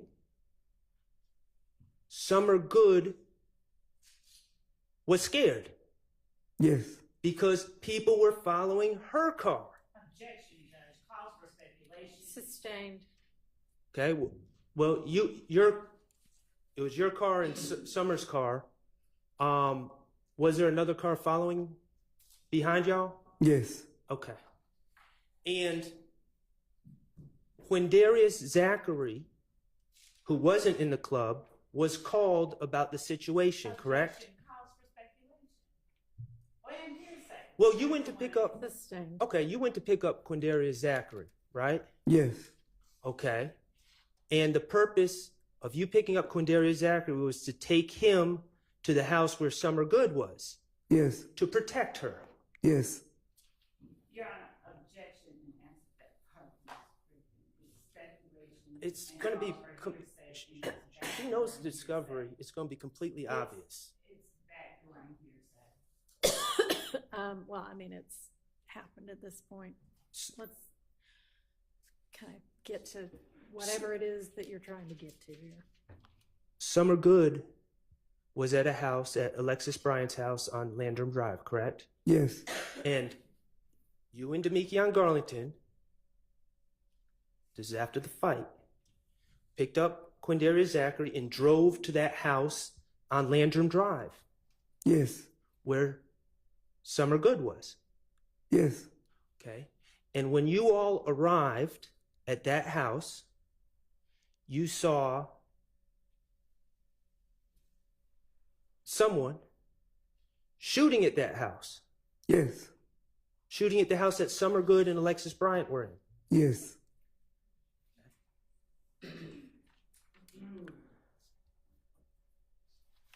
You were driving the car, right? Yes. Not the car that was shooting. You saw a car shooting and you're driving in a car pulling up. Yes. Okay. You chased those people off that were shooting at the house, correct? Yes. Okay. At some point, and I think your testimony is that you don't know who they were, but one of the other individuals in the car, your car, determined who was shooting at the house that Summer Good was in, correct? Yes. And it was determined that you were to drive them to the house where those people stayed at. Could you repeat that? Because I understand. I asked in a bad way. You're in a car, and it was determined, someone, not you, but someone felt they knew who was shooting at the house with Summer and Alexis, right? Yes. Okay. And then you ended up driving to a house. I don't think I went to another house after that, Mr. Shaw. I'm not for sure. Well, let me back up. In your testimony, you said your testimony was you drove Quindarius Zachary and Demekion Garlington to a house, right? Yeah. And they had guns. Yes. And they got out and did whatever they did to that house. Yes. Okay. That wasn't the house that Summer Good and Alexis Bryant were in on Landrum. No. Okay, so after you saw that house, the first house where Alexis Bryant and Summer Good were being shot at, you drove to another house where Demekion and Quindarius did whatever they did. Right? Yes. Okay. And you plead guilty to that? Yes.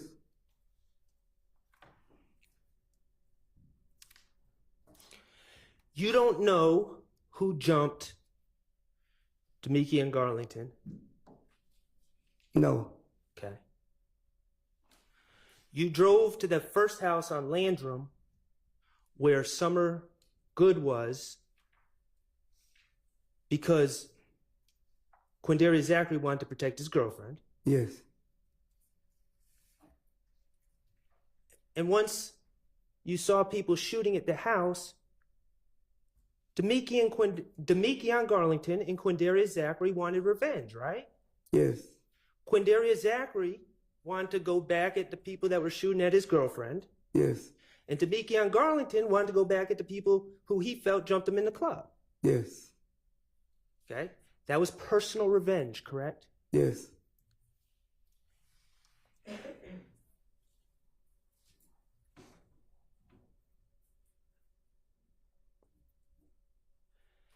In retrospect, you're 43 years old.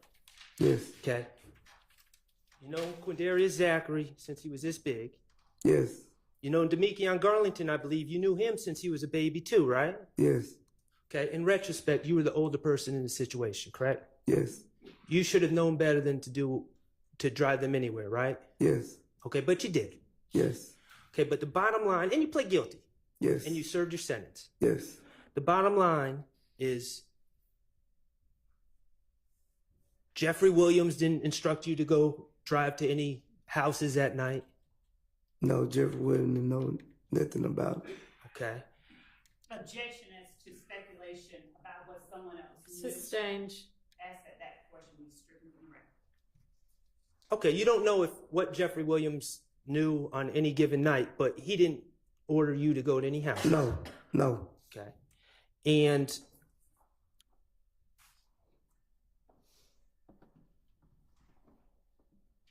no one was out the window shooting guns, yelling, YSL, YSL. Objection, compound question.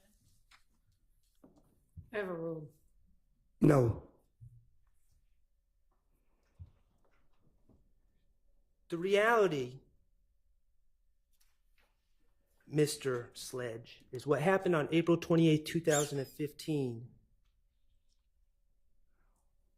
was done on behalf of Demikian Garlington, who got jumped in the club. Yes. Was done on behalf of Quindarius Zachary, whose girlfriend was getting shot at. Yes. It was not done on behalf of YSL. No. It was not done to increase the notoriety, reputation, or fear of YSL, was it? No.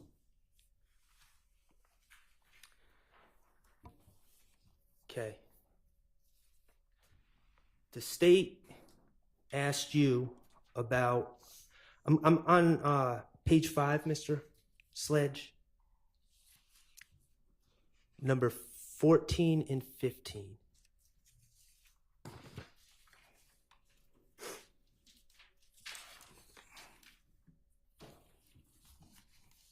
Okay.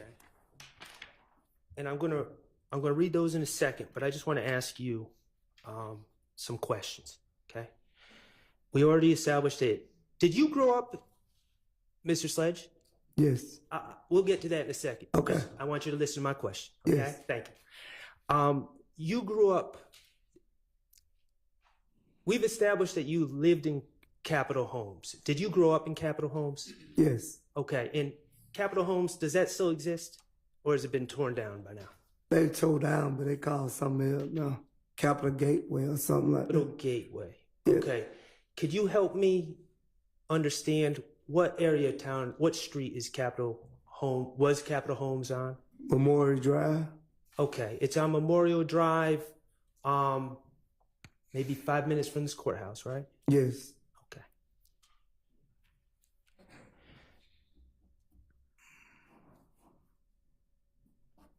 They made it nicer now. Yes. But back then it was rough neighborhood, right? Yes. Okay. And then how long did you live at Capitol Homes? Till what age? I don't remember exact how old I was, but whatever year they got tore down. Were you a teenager or? Yeah, I was a teenager. Like, I probably was grown. so if you were a teenager, we're talking about 18, 19, not 13. Yeah, Okay. yeah. All right. And then eventually you ended up living off of Boulevard, correct? Yes. Okay, did you go straight from Capitol Homes To Boulevard. to Boulevard? And when we say Boulevard, we're talking like the Bedford Pines? Yeah, Bedford Pine Apartments. Okay, those are right by the intersection of Boulevard and like North Avenue, right? Yes. Okay, great. East side of Atlanta. Yes. Okay, both these places, Capitol Homes and Boulevard, are, well, you tell me, how long do you think it would take to drive to Cleveland Avenue? I can't give you an exact how long, but if my mind regular, probably about 15 minutes from Capitol Home, probably about 19 from Boulevard, 20 somewhere in there. Okay. Bottom line, it's not the same neighborhood. No. Miles apart. Miles apart. Okay. Have you ever lived off of Cleveland Avenue? Stay off of Cleveland Avenue. Or on Cleveland Avenue, or stayed off of Cleveland Avenue? Yes. When was that? I want to say it was probably like 2008, 2009, somewhere in that era. Okay. And for how long? I'm not asking for exact address. You live off of in the Boulevard area now, right? Yes. Okay. So how long did you stay on Cleveland Avenue? Not long. Well, my kids stayed over there, but I actually moved to Boulevard. Okay. But my kids and their mother still stayed over there, so I used to go over there. Okay, so you used to go over there. Yes. And I'm asking you, okay, correct me if I'm wrong, did you ever formerly live over there? No. Okay. Now, I hate to ask you this, but you've been a drug dealer before in your life, right? Yes. Okay, you have a history of, your criminal record reflects that, correct? Yes. Okay, you've been arrested for selling drugs downtown Atlanta. Yes. Okay, you've sold drugs in the past. We're talking about the past. Off of Boulevard. Yes. Okay, you've sold drugs around many areas of Atlanta, correct? Yes. Okay. You talked about hanging out in these gas stations. And you said, your testimony, as I recall it, was that sometimes you would hang out in the gas station with your own personal bag. Yes. And if people wanted a little bit off of your personal bag, you would sell it to them. Yes. Okay. And you would hang out with Christian McMiller and Darius Ford. Yes. Okay.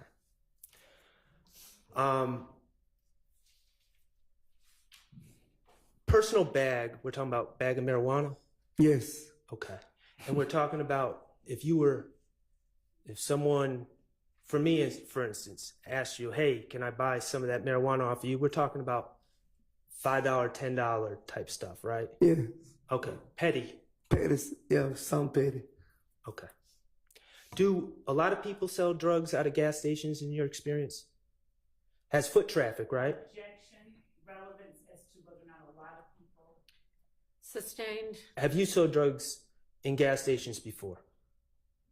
Yes. Okay, you sold drugs in gas stations downtown, right? Yes.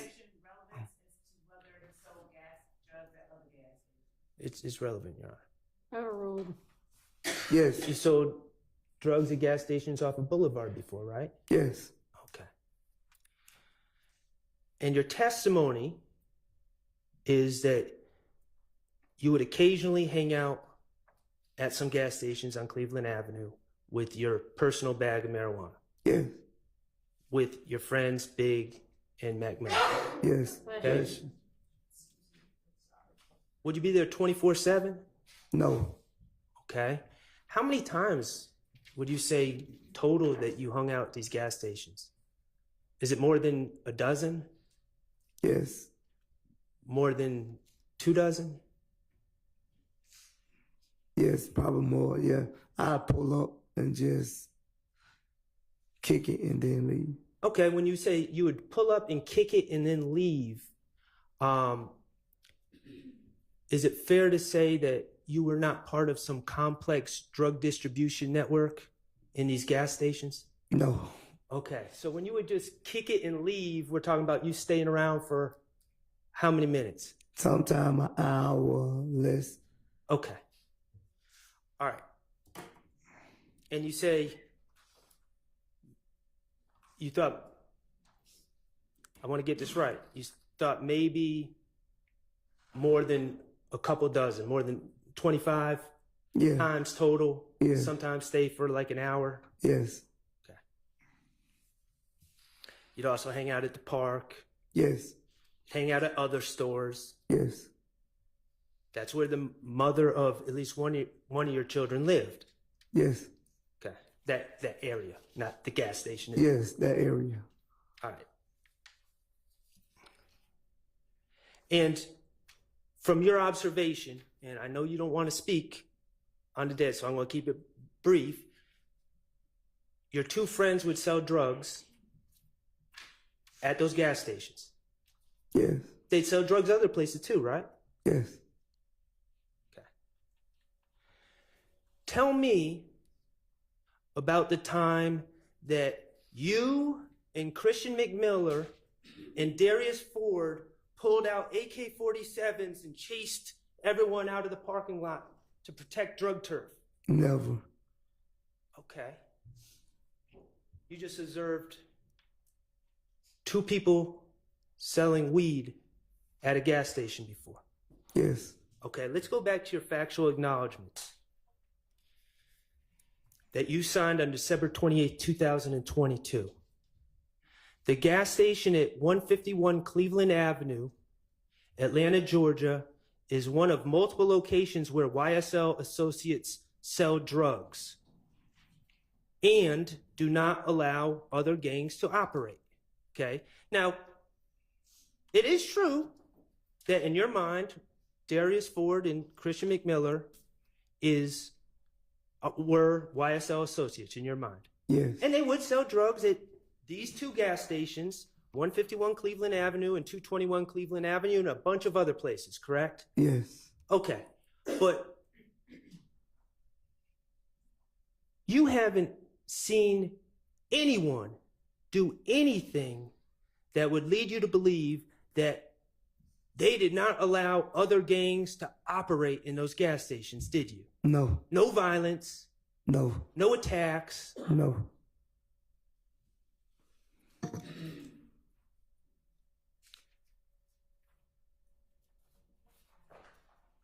The factual acknowledgement that the video about Shell Kel had something to do with YSL, that was incorrect. Yes. The factual acknowledgement that the shootings on April 28th, 2015 were done on behalf of YSL, that was incorrect. Yes. The factual acknowledgements that YSL or YSL associates do not allow other gangs to operate at these two gas stations, those were incorrect. Yes. These money that you would make selling little $5, $10 bags, whatever, of marijuana, would you run to Jeffery Williams and give him those $5 bills, $10 bills?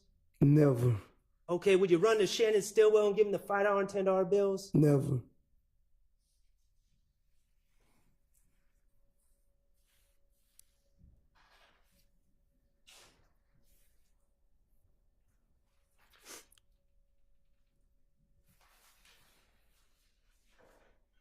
Mr. Sledge,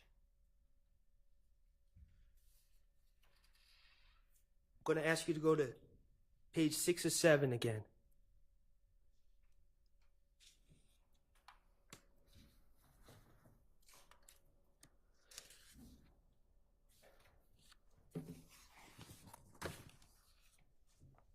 Okay, let me ask you, before you signed these documents on December 28th, you moved for bond on this case, correct? Yes. You moved for bond on October 13th, 2022, correct? Yes. And the state opposed your bond, right? Yes. They said that you were a danger to the community. Yes. They said you were a threat. Yes. And you were denied bond. Yes.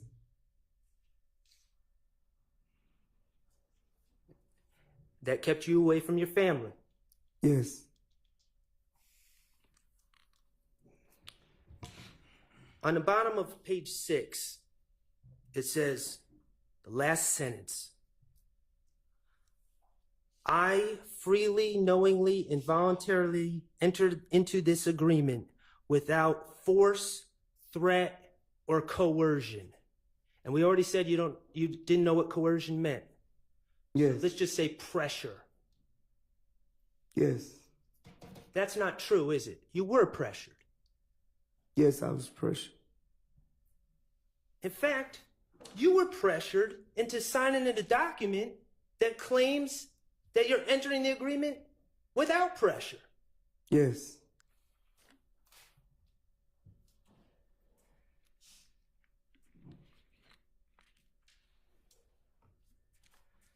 We talked about that bond hearing before December 28th, where the state called you dangerous, too dangerous to release. Objection, Your Honor. 1, facts not in evidence. 2, improper. He was and there. 3, irrelevant. He was there. Did they call you? It's not for the truth of the matter asserted, it's for the state's stance. Objection, relevance. The state's It's stance very regarding a bond matter for this witness has no relevance or bearing on the guilt or innocence of either of the defendants here. No, it doesn't, but I don't think that's what he's offering it for. I'll permit it.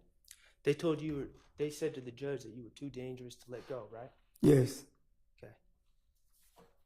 When you initialed these acknowledgments that they wrote, they gave you probation, right? Yes. And then something came up. And Because I'm sorry. I know that the objection needs to be at the same time, but as I thought about it, that was hearsay as well. What the state told him about his dangerousness or whatever being too dangerous. I'm not saying to it's let go. dangerous. Literally, the question was, did the state say that you were too dangerous to let go? That's hearsay. There is no, that's hearsay. It's not for the truth of the matter asserted. Overruled. Again, they said, not saying you're dangerous. They said you were too dangerous to let Objection, go. already asked and answered. Well, I'm trying to recap because I keep getting interrupted. Well, she's entitled to interrupt you if she thinks she's got a legitimate evidentiary objection. Okay. After you initialed these documents next to the statements that they wrote, they gave you probation on count 1, right? Yes. Objection, asked and answered. Okay, sustained. And something came up in court because you pled guilty to count 30 but weren't being sentenced. You had to be given a bond on that in order to be released. Yes. And all of a sudden on December 28th, after you initialed these statements, the state recommended a signature bond. Isn't that correct? Yes. A signature bond means you get released and you don't even have to pay any bond at all, right? Yes.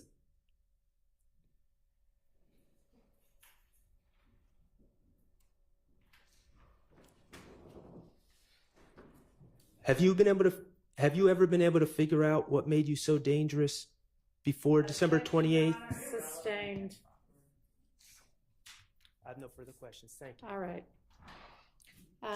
Jody, I'll need a break before we move on to the next cross. Okay, let's take a 10-minute or so break.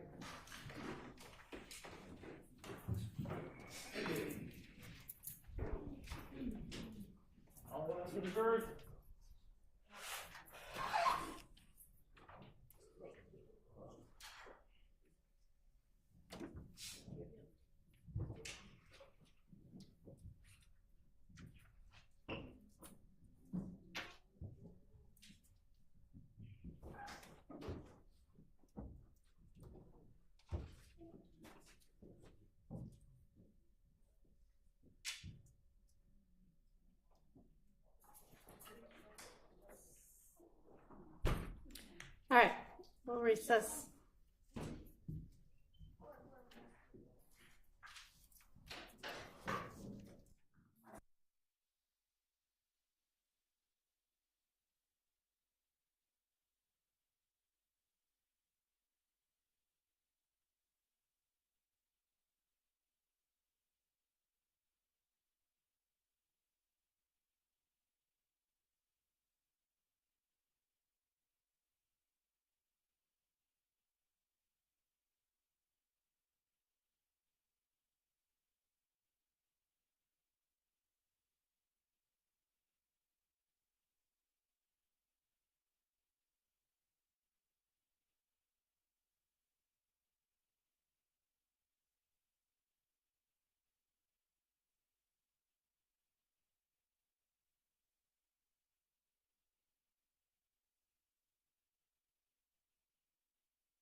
The state's attorneys are. There they are.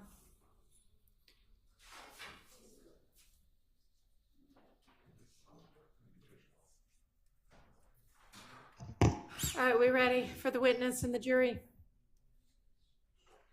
Yes. Yes.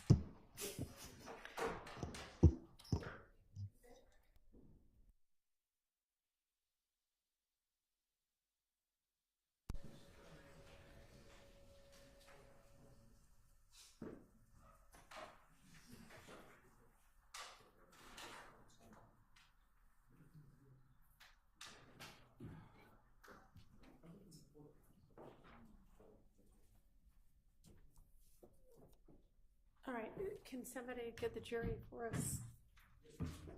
Thank you.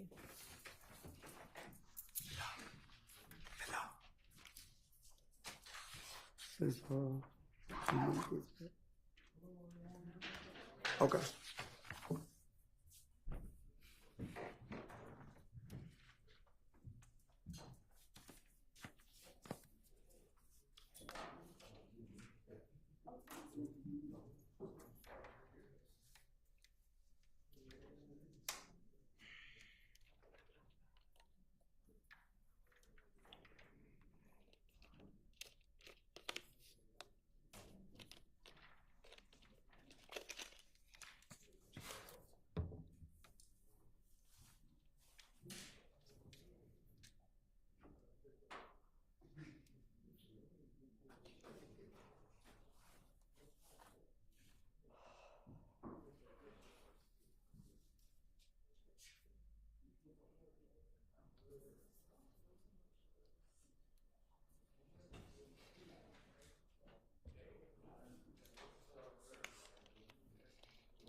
Thank you.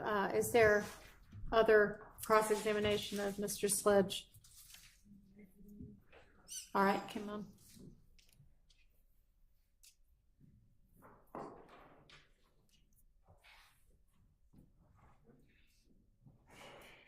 Good afternoon, sir. Good afternoon. I'd like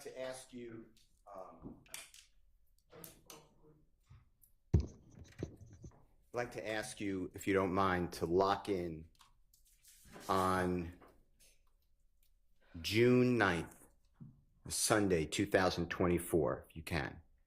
Do you remember being located at a Starbucks in Fayetteville, Georgia? Yes.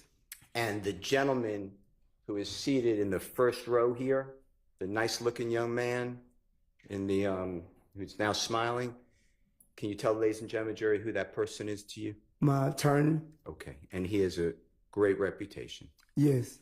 And he's been with you, you said, approximately 15 years. And when I say with you, representing you, and he knows you and your family personally. Yes. He has become a lawyer for you, but also a friend to you. Is that fair to say? Yes. And his name is the Honorable Derek Wright. Is that right? Yes. All right. And he was kind enough to put us on a Zoom call at my request. Do you remember that? Yes. And that was shortly after, in fact, it was later on Sunday, June 9th, 2024. Is that fair to say? Yes. And during that call, I identified myself as Mr. Jeffery Williams' lawyer. Is that fair to say? Yes. All right. And you told me, as well as your lawyer, that you met earlier that day with Prosecutor Love. Yes. An investigator who's a female with dark hair. Do you remember that? Yes. Do you remember her name as you sit here today? I don't know her name, but I see her in the courtroom. And is she the very, very kind young lady, third row back, smiling as well? Yes. Okay. And she identified herself as a co-worker to District Attorney Love. Is that right? Yes. And you freely went there to meet on your own time in Fayette County, right? Yes. And you did that to be courteous. Is that fair to say? Yes. And you did that because it's also, you knew you were going to testify and you wanted to tell the district attorney's office any information that they wanted to hear, right? Yes. And you also want to learn from them what it's like to testify. Is that all fair to say? Yes. And you said earlier on your, it's called a direct examination. It doesn't matter what it's called. When you were being questioned by Ms. Love, you said that she had a cell phone with her. You remember that? Yes. Either a laptop, an iPad, or some sort of device. Yes. And was she taking notes? Do you remember? I think she wrote something on her notepad. I don't know what she wrote, but I know she wrote something on her notepad. And I want to go over with you a couple things that you tell the jurors, whether it's true.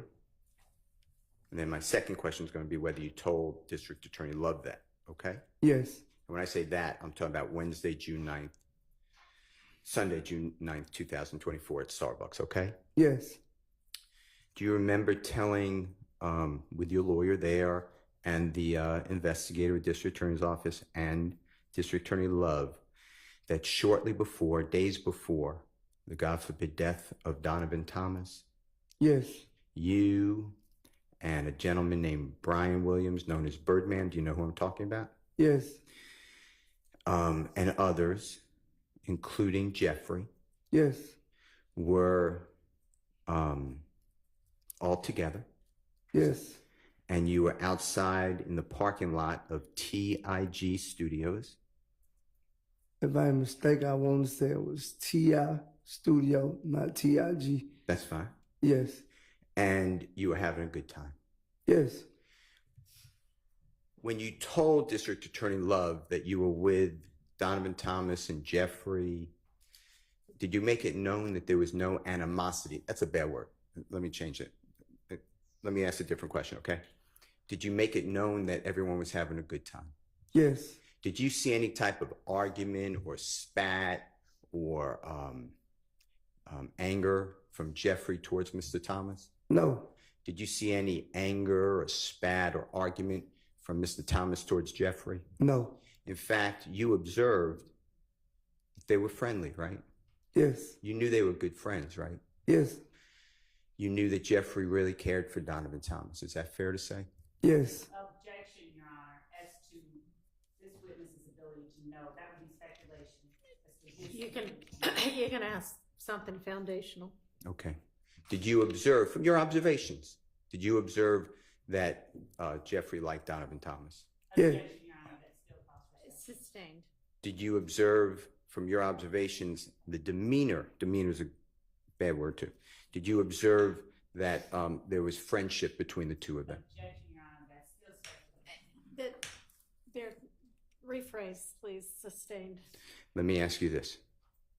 When you told that to District Attorney Love, was your lawyer right there at the same Starbucks? Yes. Was he there at the same table? Yes. Do you remember sitting outside the Starbucks? Yes. Okay. Did you see District Attorney Love make any notes when you told her that?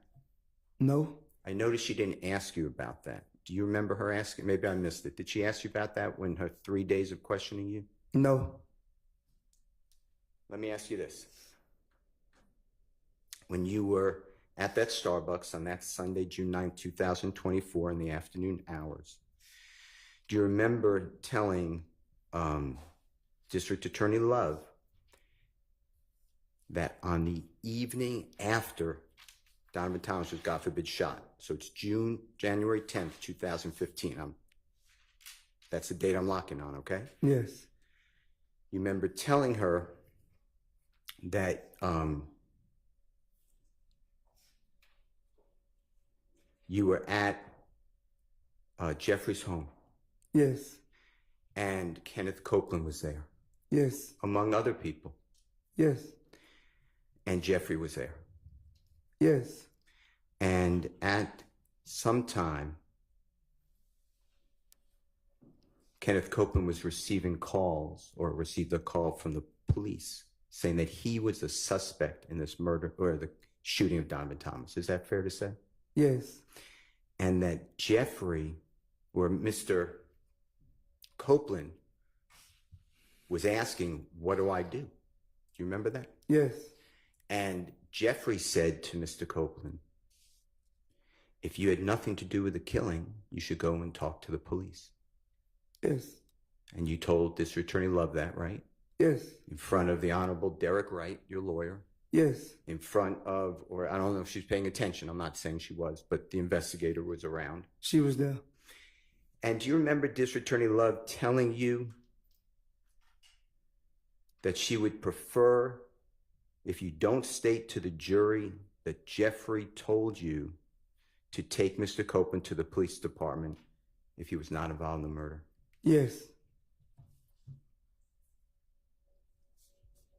Did you ask why? No, I never asked why. Now, you also said, and it's the truth, and if it's not, you correct it, that you were very close with Donovan Thomas. Yes. In fact, your relative, I think cousin, but tell the jurors if I'm wrong, dated Donovan Thomas's relative. Yes. And Donovan Thomas is close with your mother. Yes. And you told District Attorney Love that? Yes.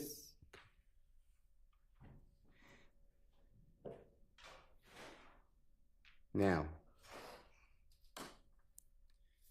you were asked by District Attorney Love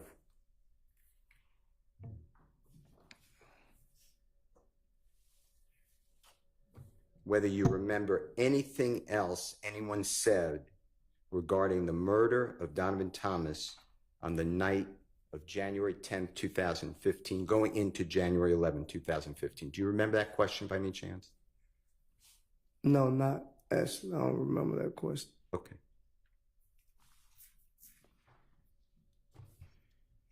Do you remember Jeffrey being distraught? That's a bad word. Being upset or sad at the shooting of Mr. Thomas? Yes.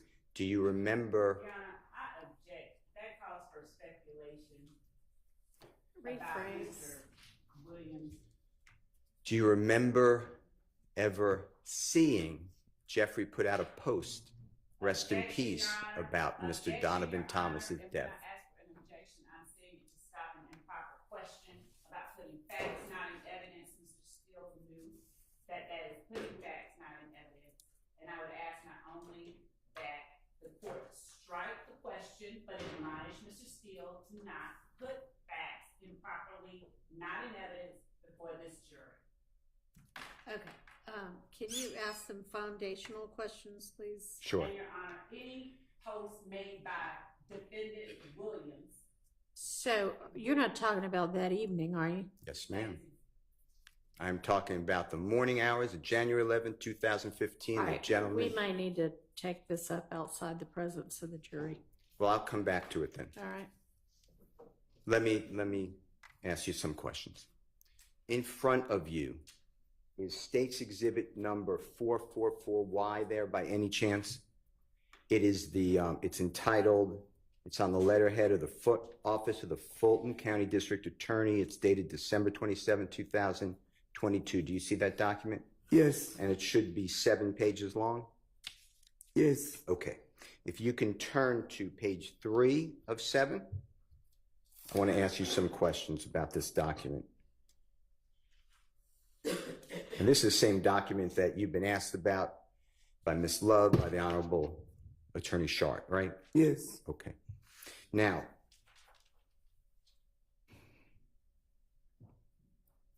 at the time of entering this guilty plea, December 28th, right before New Year's of 2022, right after Christmas, right? Yes. All right. I want to go through the factual acknowledgments. And I'm specifically focusing on Jeffrey, okay? Yes. Number 1, it's on page 3 of 7. Do you remember acknowledging and signing, and the jurors heard and watched your guilty plea before Judge Glanville? Yes. You saw that too, okay. Number 1, Young Slime Life, aka YSL, is an organization made up of 3 or more members or associates who share common identifiers that include, but are not limited to, colors, hand signals, and terminology, who have committed crimes intended to increase notoriety, street credibility, and reputation of YSL. You see that? Yes. And that's, of course, your initial. Yes. The A and the S. Okay. Tell the ladies and gentlemen jury about Jeffrey. I'm focused on Jeffrey. What did Jeffrey benefit Objection. from any type? Objection. Let me hear the question.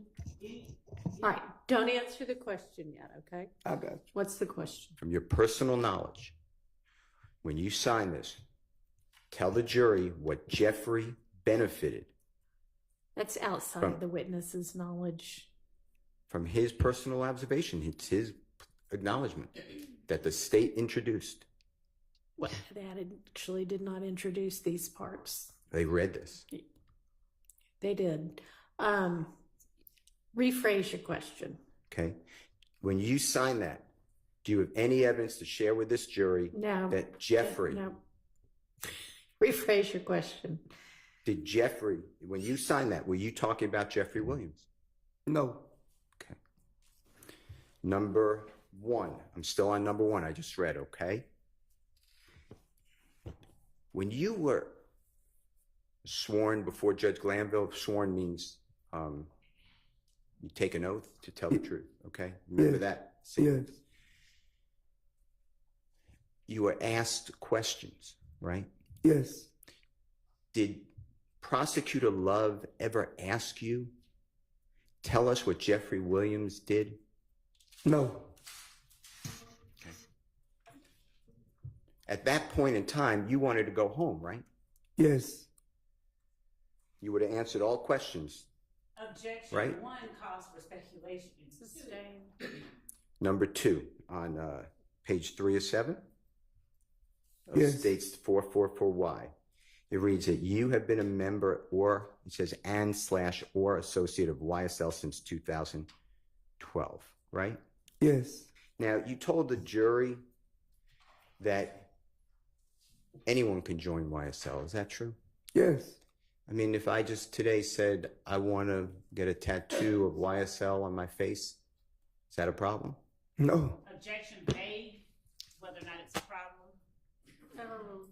Is there any type that you know about, like beat-in or initiation to say I'm with YSL? No. Do you know personally from your travels, from going to shows and concerts and tours are people from all over America and throughout the world having tattoos of YSL, I seen a couple of fans, yes. wearing shirts YSL, Yes, hats, yes, tattoos of Jeffrey on their person. yes.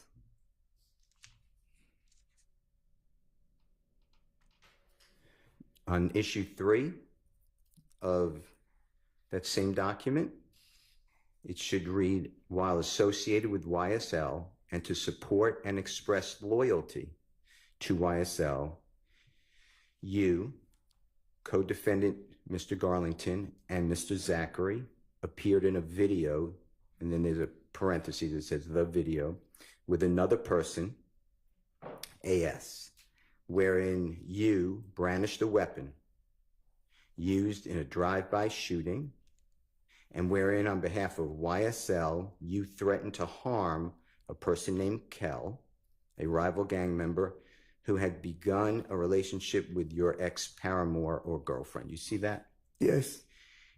Were you asked any questions about what Jeffrey knew about that? No. He knew nothing to your knowledge, right? Objection, Your Honor. Speculation. Sustained.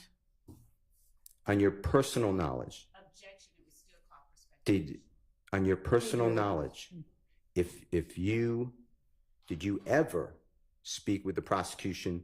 Did they ever want to know, what did Jeffrey Williams know about that? Objection 1, that calls for speculation. 2, I can approach, Your Honor, because that. Okay, I mean, it doesn't, that one does not call for speculation, but if you have some other issue, then I don't need I'll to go approach, ahead. Your Honor. I'm going to continue. Approach, Your Honor, because I have an objection that I need to put on the record. Okay. I would rather not stop, because that's all Ms. Love does. I'd rather continue. I'll waive that. Well, we're gonna approach.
All right, go ahead, Mr. Oh, wait, sorry, we need to get Mr. Sledge back in. Yes, ma'am. Your Honor, I ask that the comment, that's what Ms. Love does, be stricken from the record. We can strike that.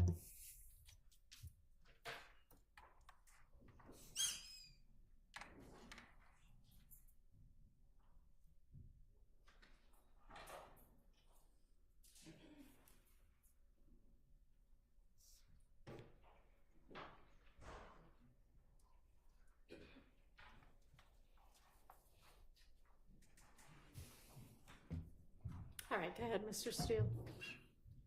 Mr. Sledge, on number 3 that we were just talking about, Yes, on the same document, yes.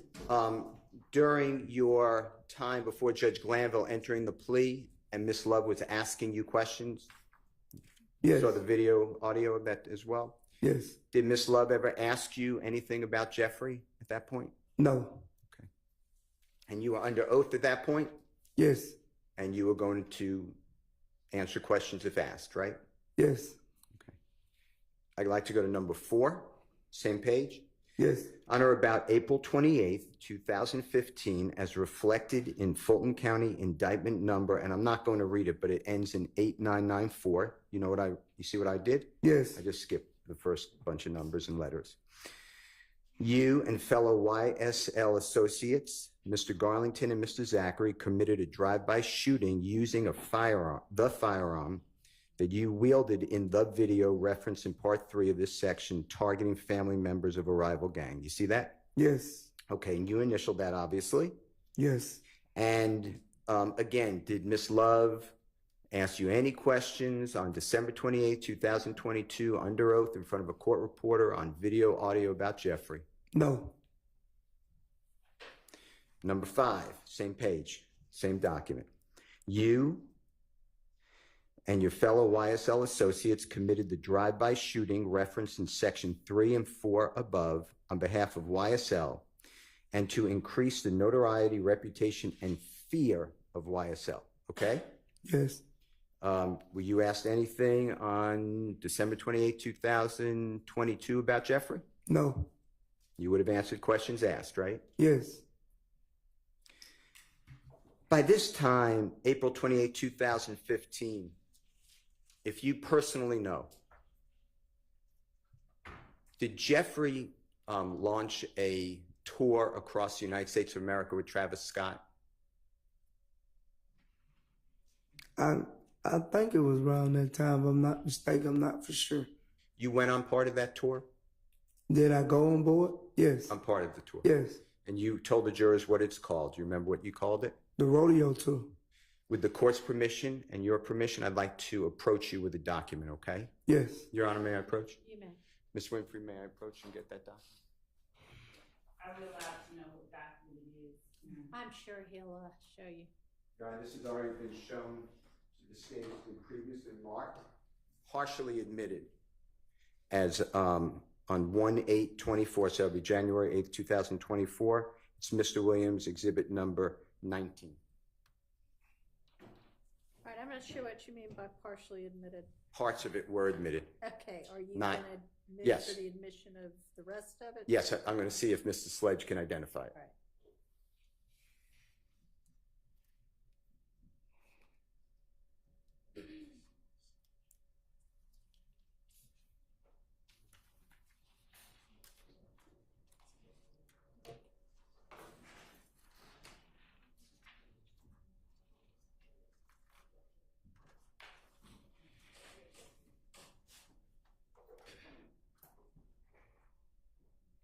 Thank you. You may.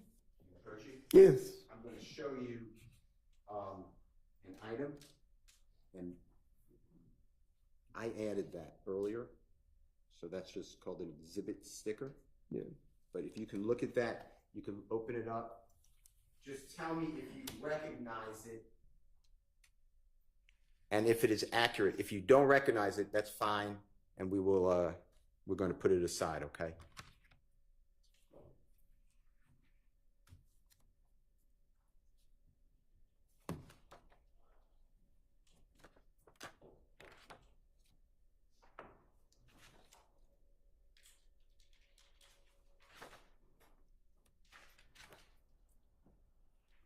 Yeah, I remember this. And what is that document, which I believe is number 19 of Jeffery Williams? This is the booklet. Put it down until it's admitted. Okay, I'm sorry. No, that's this, okay. This the booklet of the tour on what days and what areas that we was in. Okay. And is it look to your memory to be accurate? Meaning, has it been changed in any way? Has it been altered? Or does it look similar to the way that you saw it when you went on that tour? It looked the same. Your Honor, I move for the admission of Mr. Williams. It's number 19. Your Honor, pursuant to 21-8-801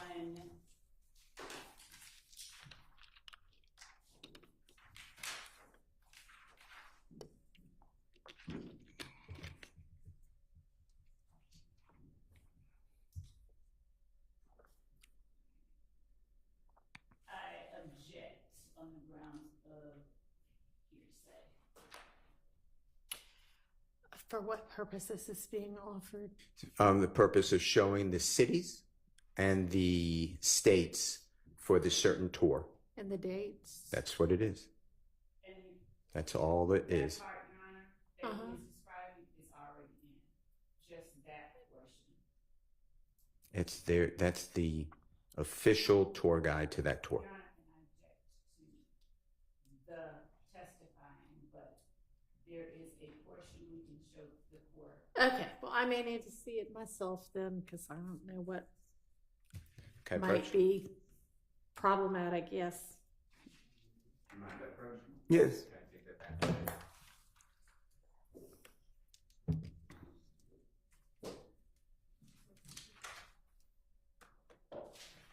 Can you hand it to me? Do I need to? I think Mr. Steele should probably come up also. Do I need to step out? Yes.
May I approach, Your Honor? You may. So the portion for the ruling is that it was already in, is in. Sledge, may I approach you? Yes. I'm turning to the third page, full page of turning to the sixth page, if you were counting both sides of Mr. Williams' number 19. Do you see any dates of that rodeo tour? Yes. And can you tell the ladies and gentlemen jury, just read it to them, if you don't mind, the date and the city of the tour? I'll wait from the top to the bottom. Entirety of the tour dates? Sure. Do you want to just post that page? I don't have it on. Okay. Your Honor, also, this witnesses basis for knowledge of the specific dates, we would object unless there is a foundation laid for that. Okay, well, he said he went on parts of this tour and was familiar with the tour. Mr. So Slade, overruled. do you feel comfortable doing that? And if not, just Yes, I can read you the dates and actually, Your Honor, may I approach? You may. May I approach you, sir? yes. Would you mind if if I read along with you? Yes. Okay. You just tell me if you can put it down. I don't have very good eyes. Me neither. All right. I'm going to start here, okay? Yes. Saturday, February 28, 2015. Yes. Santa Ana, California. Yes. March 15. Sunday, March 15. March 1, 2015. You see that? Yes. Santa Ana, California show day. Yes. Monday, March 2nd, Tucson, Arizona show day. Yes. Yes. I don't know if there's a question, and I would object to Mr. Steele's testimony. Could we maybe give a summary of it? Okay. Then the next one is the next day. It's a travel day, right? Yes. And then it's March 4th, 2015, Denver, Colorado show. Yes. And then I'm skipping. March 6th, 2015, Milwaukee, Wisconsin show. Yes. It's the same thing and it's the same objection. Testifying, there's not a question. He's just stating. So This is in evidence. he's confirming the dates. I mean, Mr. Steele is not testifying, so that's overruled. Saturday, March 7th, 2015, Chicago, Illinois Yes. show day, and Rochester, New York as well. Yes. Sunday, March 8th, 2015, Chicago, Illinois, a show day. Yes. Monday, March 9th, 2015, Detroit, Michigan, a show day. Yes. Tuesday, March 10th, 2015, Toronto, Ontario, Canada, a show day. Yes. Wednesday, March 11th, 2015, Buffalo, New York, a show. Yes. Thursday, March 12th, 2015, New York, a show. Yes. Or a concert. What month are you going to get to before the list is over with? I mean, can we just say there were show dates pretty much constantly between X date and Y date? Sure. It goes up to, is it fair to say, consistently through April 3, 2015. Is that true? Yes. And the cities that we left off at include Philadelphia, Pennsylvania, Yes. Washington, D.C., Yes. Norfolk, Virginia, Yes. Charlotte, North Carolina, Yes. the great city of Atlanta, great state of Georgia, Yes.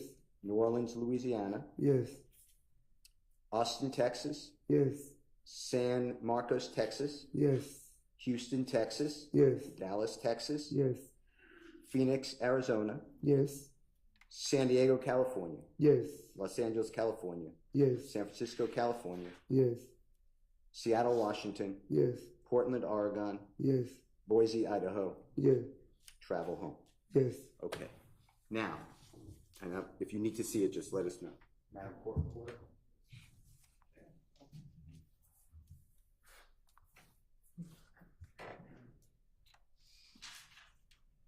Knowing Jeffery Williams since about 2009 when you were released from prison, Yes.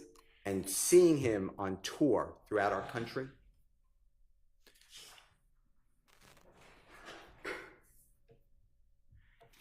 how much time did he spend committing crimes on Cleveland Avenue? Objection. Wholly improper and speculation and speaking as to a legal conclusion committing crimes that this witness should not. Sustained. Did District Attorney Love was having you, or you agreed, sign that on April 28, 2015, it's number 5, that this drive-by shooting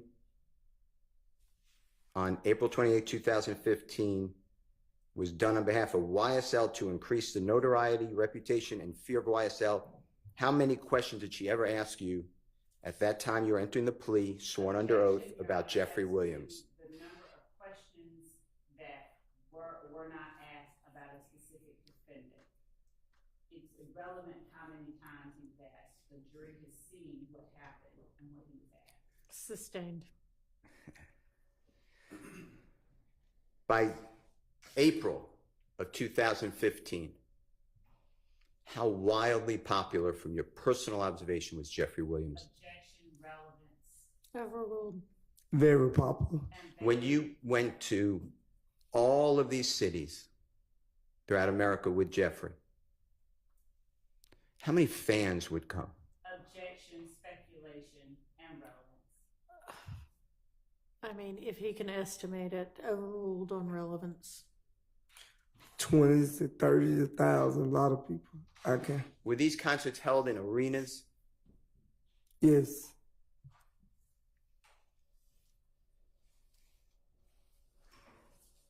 Number 6, it's on page 3, it goes into page 4, okay? Same document. Page 6. Going into, it's number 6.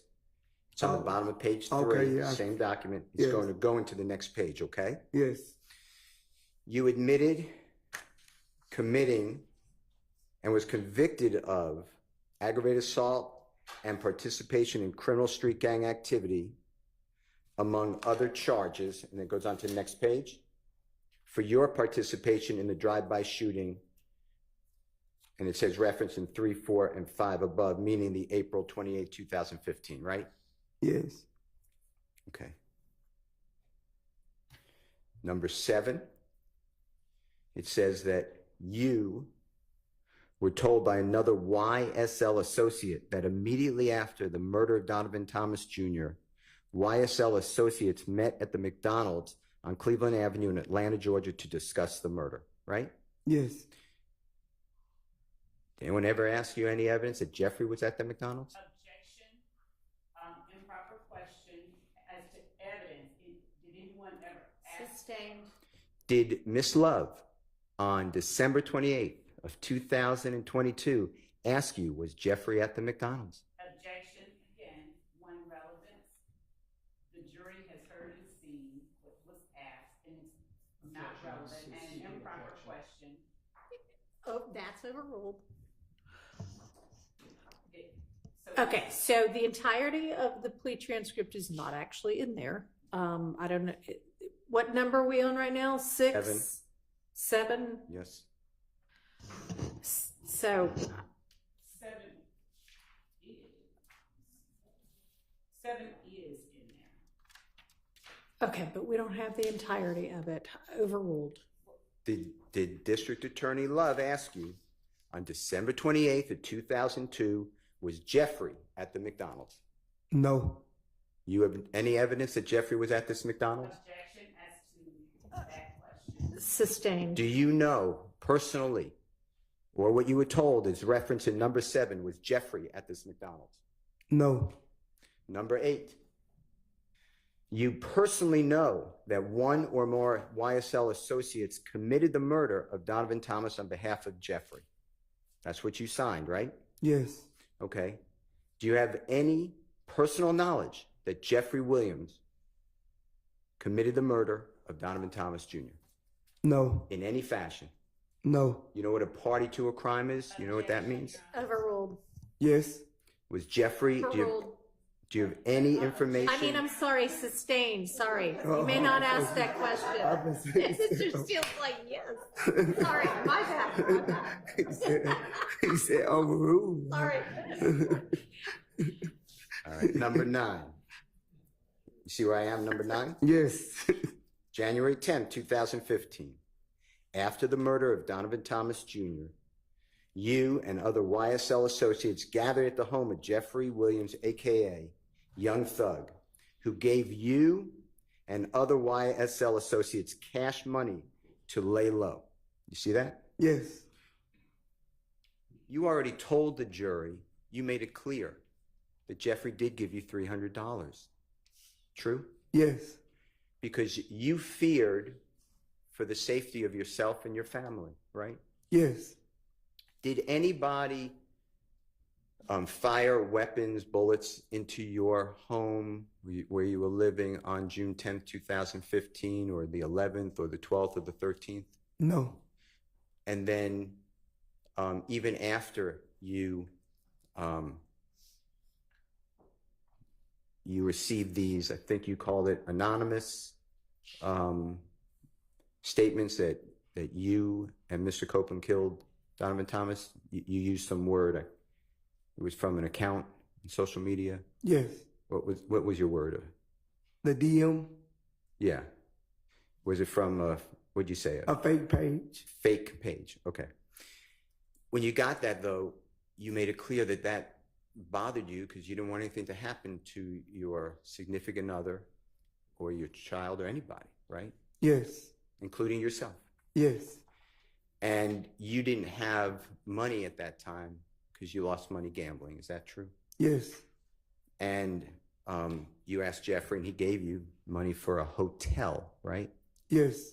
And the expression lay low, I know you said it was to get your family members out of harm's way. I think that's what you said. Yes. But lay low could mean the same, doesn't it? Yes. It wasn't any type of lay low from the police or anything, right? No. It was be safe. Yes.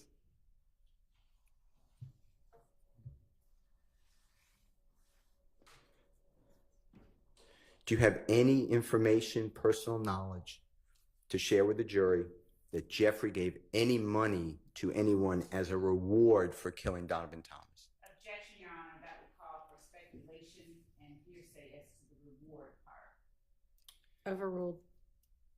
And I actually mean overruled. No. I'm going to go to number 10, if you don't mind. Same document, page 4.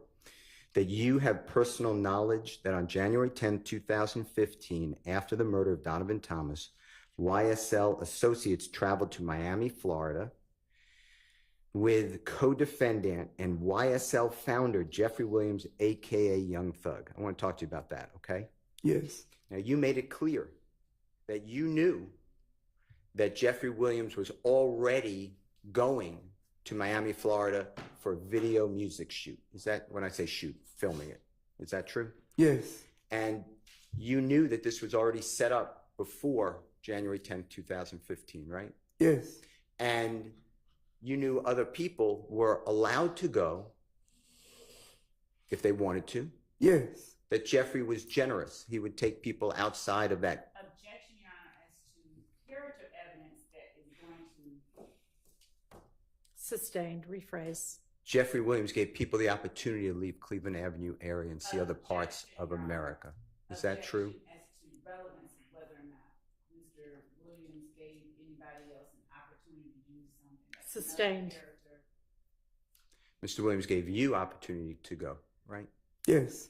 Okay. And others. Yes. Objection, Your Honor. Was there anything that on the 28th day of December 2022 that you were asked as to why this was somehow criminal, that Jeffrey had this meeting, this work in Miami, Florida? Objection, Your Honor. Sustained. Were you asked? Were you asked any questions by District Attorney Love, Judge Glanville, or anyone whether that going down to Miami, Florida was not pre-planned? No. Okay.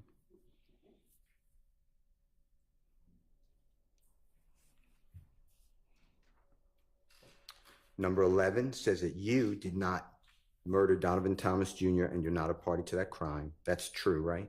Yes.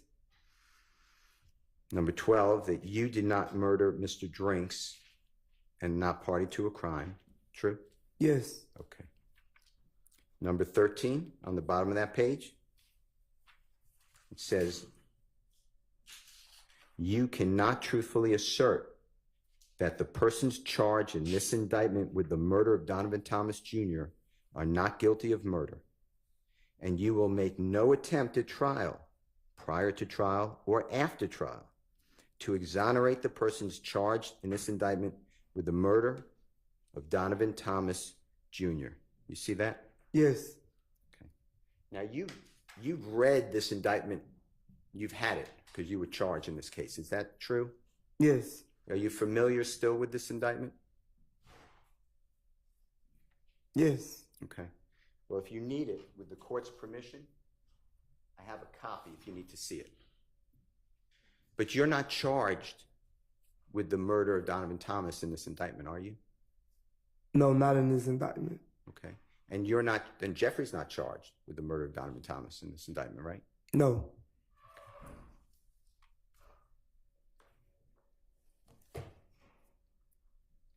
You're not charged with the murder of Mr. Drinks in this indictment, are you? No. And Jeffrey's not charged with the murder of Mr. Drinks. No. If you go to page 5,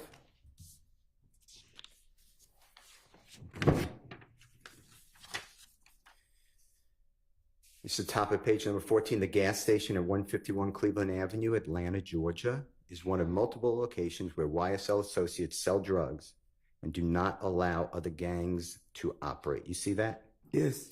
And then I'm just grouping it together because they look similar to me. So if they're not, you just correct me. Number 15, the gas station at 221 Cleveland Avenue, Atlanta, Georgia, is another location where YSL associates sell drugs and do not permit other gangs to operate, right? Yes. Were you ever asked any questions about Jeffrey selling drugs at either of these items? I object on the grounds that Mr. Steele has no good faith basis for asking that question, given the fact that he does have the entirety of what was asked, and he does know the entirety of what was asked. And so therefore, one, it's not relevant, but two, he doesn't even have a good faith basis for asking it. So if we want to get in the entirety of what was asked, I would ask that the court just simply, if he wants that in, to have him tender it, but not to ask questions that he knows he doesn't have a good faith basis to ask. I don't know what that means. It was not asked. And I'm asking the gentleman whether he was ever asked that. On the record, off the record, it's not there. Okay. I don't know if you meant on the record or off the record, but I'm going to permit it. Go ahead. That have anything to do with Jeffrey? No. Were you asked anything from No. District Attorney Love when she had you under oath in a courtroom with your lawyer before Judge Glanville? No. Number 15.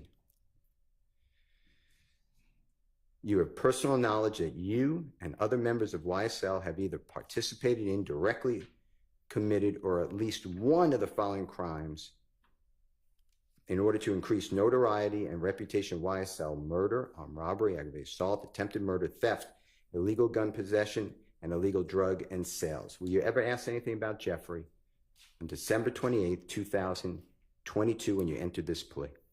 No. Now, you have been prosecuted before this case. By prosecuted, I mean you've been arrested, charged, and brought before a judge, right? Yes. Okay. Have you ever, in your experience, have you ever been told that your plea agreement is conditioned on what you say at a trial? No. Have you ever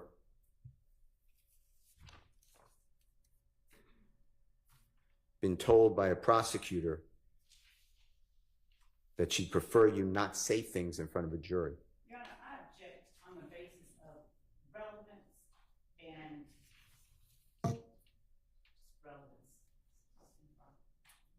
Relevance in what? I'm sorry, did you say something else? Yes.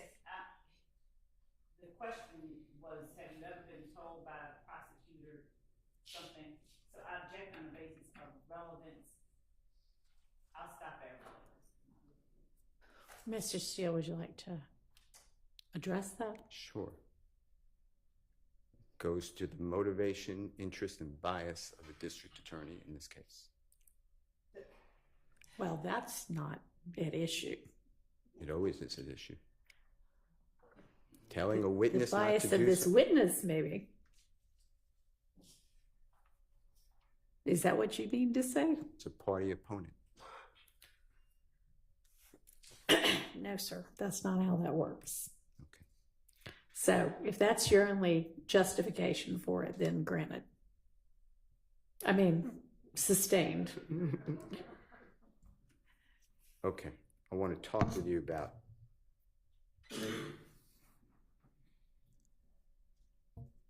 some items.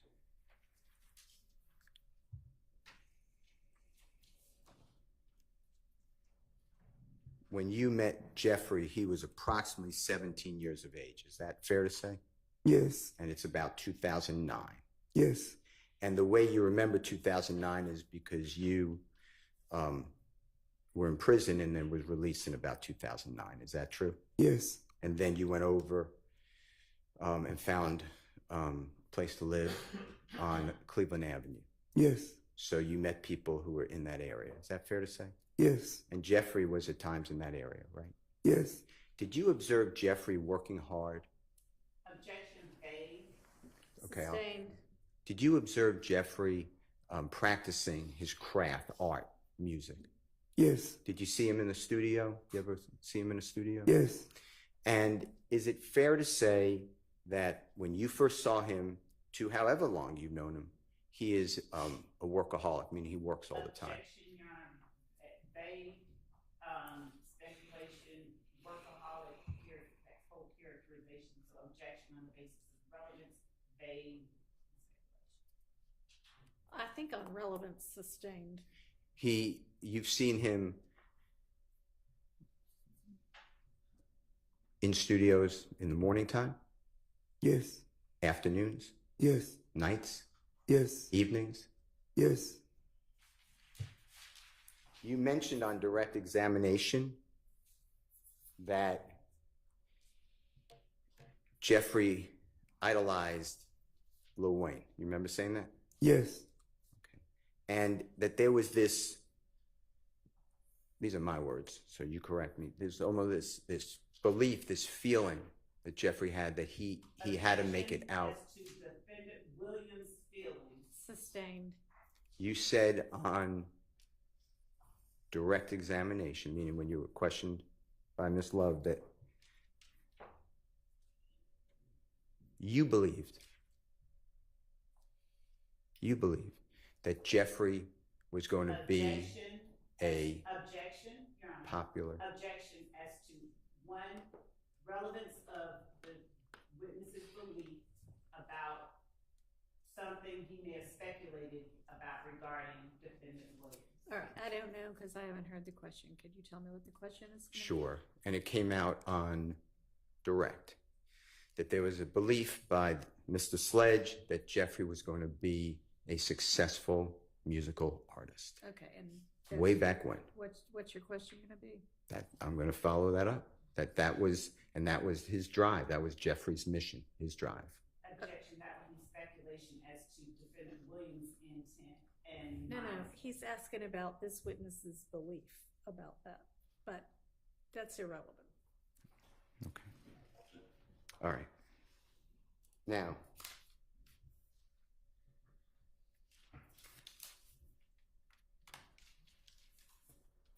have you ever observed anyone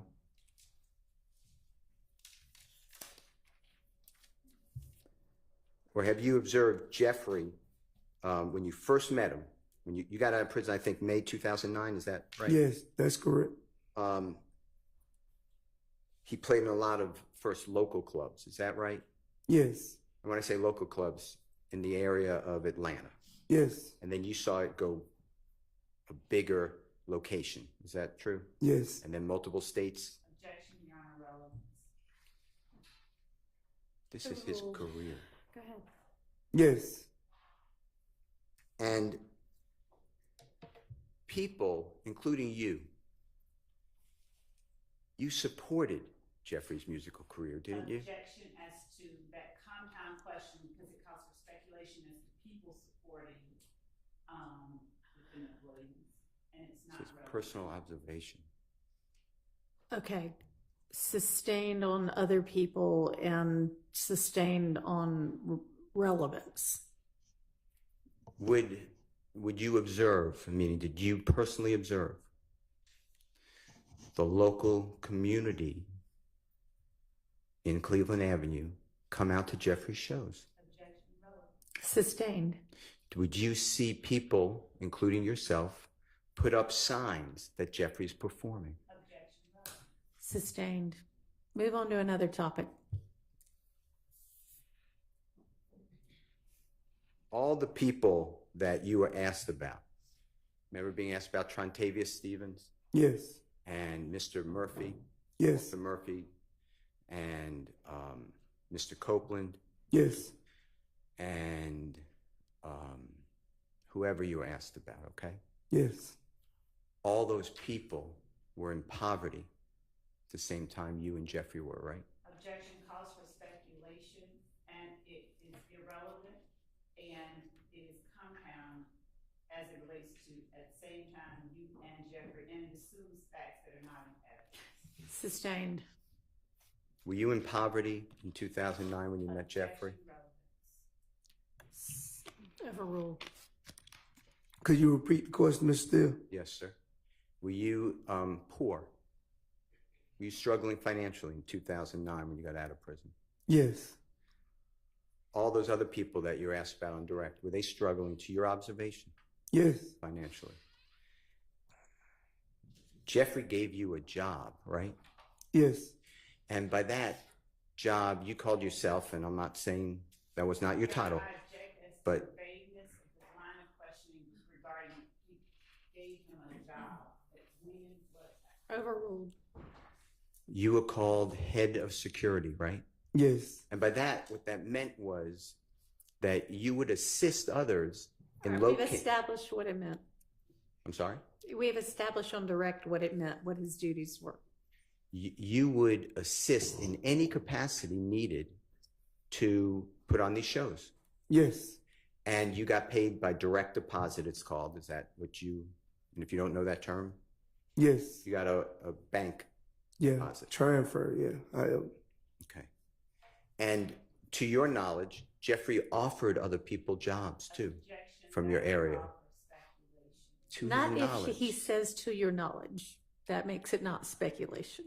Overruled. Overruled. Could you repeat it, Mr. Steele? Yes, sir. To your knowledge, Jeffrey would give other job opportunities to other people too, right? Yeah. Yes. So instead of giving money, you knew Jeffrey had money by 2014, right? Yes. He was flying on planes, right? Yes. He had cars, right? Yes. He had places to live. Yes. He had multiple places to live. Yes. He had jewelry. I mean, I think you've made your point, so just move on to the next question. But instead of giving just cash to people, he gave people opportunity to earn that money, right? Yes. Oh. Okay. Now, do you have any evidence to tell this jury that Jeffrey ever told you or anyone else to harm another person? No. To your knowledge, and I am not including drug use, and I am not including gambling, but to your knowledge, did Jeffrey ever encourage? You know what? Encourage. Apparently we need to take a restroom break, so let's break for a few minutes. All right, for sure.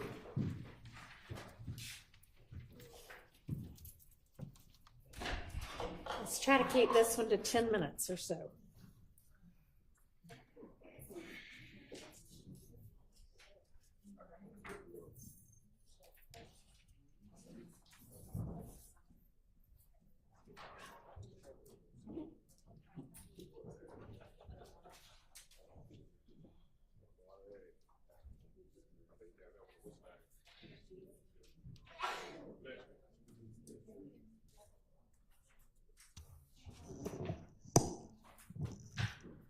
All right, y'all, we just took a fairly long recess an hour ago. I'm going to remind y'all to please, whether you have to right then or not, use the restroom during recesses so that we don't then have to take another bathroom break less than an hour later. Okay, I'm going to just start making y'all hold it if you can't do that, because we take plenty of breaks without interrupting the middle of somebody's testimony. Okay, so keep that in mind for the future, please. Go ahead and go if you need to.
Mr. Sledge, when you were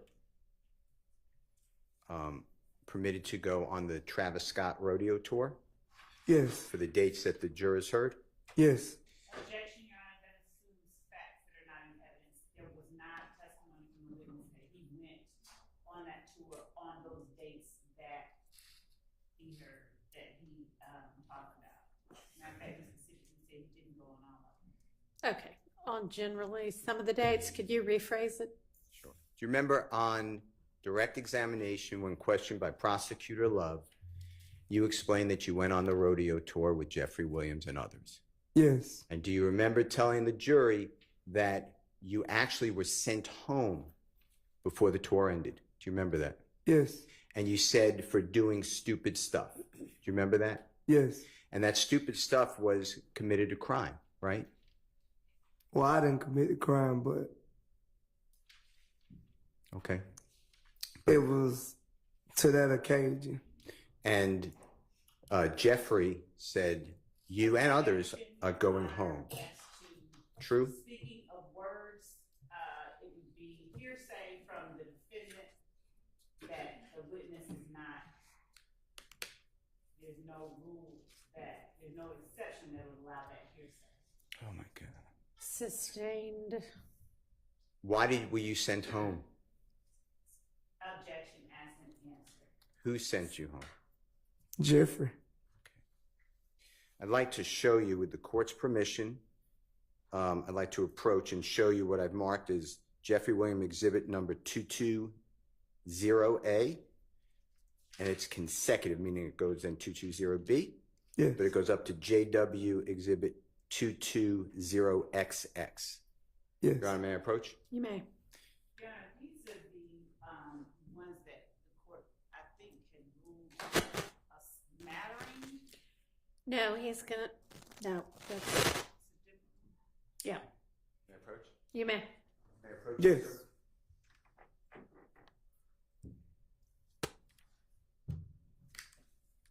Do you mind if I just move this?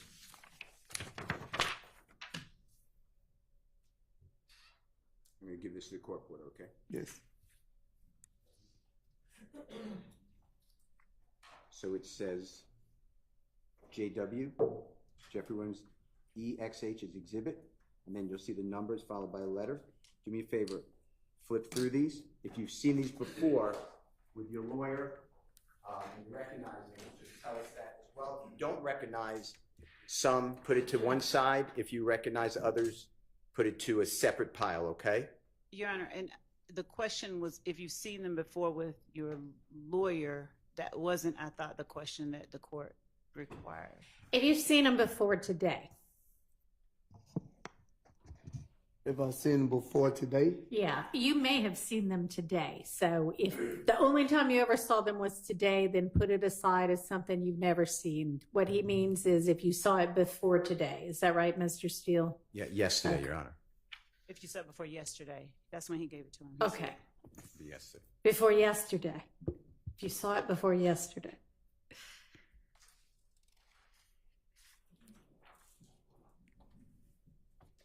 Mr. Sledge, I just want to ask you a question if I can. I'm not trying to interrupt you. Any of them that you saw put in one pile like you're doing? Any ones you didn't see put in another pile like you're doing, okay? Just keep them separate. okay, thank you. Okay, thank you.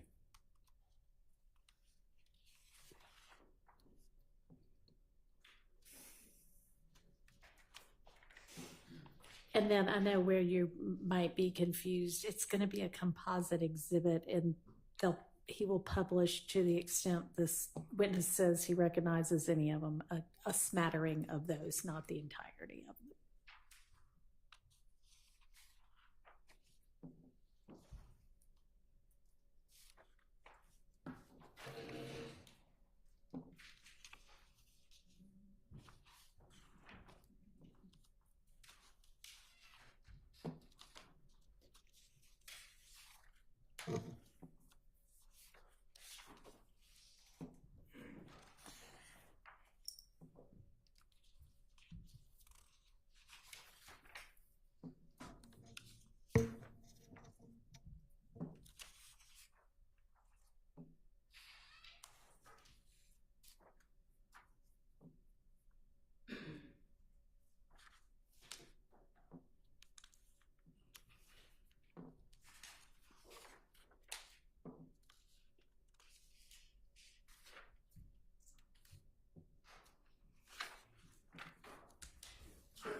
Are you done? Yes, Okay. Mr. Sledge, did you make 2 piles or 1 pile? 1 pile. And do you recognize what has been marked as Jeffery Williams exhibit number 222A through 220A through 220XX, or do not recognize them? I recognize. Your Honor, the question was whether or not he saw them before yesterday, and that was not asked, so I would ask that that be inquired. Let's clarify, please. Have you seen those items, all of them, in that package, prior to seeing them with your lawyer yesterday? I didn't see these with my lawyer yesterday, but I have seen these before. In the past? Yes. Before yesterday? Before yesterday, yes. Okay. And are they true and accurate? That's just saying, do they look the way that you remember them when you first saw them? Yes. Did you see them, those items contemporaneously? That's a bad word. Did you see them at the time that these items were going on? Yes. Okay. Your Honor, I move for the admission of Mr. Williams, and that would be, Your Honor, 2220A, as in Elisa, through 220, then double X. All right, that's admitted. Okay. Mr. Sledge, may I, with the court's permission, may I just approach you? And I'm just going to show a couple Yes. to the jurors as a sample. Yes. May I approach, Your Honor? Yes. Thank you, sir.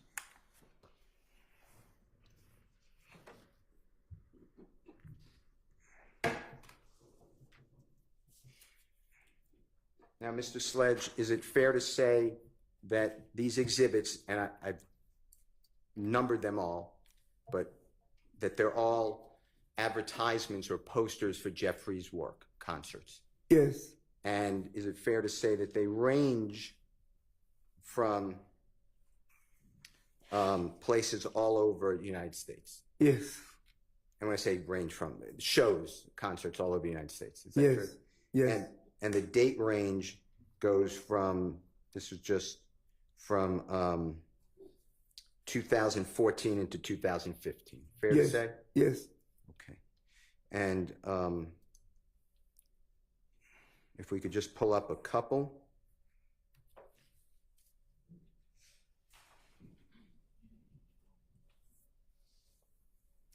And this would be with Mr. Kokomo's and the court's permission. Jeffery Williams exhibit number 220DD.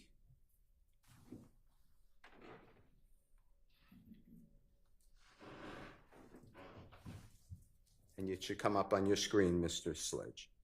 Could be, or it's maybe to your left, but yes, it's above you too. Yeah, I think that one might be out of batteries. That's on the. Yeah, that's indeed. Mr. Kokomo, can you clear the items on the middle of the screen? It appears that there's some encryption, Fulton County, on all of the computers, so I'm not sure if it's anything that can be done. Okay, that's fine. That's fine. May I approach, Your Honor? You may. Let me just show you this to you. Mr. Sledge, may I approach you? Yes. I'm going to show you what's been admitted, Mr. Williams, or JW Exhibit 220DD. Take a peek at that. And is this a performance in Chicago, Illinois? Yes. And is it, do you recognize those performers? Yes. Tell the jurors who they are. Birdman and Rich Homie Corn. And anybody else? Jeffery Williams. Okay. And this is the date. Do you see the date? Yes, December 26th. And Christmas time? Yes. 2015? Yes. All right. To your knowledge and observation, and if you don't have one. Yes. I do not see. Do not see, and so I would ask for clarification. If the testimony is that there is a 2015 on this exhibit that I'm looking at, because there is no year of 2015, as Mr. Steele has suggested, unless I'm missing it. If he could just show me, I'd be okay. First of all, Yes. it comes from the state of Georgia when they subpoenaed Mr. Williams' Twitter account for 2014 and 15, Okay. A and B. Your Honor. If I go through all of them, you can see the dates in order. Your Honor, there is no.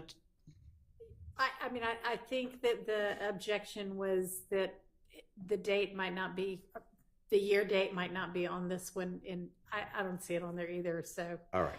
but but he's already testified that the entirety of that composite exhibit shows dates from 2014 to 2015. So it's one or the other. Your Honor, there is a difference that matters. It's a distinction with a difference, because what Mr. Steele is putting up is a picture of Defendant Williams with a young man whom evidence has come out did not associate with Defendant Williams after a particular time. Okay. Now I have a motion. All right, so we'll take up the motion in just a minute. With regard to this particular exhibit, I don't see a date on it either. Is there a date on it of a year? If not, maybe pick a different exhibit. Fine. And Your Honor, can my motion be preserved as timely? Yes. May I approach? Yes. All right. Mr. Sledge, may I approach you? Yes. All right. Let's just flip an exhibit here. How about the next exhibit? Jeffery Williams exhibit number 220EE. Okay? It's a December 31st, 2015. Let the jurors see it first. Oh, there it is. Okay. All right. Go ahead. You can look. It's the same. It's a December 31st, 2015. New Year's Eve? New Year Eve. And MYE, do you know that stands for New Year's The Eve? E, yes. 2015? Yes. And did that come, this 220EE, come shortly after, immediately after 220DD of Jeffery Williams exhibit? Yes. And this one, again, the date on 220DD is in Chicago, and it is on 26. Thank you. Tell the jurors. December 26th. And does this help you orient that December 26th on 220DD is 2014? No. Okay. Does it help you with 220EE? Is the date New Year's Eve going into 2015? Yes. And who is performing on New Year's Eve, December 31, 2014, going into January 1st, 2015? Who are the performers? Jeffery Williams, Who else? Birdman, and Rich McCorn. Okay. Thank you. So, Your Honor, regarding the objection as to the year of 220DD, I believe that Mr. Steele said the year was December 26, 2015, and that was where the issue was. I'm asking if now it's understood that it's 2014. If we could. I don't know that we have that understanding because we don't have evidence that, I mean, I realize these are handed to the witness in a particular order, but I don't know that there's any evidence to suggest that the order that they're in is a chronological one. So we still don't have any evidence as to which of the 2 years that other one was. We just know that this one that we're looking at right now, 220EE, is for a concert date, December 31st of 2015 with those performers. Yes, Your Honor. Thank you.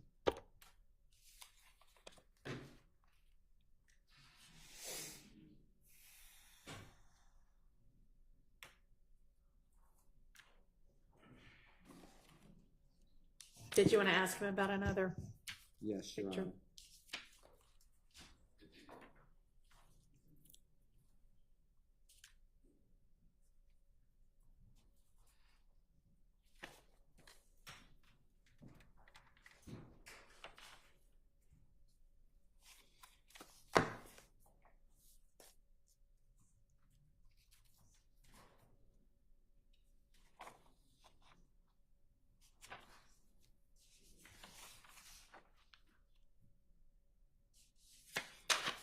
When you go through these, or you've gone through this, Mr. Sledge, Yes. are they performances, and the jurors will have that exhibit out with them. They'll be able to look at it. Are those performances all over the United States? Yes. Okay. I'd like to, did your lawyer show you any potential exhibits yesterday or today? He showed it to me today. Then I shouldn't have said yes. I apologize. All right. I'm going to approach with a screenshot. If you need to see the actual potential exhibit, just say I don't recognize the screenshot, okay? Yes. Your Honor, I'm showing Mr. Williams number 46, 47, and 49. Right. These are videos, but I was doing it this way, but if needed, Your Honor, Mr. Kokomo. All right.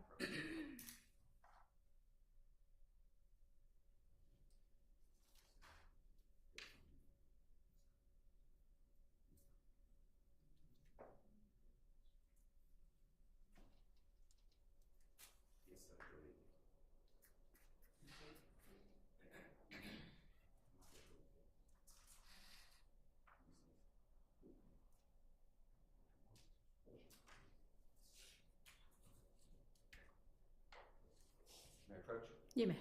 May I approach you, sir? Yes. Please take a look at Mr. Williams 49, 47, and 46. And if you need to see the actual item, there's no problem with the court's permission.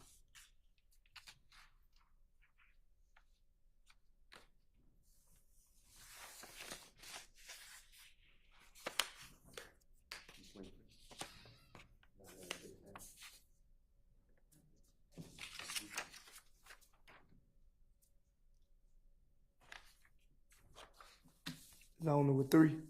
One more time. It's only with 3. Yes, sir. Yes. Have you, do you know what their screenshots from? Did you go over that with your lawyer? I knew they was just professional people.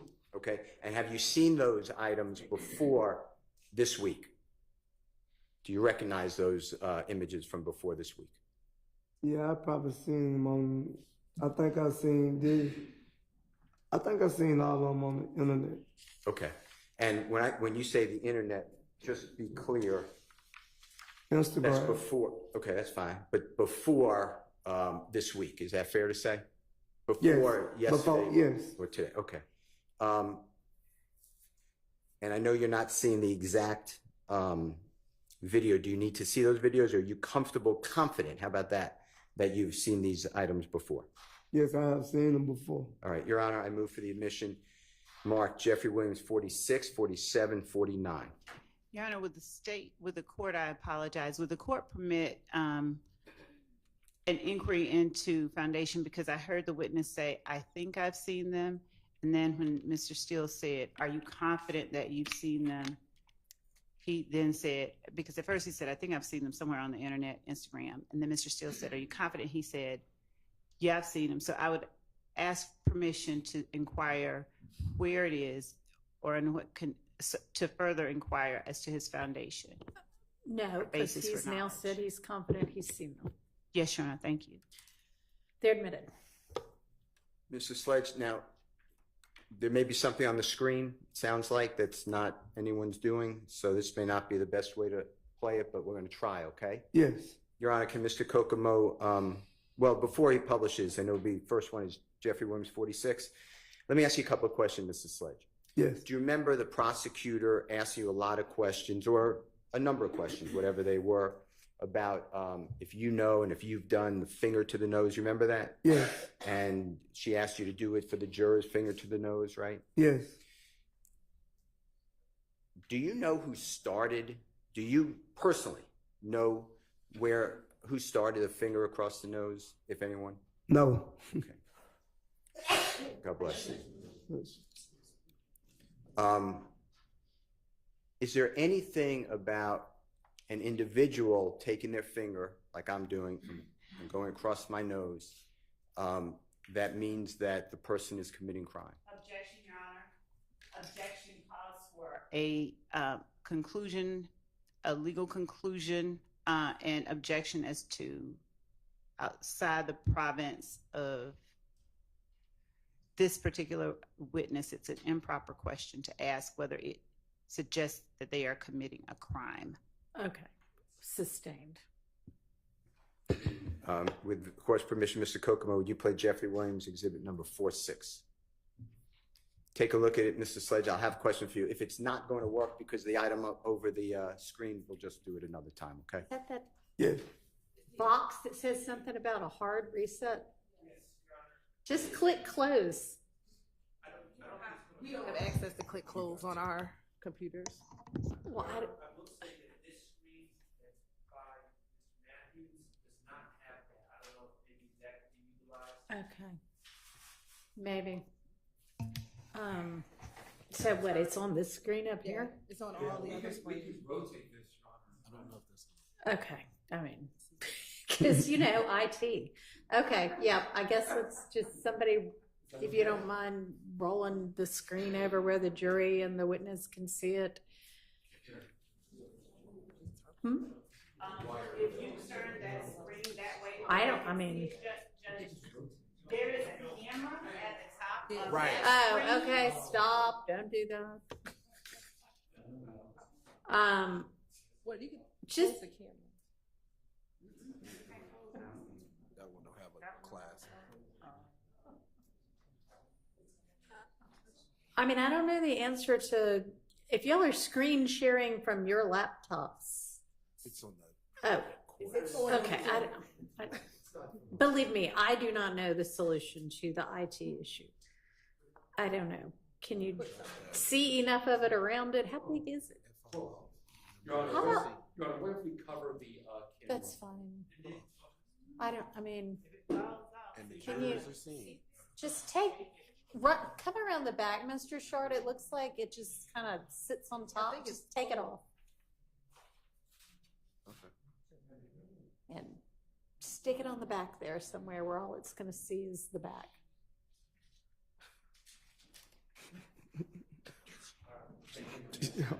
No bad. It rolls, right?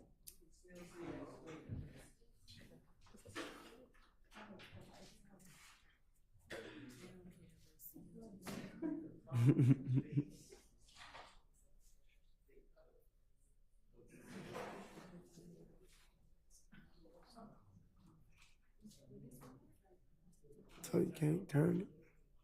Yeah, right here is time. What if I just close the windows? We'll try. I mean, I can. Ah, there we go. There you go, Mr. Look at you. So that was, yes, okay, good job. So it was that one that was, okay. Thank you. Yeah. Embarrassment, a broken toe, who knows what else. All right, you may take the IT crown away from Miss Persifield since she's not here this week. We can worry about that later. All right, we now have the ability to see on a screen that is not covered by some strange IT notification.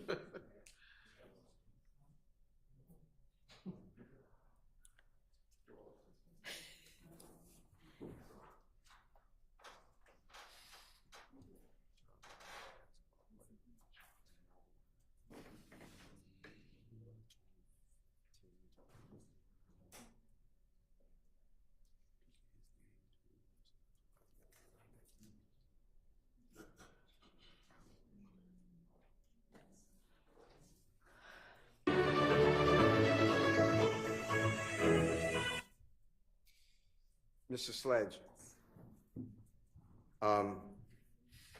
did you note the two basketball players in that screenshot? Yes. And do you know them to be professional players? Yes. And were they doing something similar to what you were asked to show the jurors? Yes. I'd like to show you Mr. Williams number 47.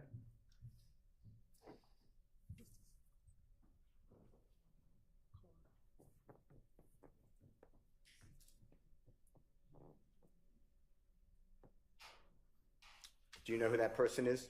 Rod Wade. Can you tell the jurors, please, into the microphone? Rod Wade. And who is Mr. Wave? He's a rapper, an entertainer. And that's W-A-V-E.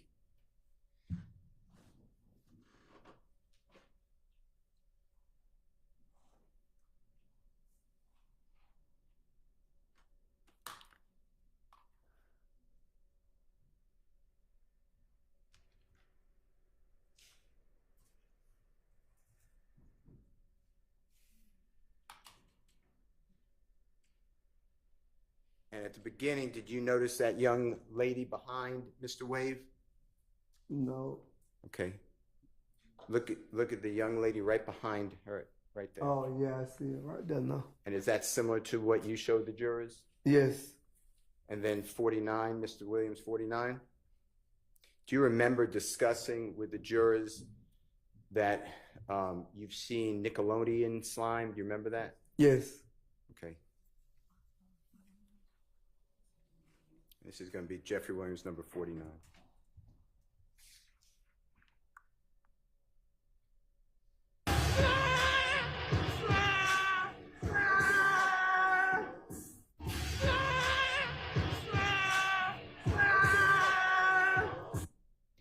And do you recognize that person as a professional football player? Yes. You know who that person is? I don't forget his name, but. Okay. And was it similar to the wiping of the nose that you were asked a lot of questions about or some questions about earlier? Yes. And did you hear him say slime? Yes. Tell the jurors why is slime significant to YSL?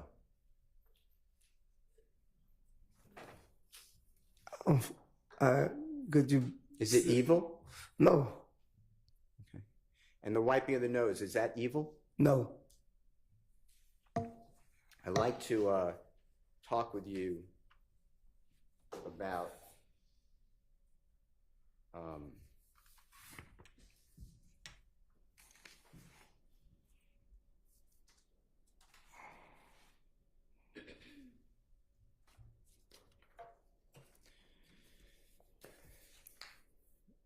a posting that you were shown, and I forget the state's exhibit number. Give me 1 second.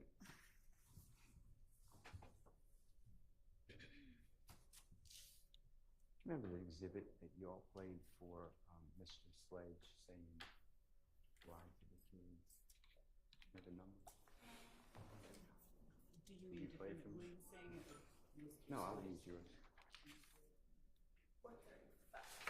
Your Honor, it's already in evidence. Can I discuss with Mr. Sledge number 435? Sure. And that's state's exhibit, Your Honor.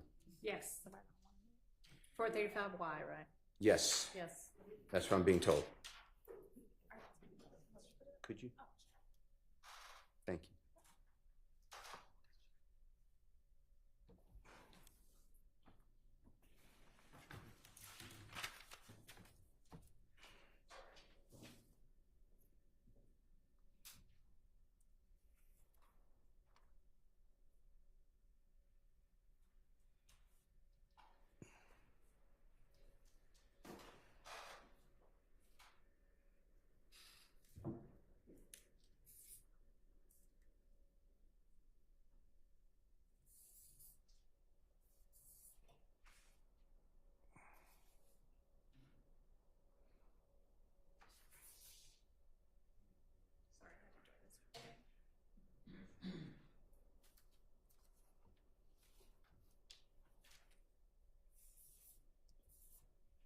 Do you remember this, Mr. Sledge, being played this?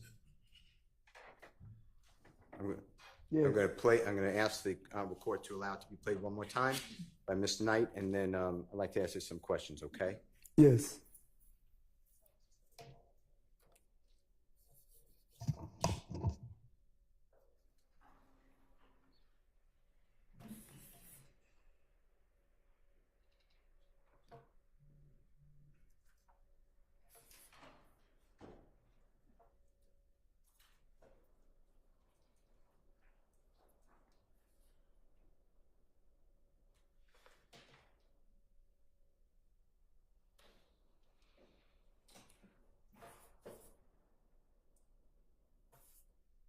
You lie to your kids, you lie to your mama, but you get in the courtroom and in the investigation room and tell them punk ass people the God honest motherfucking truth. Puss ass. Now, Mr. Sledge, you told the district attorney when questioning that this is not a new statement. Do you remember something like that? Yes. And Had you heard this before from growing up? From where? Growing up, I have heard it before though. Okay. Have you seen it and listened to it or read it on the internet? I think I have seen it on the internet. And you related this and you made this statement which is now memorialized as State's Exhibit 435Y. Do you remember what was going on at that moment? No. Okay. I'd like to show you what's already in evidence, and it's the State's Exhibit number. Do you have Jeffery Williams making, what number is that? I'd like to show you 447Y. Your Honor, it's already in evidence. All right. May we publish it? You may. Thank you.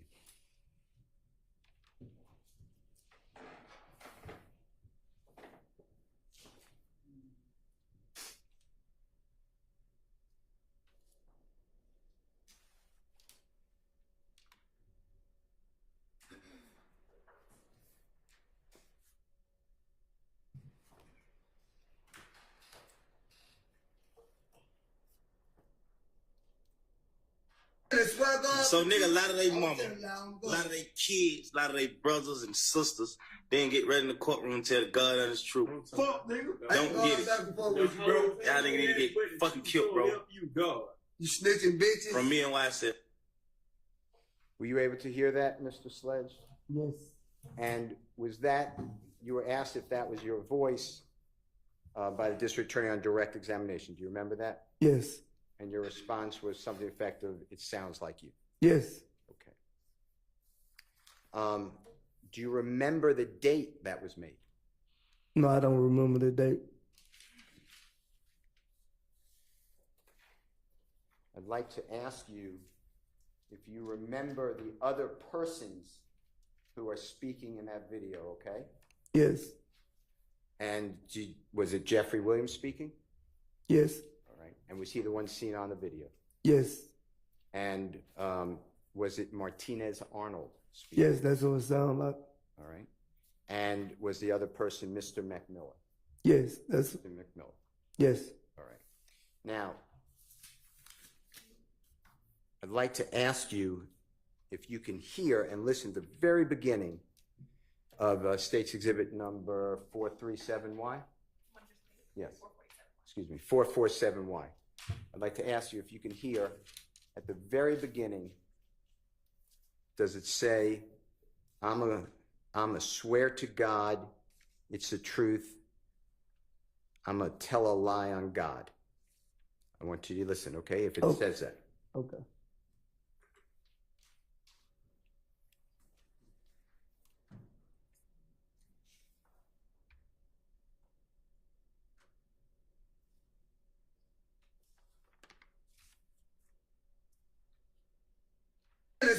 So, nigga, a lot of they mama, a lot of they kids, a lot of they brothers and sisters. Did you hear the beginning of that? Yes. Okay. And if you want headphones, the judge may allow that. The Honorable Judge Whitaker may allow that. But were you able to hear the person speaking? Yes. That beginning part? And did they say, I'm a swear to God, it's the truth, I'm going to tell a lie on God? Yes. Who said that? Hang on.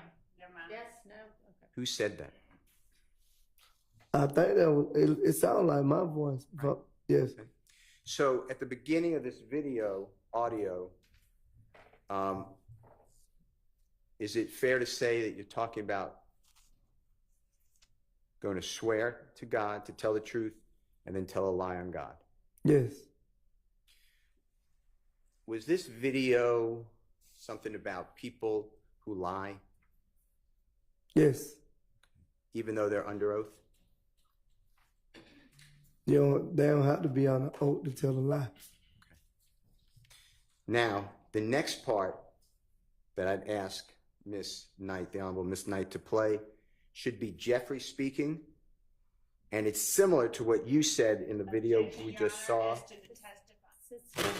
Okay. There's Jeffrey saying, listen to this, okay? So, and I'm just saying, N, lie to their mama, lie to their kids. lie to their brothers and sisters, and get right in the courtroom to tell the God's honest truth. If you can just listen to that and tell me if that's what you hear Jeffrey say. Okay? Yes. One more time. You can start the beginning. I mean, it's so short. But can you stop it when that part ends? Jeffrey. Yeah. Thank you. You listen for my cue? Okay. So, nigga, a lot of their mama, a lot of their kids, a lot of their brothers and sisters, then get ready in the courtroom and tell the God that is true. Fuck, nigga. Was that Jeffrey speaking? Yes. And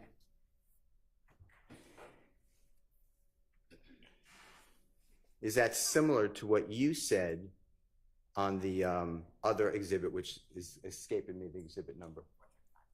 435Y, State's Exhibit. Is that Yes. similar? Yes. And are those words that you said are similar words that you've heard before? Yes. Did you hear those words before Jeffrey said those words? Yes.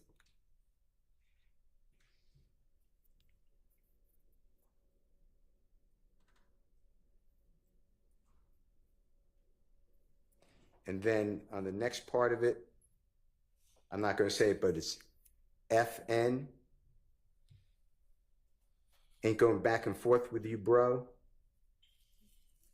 And then Jeffrey saying, or then another person saying, tell nothing but the truth, so help you God. If you can listen to that, okay? Yes. And tell the jurors who's saying that. Yes. Don't get it. Y'all niggas need to get fucking killed, bro. You snitching bitches. It's true. Fuck. Thank you. God that is true. Fuck, nigga. Don't get it. Y'all niggas need to get fucking killed, bro. You snitching bitches. From me and YSL. Okay. Did you hear that?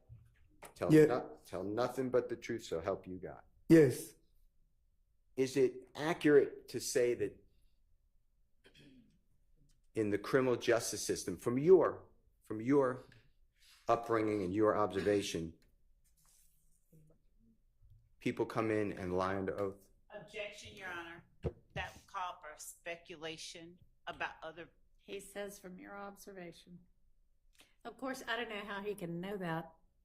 You can know it So. from personal experience. For speculation until there's a foundation established for his ability to answer that. A basis for knowledge, just speculation about other people lying.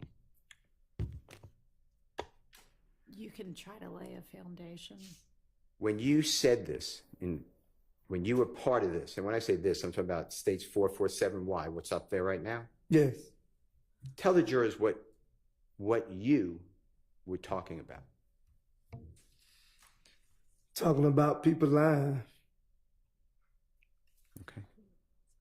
Now, I want to show you. Your Honor, may I have one moment?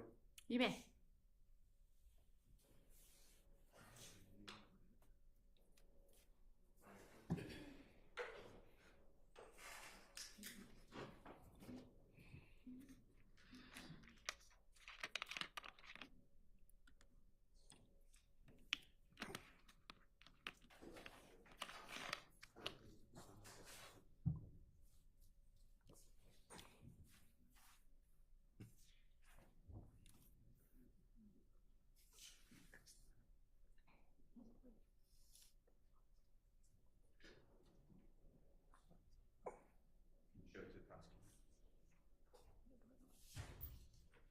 Your Honor, can Mr. Kokomo show the prosecutor?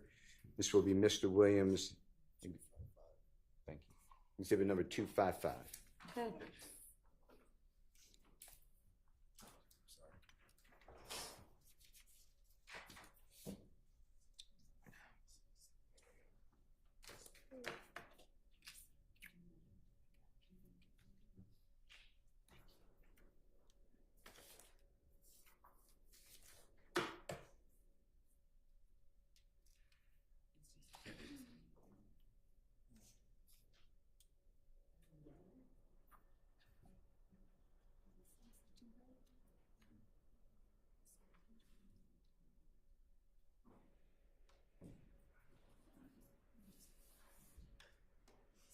I'm looking at 62 pages. Are we talking about 62 pages? That's what this is. I'll shorten it, but I just did the dates from the. That's the same 255 that we looked at before. No, we cut No, out. it's a different. Yeah, we stopped in July 2015. Okay, and Starts, I think, December or November 2012. okay, and you were just gonna pick a couple of Yes, pages. I'm not going to go through 6. Can we? Is it possible to have them just specify which two so I can look at those, or do I need to look at I 62 was going to and show guess? it to Mr. Sledge first, obviously, and then we could do that. Do you know which ones you're gonna use? No, because Mr. Sledge has to identify. Okay.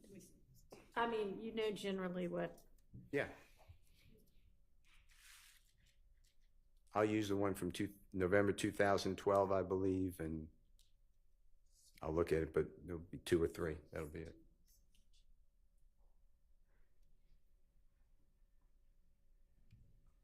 I mean, this is the same thing we looked at over lunch.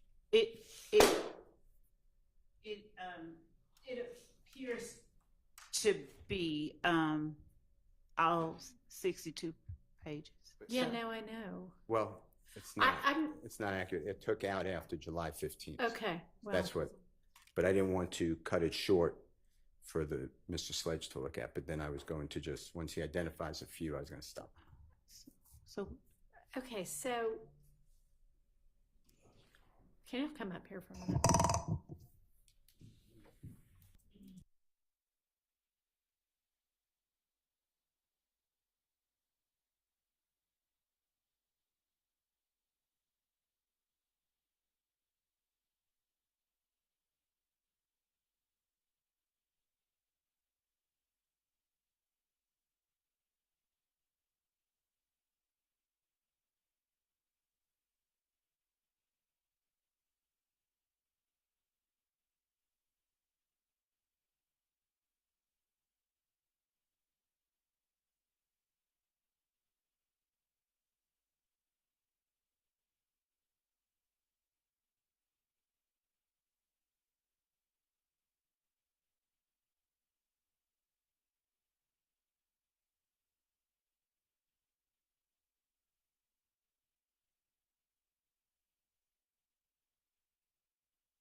Mr. Sledge, Yes. we are going to trim down some of those items for you.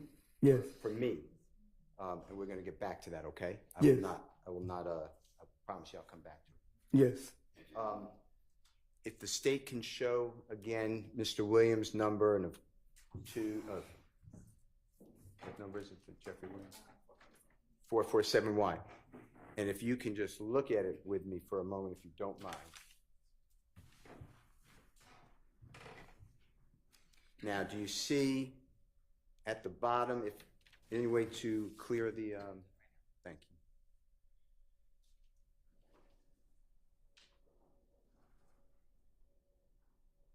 You see at the bottom, it says repost, whiz at, Yes. and then it says, it's tagging at Thugger1. You see that? Yes. Do you know what a repost is? Someone else posted it, and it was posted to somebody else posted. So for an example, if I posted something a week ago and you liked it and you wanted to post it, what would happen? I hit the repost app, and it'll let me repost it on another date. So the state was saying that this was done and shown and reposted on January 26, 2015. Yeah. Do you remember that in the indictment? Hang on just a second. Object as to the characterization of that question, the testimony. Okay, yes, I mean, the state would have asked a question and established that through a witness. Okay. It's in the indictment as well. And if you're not familiar, do you remember this being in the indictment? Okay, well, that's just an assertion. Exactly. So I want to show you, are you ready? What number is it? Actually, can you show it to the prosecution first? What number is this going to be? 256. It's going to be Jeffrey Williams, number 256.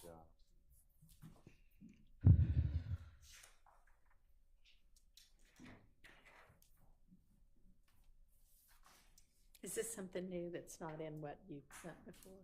True. Okay, I'm trimming down. that's fine.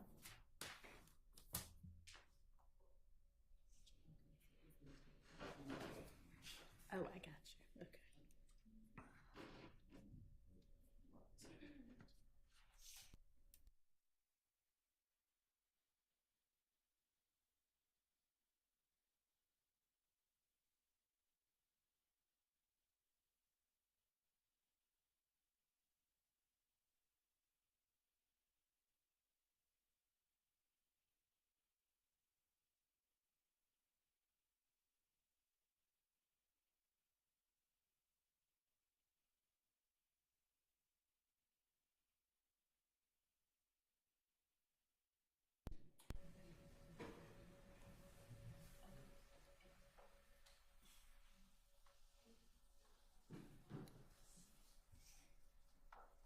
All right, can Mr. Kokomo approach Mr. Sledge? Yes, you mean. Mr. Sledge, is that okay? Yes. Let's take a look at this, telling me whether you can recognize it and you could hear it as well, just to make sure, but don't make it loud enough for the jurors yet.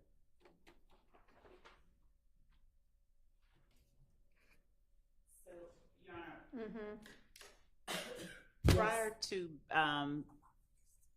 that being displayed, what we have not heard is the sound in that video, because this is the first time we've seen it. So Right. we'd ask that before anything be done with it, the state be allowed an opportunity to hear what is being said in that particular video, which is a little different. I don't know if it's different or not. It is. I'm looking at it. It is not the same exact thing that we just Okay. put up. Okay. Then I guess this will be where we break for the evening. Your Honor, it's 11 seconds. I mean, if that matters. Well, or we can see if Miss Love can hear it without. Do you want to step out into the hall? That would be easier than excusing all of them to the. Yes. All right. She'll be right back. We'll sit for just a sec, and I'll let y'all go soon. Go with your computer. And Mr. Steele, estimate for me how long you think the rest of your cross is going to take.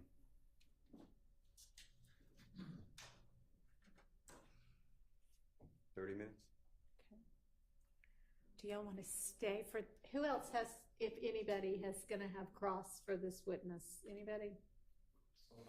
Okay. Okay. Do y'all want to just, well, do y'all want to stay 30 more minutes? Although we'll have a redirect on Monday, but yes, I have some thumbs up for 30 minutes.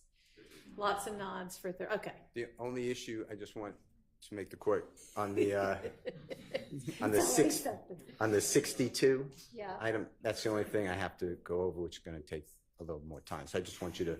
I won't finish. Is my point. All right. Yeah. We'll get 30 more minutes, and then we'll see where we are. Okay. All right. Then I guess he's already seen it. Yes. So go ahead and ask whatever you need to ask. Mr. Sledge, have you seen what is now marked as Mr. Williams number 256? Have you seen that before? Yes. And is it accurate? And does it depict the way it was when it was first filmed, or filmed and audioed? Yes. And Your Honor, two things. I object on the basis of the vagueness of the question. Have you seen it before? I don't know if that means before he was shown by a lawyer. Can you clarify that? Were you present when that was made? Yes, I was present. Is your voice on there? Yes, my voice is on there. Is it the same as, and I always forget, 447? Oh. 447Y that was shown to the jurors, the repost? Yes, my voice on there. Okay. Okay. So on 256, JW 256 is that what you were just asking the questions about? He was present for? Okay. All right. With that, I have no objection if he's saying he was there. All right. Go ahead. Your Honor, with the court's permission, Mr. Kokomo will publish Mr. Williams number 256. All right.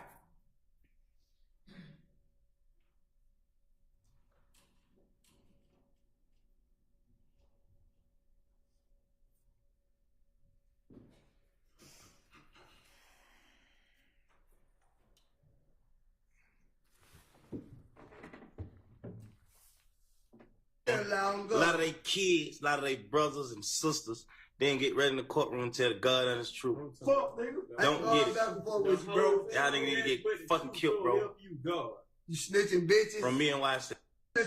So nigga, a lot of they mama, a lot of they kids, a lot of they brothers and sisters, then get ready in the courtroom and tell the God and his truth. Fuck, nigga. Don't get it. Y'all niggas need to get fucking killed, bro. You snitching bitches. From me and YSL. Mr. Sledge, did you hear your voice? Yes. The voice of Mr. Jeffery Williams and the face of Mr. Jeffery Williams? Yes. Did you hear the voice of Mr. McMiller? Yes. Did you hear the voice of Mr. Martinez, also known as Duke? Yes. Is it the same exact video that was played earlier as the repost? Yes. And on Jeffery Williams number 256, I'd like you to tell the jurors, it's small writing, if you could read it to them, what date at the bottom right was this made? January 4th, 2015. And on January 4th, 2015, what was Jeffery Williams' relationship like with Donovan Thomas from your personal observation? Objection vague. Overruled. They had a great relationship. And does this video on January 4th, 2015 have anything to do, from your own personal knowledge from being in it, about Donovan Thomas or threatening some witness or anything? No. Objection. One is compound, so I don't know which part of that he's asking about. And then the second part, he is speaking to the intent of Defendant Williams when he says, does it have anything to do with threatening someone? Okay. Well, it's his personal knowledge. And while Mr. Steele does ask long questions sometimes, he has a lot of clauses in there. I don't believe it was a compound question, just had a lot of descriptive clauses. So overruled. So the indictment, and if you don't remember, we'll show it to you. No one's trying to keep anything from you. Says that this was done 16 days after the killing of Mr. Williams, that it was reposted. But this was made 6 days before, God forbid, the killing of Mr. Thomas, right? Yes. Now, if you can look at the very top right-hand side, you see where it says watch your post? You see that at the top? Yes. And then underneath it, it says watch your post, and then it says best said at MPA Duke, DUKE 1, the number 1, said it first. 3 exclamation points. You see that? Yes. Who, to your knowledge, is MPA Duke 1? Mr. Arnold. Martinez Arnold? Yes. And then it says video by at Thugger1 pound YouTube pound Young Thug pound Thugger1 pound Urban Post. You see all that? Yes. Okay. And when it says best said at MPA Duke 1 said it first, that's Mr. Arnold? Yes. Saying it first. Yes. Your Honor, as to that. Yeah, sustained as to that. All right. Now, I want to ask you other questions if I can. Before January 4th, 2015, were you familiar with this type of statement? Yes. Now, if a witness, when it says at the end, the prosecutor said, y'all should be killed. Let me make sure hold on one second.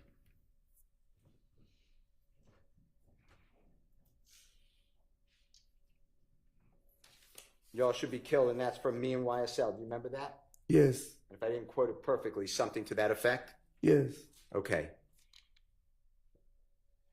From being there and being a participant in this video, which is 256, Jeffery Williams 256,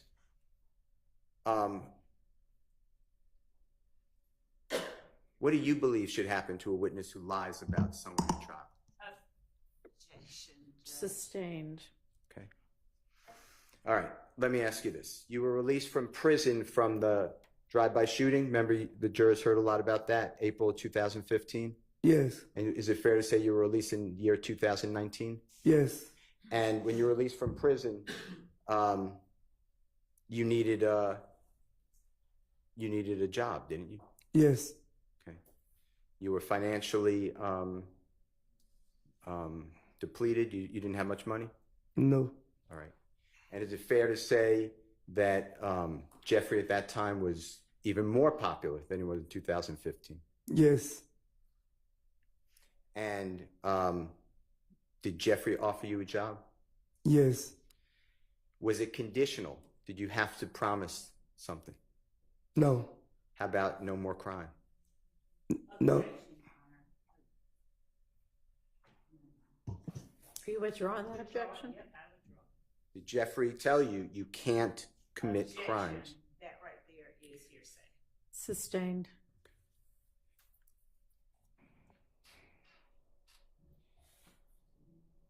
When you were on tour with Jeffrey, and from your personal observation, so I'm not asking you what other people said or anything, did you ever observe people who would steal from other people, from stores or anything like that, and Jeffrey would find out about it and repay those people? Yeah. Objection, Your Honor. Relevance. Sustained. Well, I think it's relevant. You're the leader of a supposed organization. Your Honor, I object on the basis of whatever this speaking objection is about to be. I think it's relevant, more than relevant, Your Honor, to the conduct after this trial. it's character. He's trying That's to not- get into character. Sustained. evidence. All right.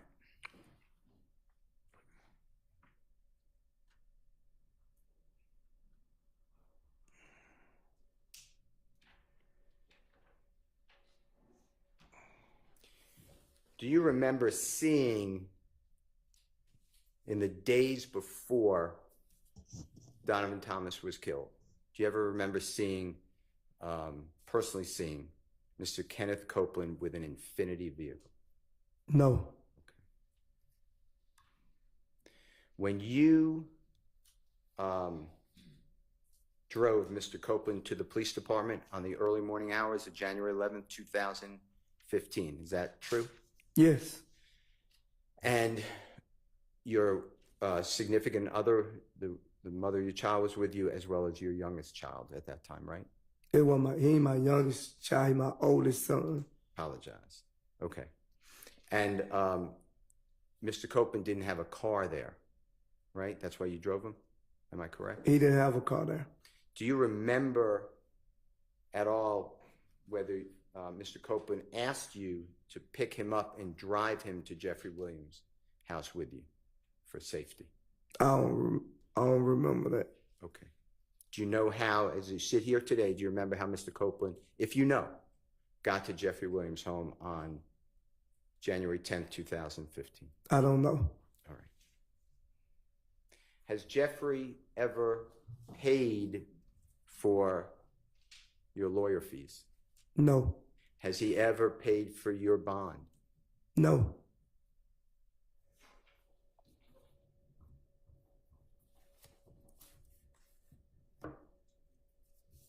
Your Honor?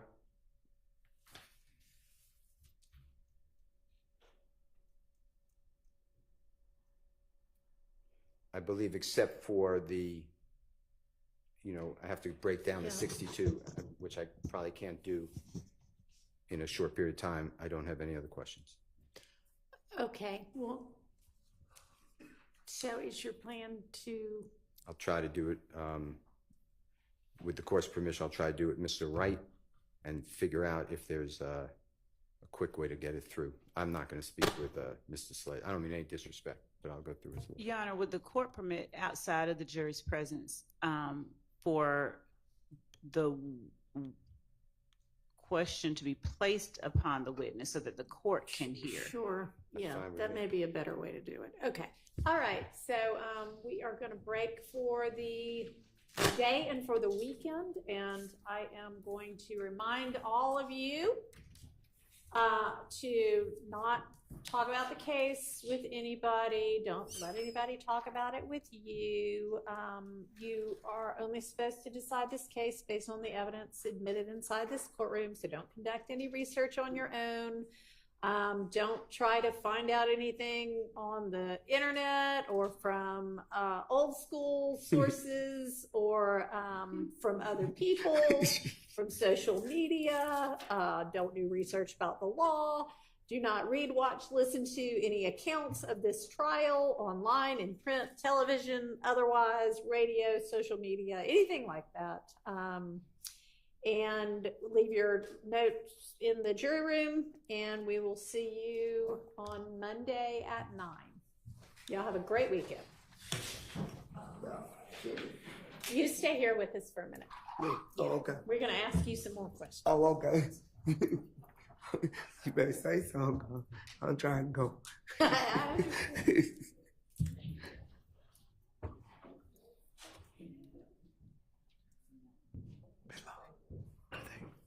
They charged it for Monday. It need to be charged. All right, good.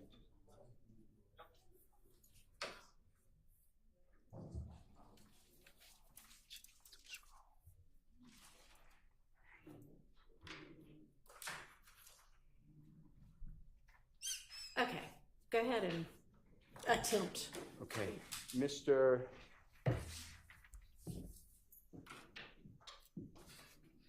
Kokomo, have those? Okay. Mr. Sledge. Yes. I'm going to ask the court, there's no jury here, but we're still in trial, okay? Yes. I'm going to ask, with the court's permission, to approach you and show you, and I'm just going to pick out a few, and just tell me whether you have ever seen these postings online before this week, okay? Is that okay? Yes. Yes. And I'm going to target a couple, but it's going to take me a moment, but I think I could target a few.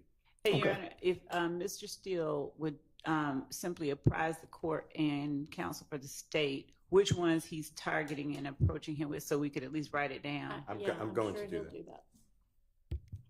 Can Mr. Kokomo and I approach this for a minute, Your Honor? Yes. Mr. Sledge, can we come to you? Yes. He's got a small screen.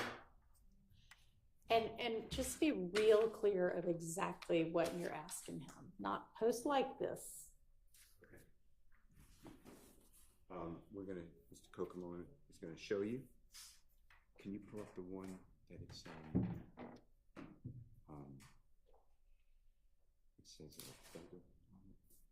it's December. Yeah.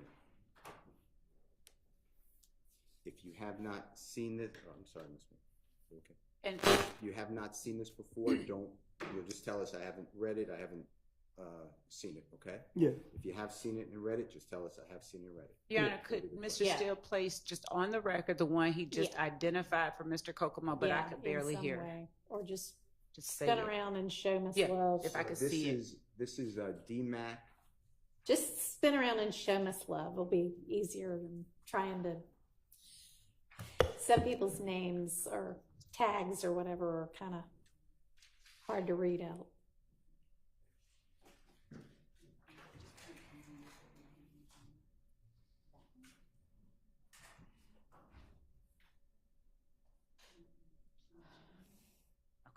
Thank you. If you have not seen this, just make it clear. If you have seen it, just make it clear. I'm just going to read it, okay? Okay.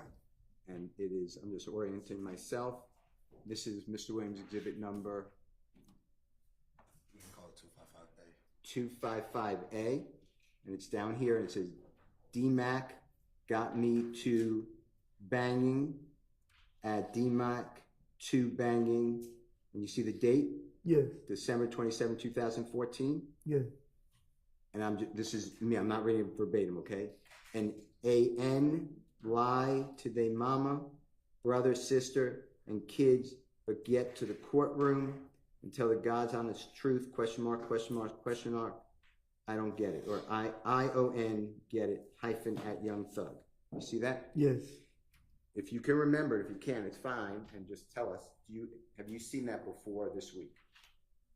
Have I seen it That particular post. this week? No. Anytime. This week.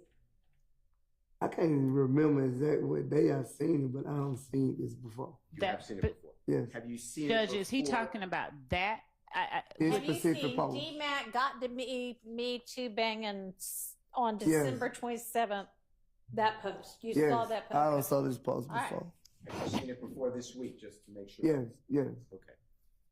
We're gonna have to mark that. Can you pull up the one that says, she dies? You know that one? I can't remember the exact term. And if you don't know it, I have my notes. I put for Tricia.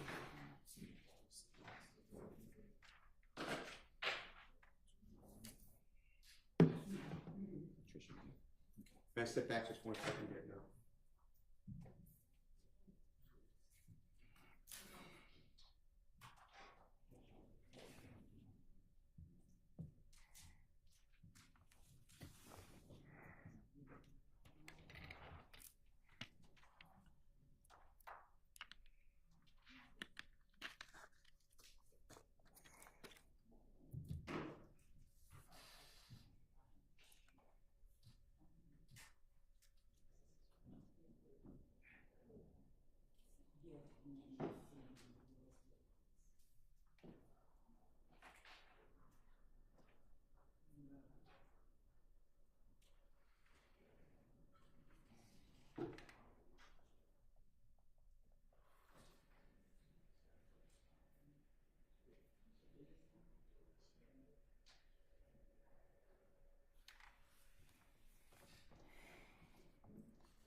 Yeah.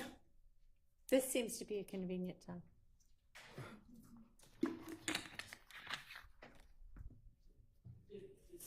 I don't know, is this like a scheduling?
Well, actually, we don't have a jury present.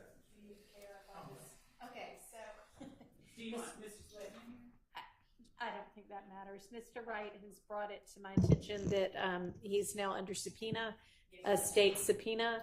However, he is serving as Mr. Sledge's lawyer, and he's obviously been sitting in here. And I think it would be appropriate for him to continue to sit in here for the remainder of Mr. Sledge's testimony, since he's serving as his lawyer. Is the state going to have any problem with that? Not at all. All right, and then y'all aren't going to make any kind of. Okay, all right, that's fine. Just wanted to clarify that. Okay. And is this like a cautionary potential subpoena, or is he gonna, are you gonna let him know when you expect him to, he's got other business, obviously, after he finishes as his attorney role. Will you let him know when he needs to be back? Yes. Okay. Yes. All right, that's the only reason I'm asking. Okay. All right, are y'all ready with your next one?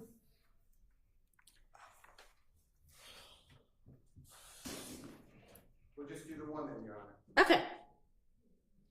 Well, great. We're going to call it 225. Okay, and it'll just be that No, one. I said it wrong. 255. 255. Even. Just 255. We'll call it 25 with the court's permission, and then we'll just start with that on whatever you tell us. All right, and it'll just be that one, and then And we'll suspect rearrange you'll it. be pretty much done at that point. I actually turned the page. I have more, but yes, it's not much. I mean, It'll be that's 15 fine. minutes, Okay. 20 minutes. All right. But I'm going to start with that, and we'll make it just one, like exhibit, Okay. one thing. So we'll crop it. That works. So the only tweet now that is that 255A consists of is DMAC 2 baggage. There's no A though. There's no. Yeah, A. it's not, it's just gonna be 255. Okay.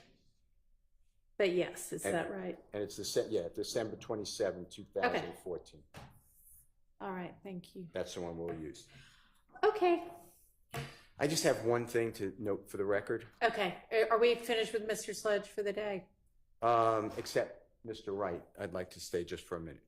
Okay, so are we finished with Mr. Sledge? I am finished with him. He could stay out on whatever the court wants. But yes, I'm not asking him Okay. any questions. You may step out, and we'll see you at 9 on Monday. Okay, thank you. And I'm sure Mr. Wright will be out in a minute if you want to wait for him.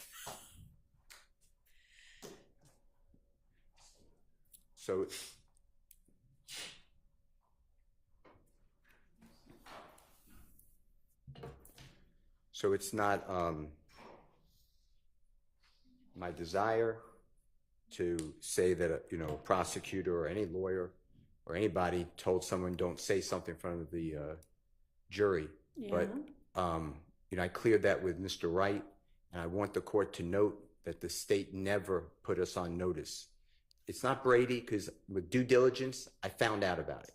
So I'm not saying it's a violation of Brady, but it's just not the way, if believed, it's not the way that I was understand that lawyers conduct themselves. So I'm sure that I wasn't there. I'm sure that Miss Love will say whatever she says, or maybe say that didn't happen. But I just Or wanted to maybe it didn't happen in quite that way, but I just I wanted to don't know if Ms. Love wants to say anything. I or just not. want you to know that I cleared it with Mr. Wright beforehand, and he was on the actual Zoom. So I just want you to know that I didn't speak with Mr. Sledge without Mr. Wright. So Okay. Thank you. Just a small follow-up. And of course, Mr. Wright will have the ability to say what Mr. Wright recalls, but I believe that Mr. Wright informed Mr. Steele before Mr. Steele asked that question that he has no recollection of that ever being stated by me to Mr. Sledge. But I'll let Mr. Wright speak for Mr. Wright. And I inquired, I know that I would not say that. So whatever Mr. Sledge said, Mr. Sledge said. I don't know how the question was posed. I don't, that's all right. It'll happen on redirect. We can flesh it out. But this notion about, all of that, Mr. Steele can ask whatever questions he wants to ask, and Mr. Sledge can answer however he feels he needs to. I'll handle that on redirect. Okay. Yes, sir. Sure. I want to go in and speak on this. I have indicated to both sides as I'm trying to stay calling this balls and strikes and staying neutral, but my client has repeated to me that that's how he heard it. I indicated to both sides that I heard her indicate that she was not going to be asking him, as in she clearly didn't like the subject matter, but I did not hear her affirmatively try to tell him not to disclose or say or secret it. So it's a slightly different interpretation of the non-lawyer and lawyer. Sure. And I think everyone knows I'm the fence through and through. I would have no problem being able to say that, oh, that's exactly what she said. But I will not simply say it because it would be helpful. Of course not. I would never expect, of course, our sounds out again. But it was at least a hot topic that it wasn't something that I thought the state was going to go into. But I can't say I have a memory of her saying the specific instruction to Sledge that he remembers. But my client does, that's how he recalls it. So my client's not being untruthful in terms of. Well, we're not gonna get into whether you think he's truthful or not, because that wouldn't be appropriate. But you can say whatever you need to say when asked. And I appreciate you letting the court know and letting both sides know what it is that your recollection is. Yes, sir. All right. So, do you think that Mr. Wright will be shortly on the heels of Mr. Sledge? Right on the heel. All right. So, you should just plan to stick around then, and then hopefully we'll be able to release you after that. I will not keep Mr. Wright on. I respect. Okay. Hopefully I'm here 3 to 4. All right. Anything else? Sounds out again. Maybe it's back. Is it back? Allegedly, y'all, they are coming early on Monday morning to replace either the entirety or something in this box. I think they've already tried several things. This is some new thing. We'll see, but. If I buy anything, will they reimburse me? What you mean? If I buy some. Who is we? Court administration? They, the people that are responsible for this, will they reimburse me if I buy some? Miss Love, I cannot guarantee anything like that. I am still trying to get reimbursed for stuff from like 2 years ago. So, I mean, I wouldn't hold your breath. I wouldn't do that. If you plan to buy something, it'll just be for the good of this trial. It won't be. No. Your Honor, all right. You allowed me to continue, so I don't have to ask the jurors to leave. But I made a motion. Oh, yes. And Mr. Thank Matthews you for reminded me of that. And what happened was, and please check the record, but what I remember happening was Ms. Love makes a speaking objection, comments, puts her own testimony before the jury, and states that the testimony, that there's no evidence and it's already been proven, and I know that there's a strained relationship between Jeffery Williams and Rich Homie Quan. That is wrong. Rich Homie Quan has given interviews shortly after January 10, 2015, all the way up to 2024, consistently how close he and Jeffery Williams are. The prosecution said that Rich Homie Quan, his real name is Mr. Lamar, that he was coming to court and he would be testifying. And the prosecution did not call him. He was on a short list. He was under subpoena. They did not call him. I have a good faith belief. They didn't call him because, what? I'm sorry? Yeah, you need to. I have a good faith belief that the state did not call him because he gave exculpatory information about his relationship with Jeffery Williams. So for the prosecutor to then say in front of the jury, and please check the record to make sure that what I'm saying is what was said by Ms. Love, but I immediately would have made this motion if you did not allow me to preserve it. And a lawyer can't tell the testimony. This is what happened. Brian Steele knows this. That is untruthful. In fact, I know the opposite. Uh-huh. All right. So my recollection is that Miss Love said that the evidence shows that after a certain date, one of the people in this picture no longer hung around Mr. Williams. Okay, good. That's a closer. That is not true. Account. What the state was trying, their crazy theory, in my opinion, is that in the fall of 2014, Mr. Williams somehow cared about Rich Homie Kwan signing with a third party. His name is Mr. Brian Williams, which is Birdman. Right.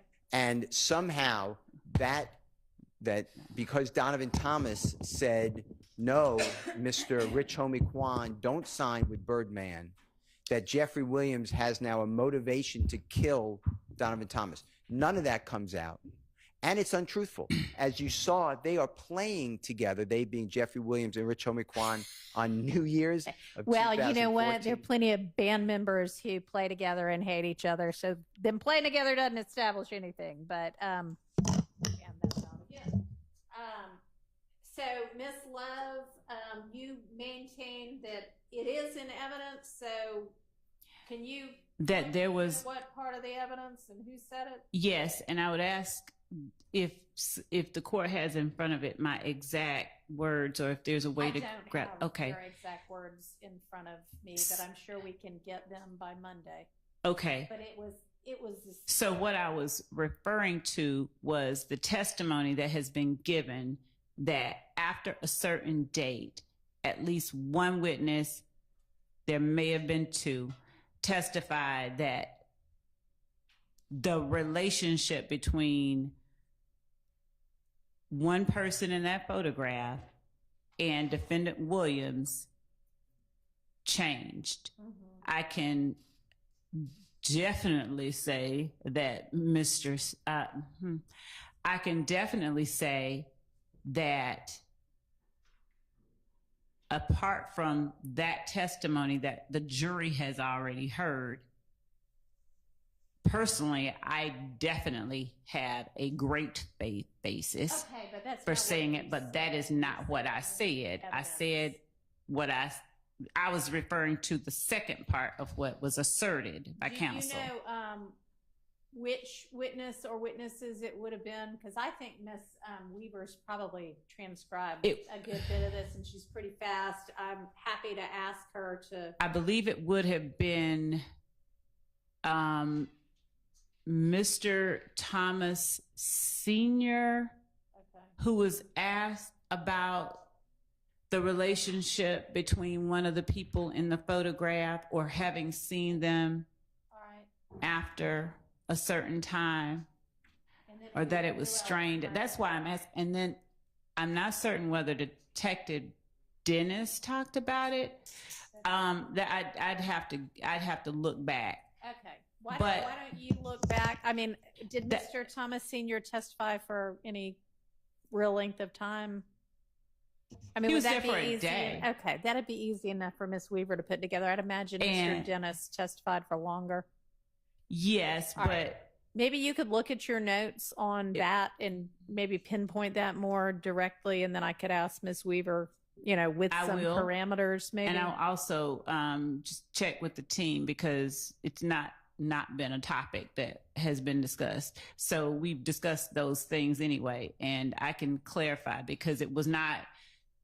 It was, I think that was Miss Hilton's witness, so she'd probably have a better memory than me. But the reason that I asked exactly what I said is because I think I chose my words carefully before I said them. Okay. And I want to make certain of exactly what I said, and I want to point back to exactly what I was referring to. Okay. And Miss Winfrey over the weekend will be kind enough to find us that little portion of Miss Love's statement that resulted in Mr. Steele having a motion and saying, can I just bring it up later, and me saying yes, and then we'll take all that up first thing on Monday. Okay. Thank you. And Okay. the point is, a lawyer, I do remember the father attempting to say things like that, but he couldn't explain later photographs, whatever, that goes to weight. What? But the issue is a lawyer to tell a jury what the evidence is testifying.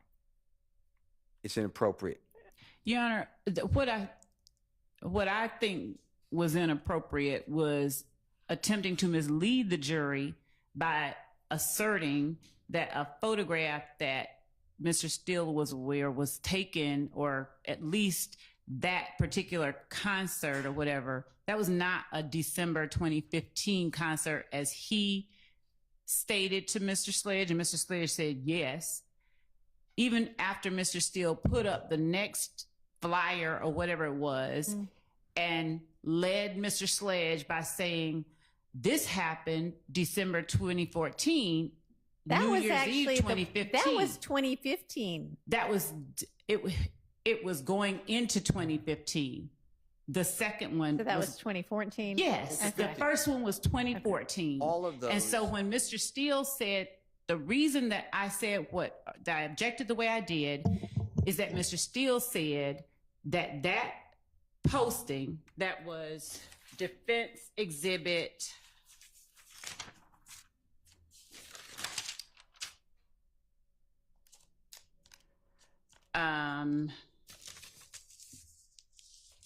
So when people say New Year's Eve 2015, they actually mean December 31st, 2014. Yes, ma'am. Yes, Your Honor. Yes. That's what they meant. So, Your Honor. But and Your what Honor, may I happened- finish excuse me before just one he's second. allowed? May I finish before Mr. Steele is Hang allowed? on. Yeah, let's see what Ms. Love was saying. Go ahead. So, at the time that Mr. Steele put up the flyer and suggested before this jury that flyer was for an event in December 2015, Yeah. that I objected because, and what I didn't say, what I wanted to say, which was he knows full well that wasn't December 2015, but I said that there has been evidence of something different. Okay. Well, that probably wasn't the best way to handle it. And if I'm not saying I did, but I may have misspoke. If I misspoke on a date, I wasn't doing it deliberately. And the objection is that shouldn't be 2015. Are you sure, Mr. Steele? Or Your Honor, I don't think that's 2015. And the I don't think evidence that's shows, Don't excuse me. interrupt. Don't interrupt. And the evidence shows that there was no relationship. They weren't speaking. That's what I'm complaining about. Yeah. She said the evidence shows. Okay. I mean, that may I not wanna have know been what the I said. absolute best way to handle it. And I do wish that both of y'all, I mean, y'all clearly get under each other's skin and try to divorce from the case the fact that each of you is the attorney handling certain evidence or certain witness, because honestly, both of you probably would do your tasks for your clients better if you could focus a little less on the fact that y'all get on each other's nerves, okay? I mean, you do not have to, it does not have to be like a gladiator fight every time anybody says anything when it's the two of you. It doesn't come off well for anybody, honestly. So that's just my 2 cents worth. Thank you, Your I'd Honor. also like to say that I every appreciate that, Your evidentiary objection does not need to be made, even if it's a valid one. So think about that too. Yes, All Your right. Honor. Anything else? Your Honor, just that I'll just await Miss Winfrey's snippet. Okay. All right. I hate to do this, y'all. I can't stand getting up really early in the morning either, but I think we have enough things to do before the jury joins us that we're going to need to do 8:30 on Monday, and maybe I should just tell the jury from now on 9:30 on Monday, but I haven't. I told them 9, so we're going to see each other at 8:30. Okay. Yes, Your Honor. All right. All right. Everybody have a good weekend. Mr.